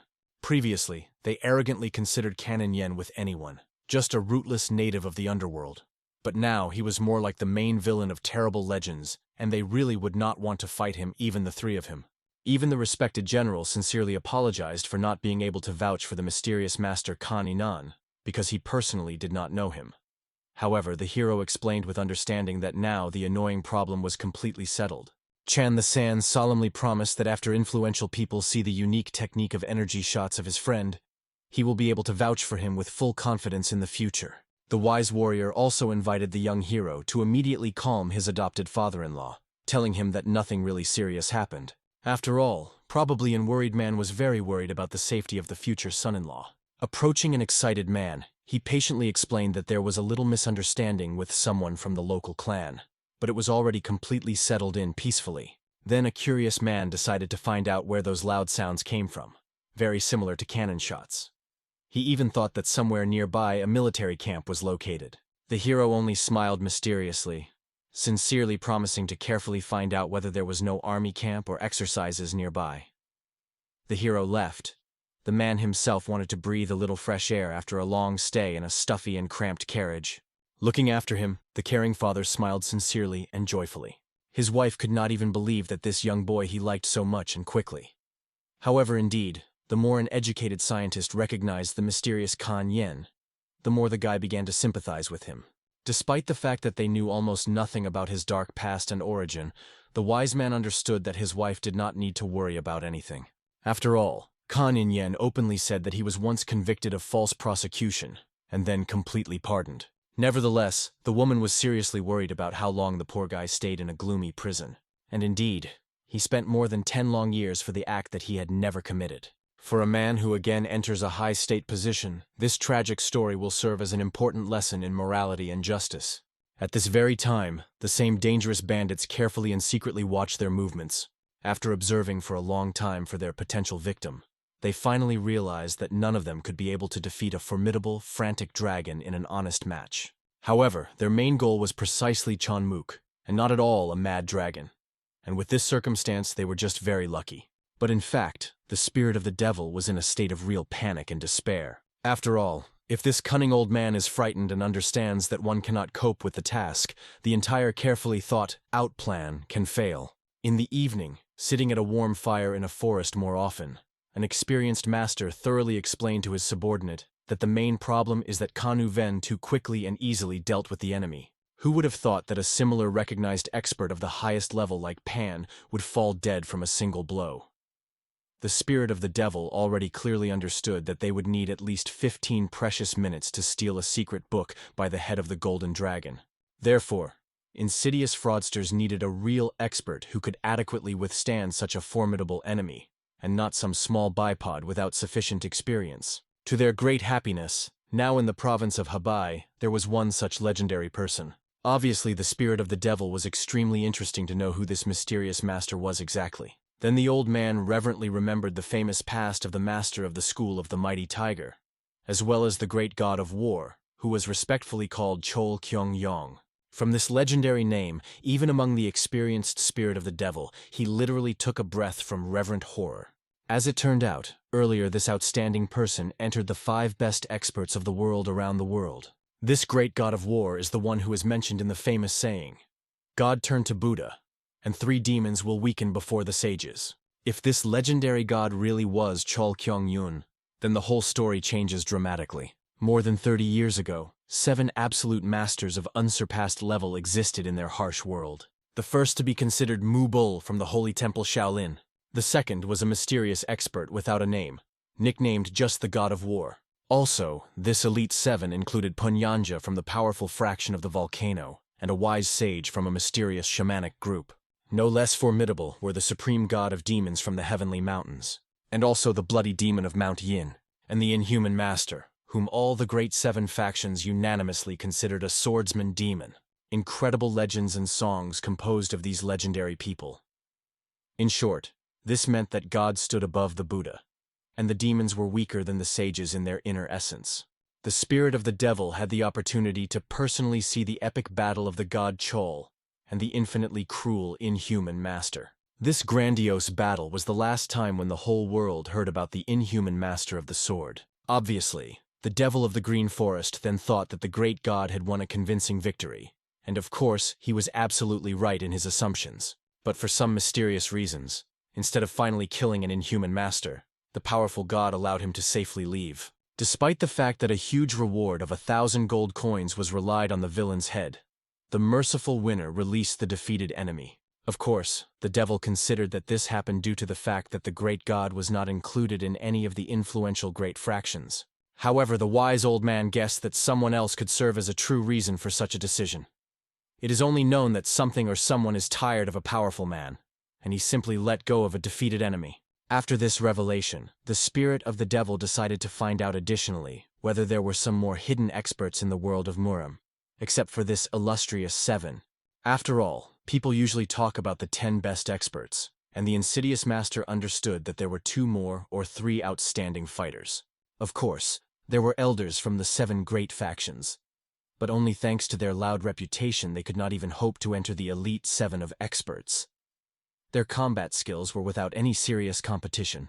Then the spirit of the devil decided to ask the master what he thinks about the famous 3 monsters.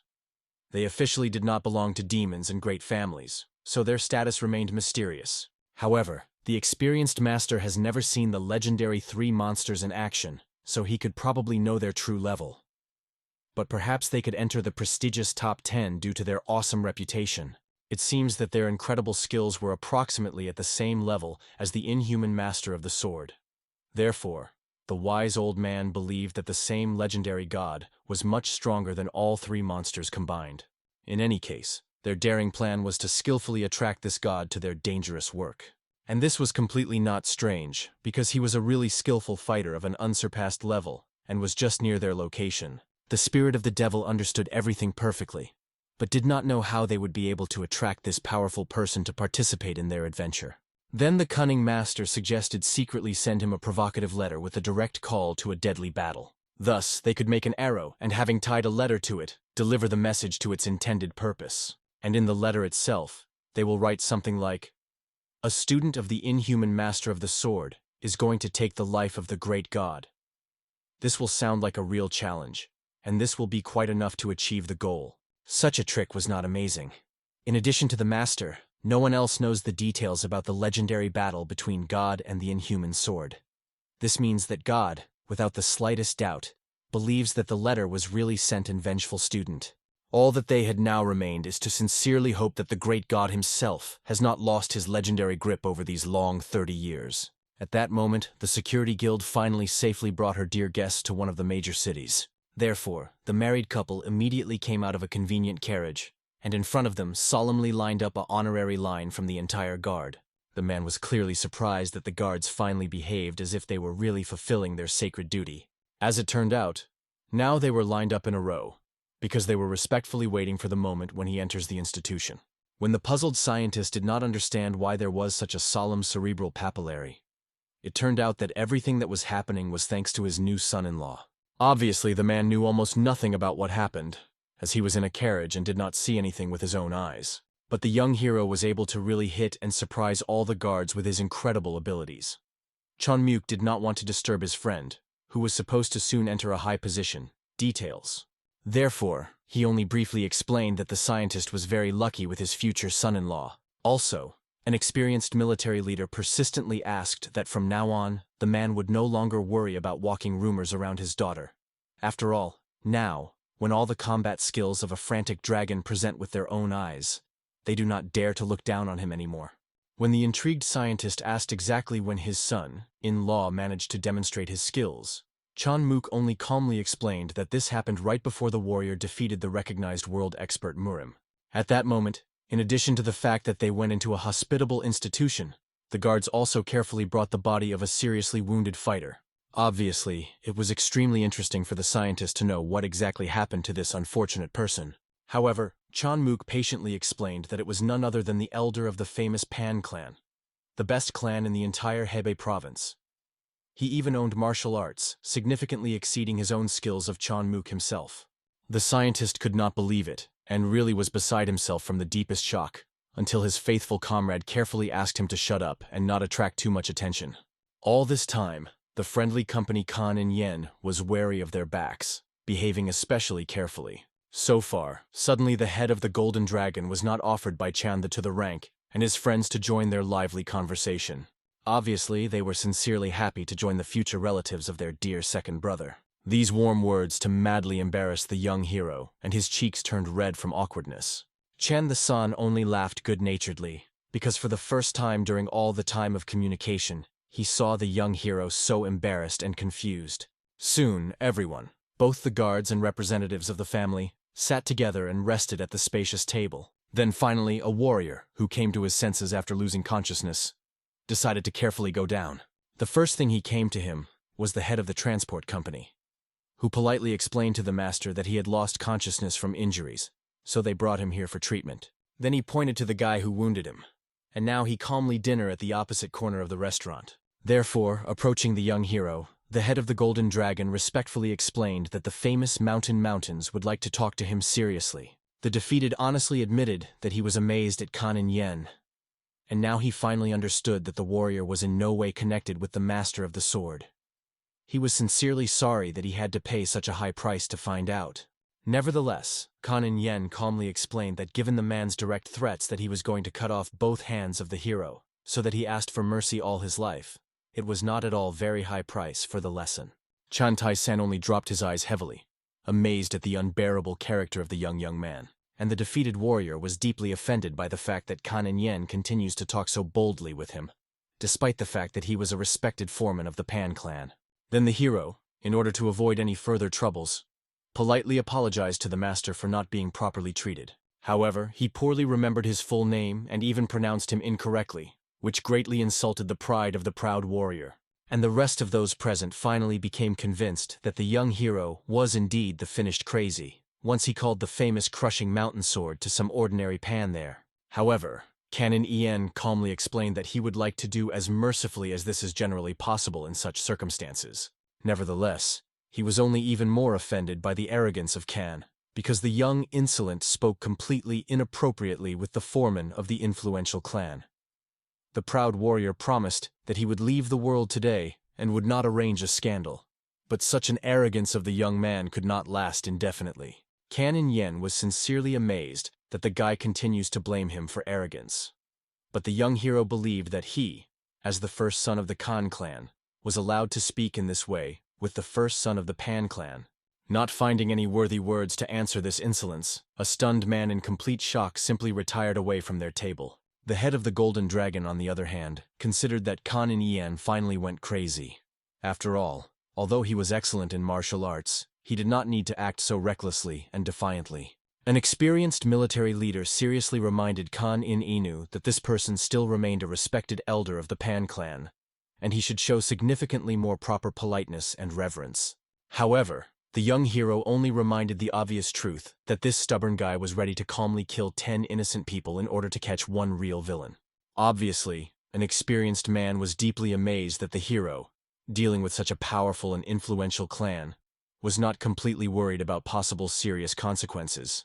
At this tense moment, a caring father-in-law came to loud voice in order to find out what exactly this gentleman told him to an expensive son-in-law.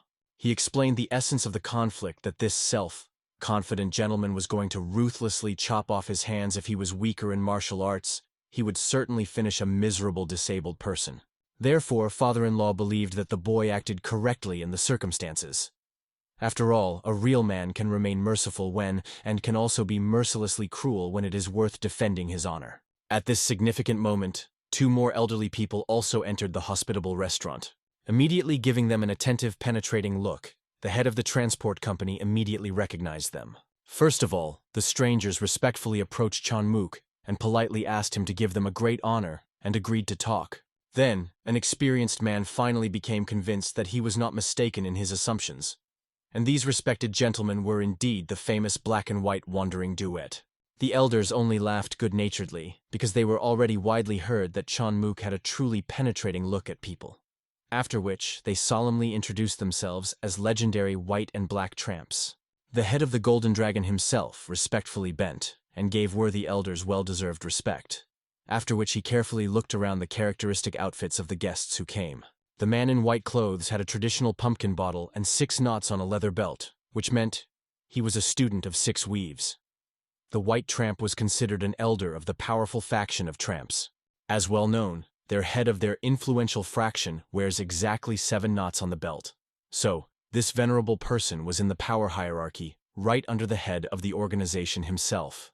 Suddenly, a man in black clothes seriously spoke. They heard an alarming rumor that the Golden Transport of the Dragon hired a dangerous student of an inhuman demon swore. Nevertheless, Chanmuk calmly and patiently explained that they had already finally confirmed. This was an annoying misunderstanding. They do not know at all why someone maliciously spreads this false hearing.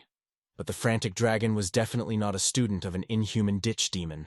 However, obviously, the elders who came could not just believe them honestly, even if Chanmuk himself personally entitled for the young hero. Of course, this seriously affected the pride of an experienced man.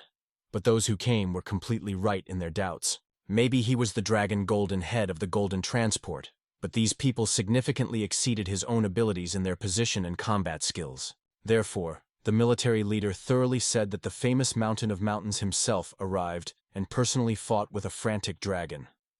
Today, he returned home after the final resolution of all misunderstandings. After these convincing words, both elders were already completely convinced that apparently, they heard the gossip they heard were nothing more than empty inventions. After all, it became quite obvious. A real student of an inhuman demon-laughing man would never peacefully accompany trade values, unless he was going to rob the caravan and kill all the witnesses. The white tramp also felt a certain guilt for believing these evil gossip. He just wanted to carefully check everything for his own curiosity and safety. Therefore, the venerable old man decided to additionally find out from the man who exactly this mysterious frantic dragon was, and he would very much like to look at him at least one eye. Hearing his nickname, the hero courteously rose from behind a spacious table and confidently came closer to respected elders. The young warrior politely introduced himself to the very frantic dragon, which was discussed. The elders were sincerely amazed that Kanan looked like a very brave and worthy young man, which was a rarity in their difficult times. After which they solemnly introduced themselves as the famous black and white stray masters. However, suddenly both experienced warriors paid close attention to an unusual flexible sword located on the belt of a young hero. They persistently asked to show this mysterious blade to them, because apparently, sinister rumors appeared precisely because of this weapon. The hero instantly and without hesitation unleashed this sword from his belt, holding it out for examination. Carefully looking at the formidable weapon, the old man of the black tramp anxiously understood that if it was really the same legendary bloody sword, then the behavior of Khan Inan literally did not give in to a reasonable explanation. After all, for this priceless blade, not only a huge reward was relied on, the sword itself was a real treasure of the world Murim. An experienced warrior did not understand at all how a young man could be so simple and trusting to give a precious sword to vast people. This is definitely not what a real master of martial arts, dear to his weapons, would do. However, having carefully checked this ominous weapon, the elder was horrified by horror.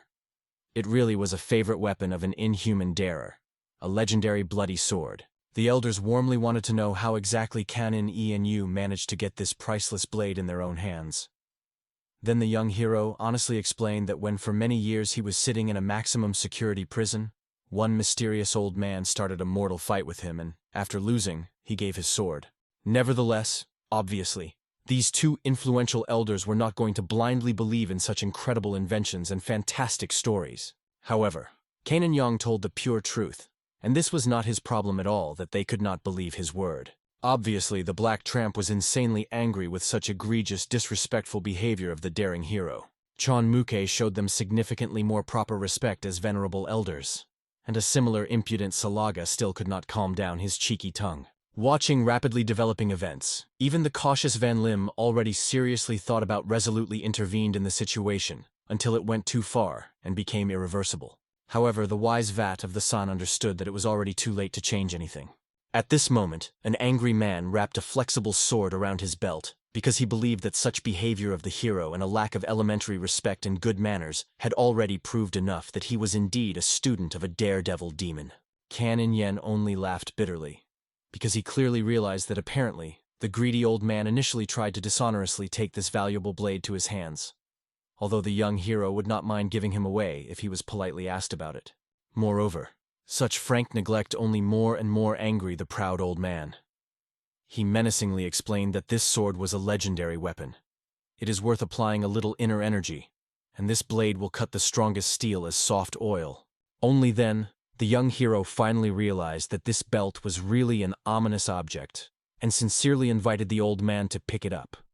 He absolutely did not want outsiders to be worried about him, accusing him of the fact that he was a student of some demon there, because of this damned belt. It seemed to the elder that such words were just a cunning plan of the hero, in order to get away from fair responsibility, giving him a blade as a second. Therefore, an enraged man immediately menacingly ordered his faithful brother to take up arms, ruthlessly kill this dangerous student of the demon lower demon, and finally avenge the innocent students of the dragon school.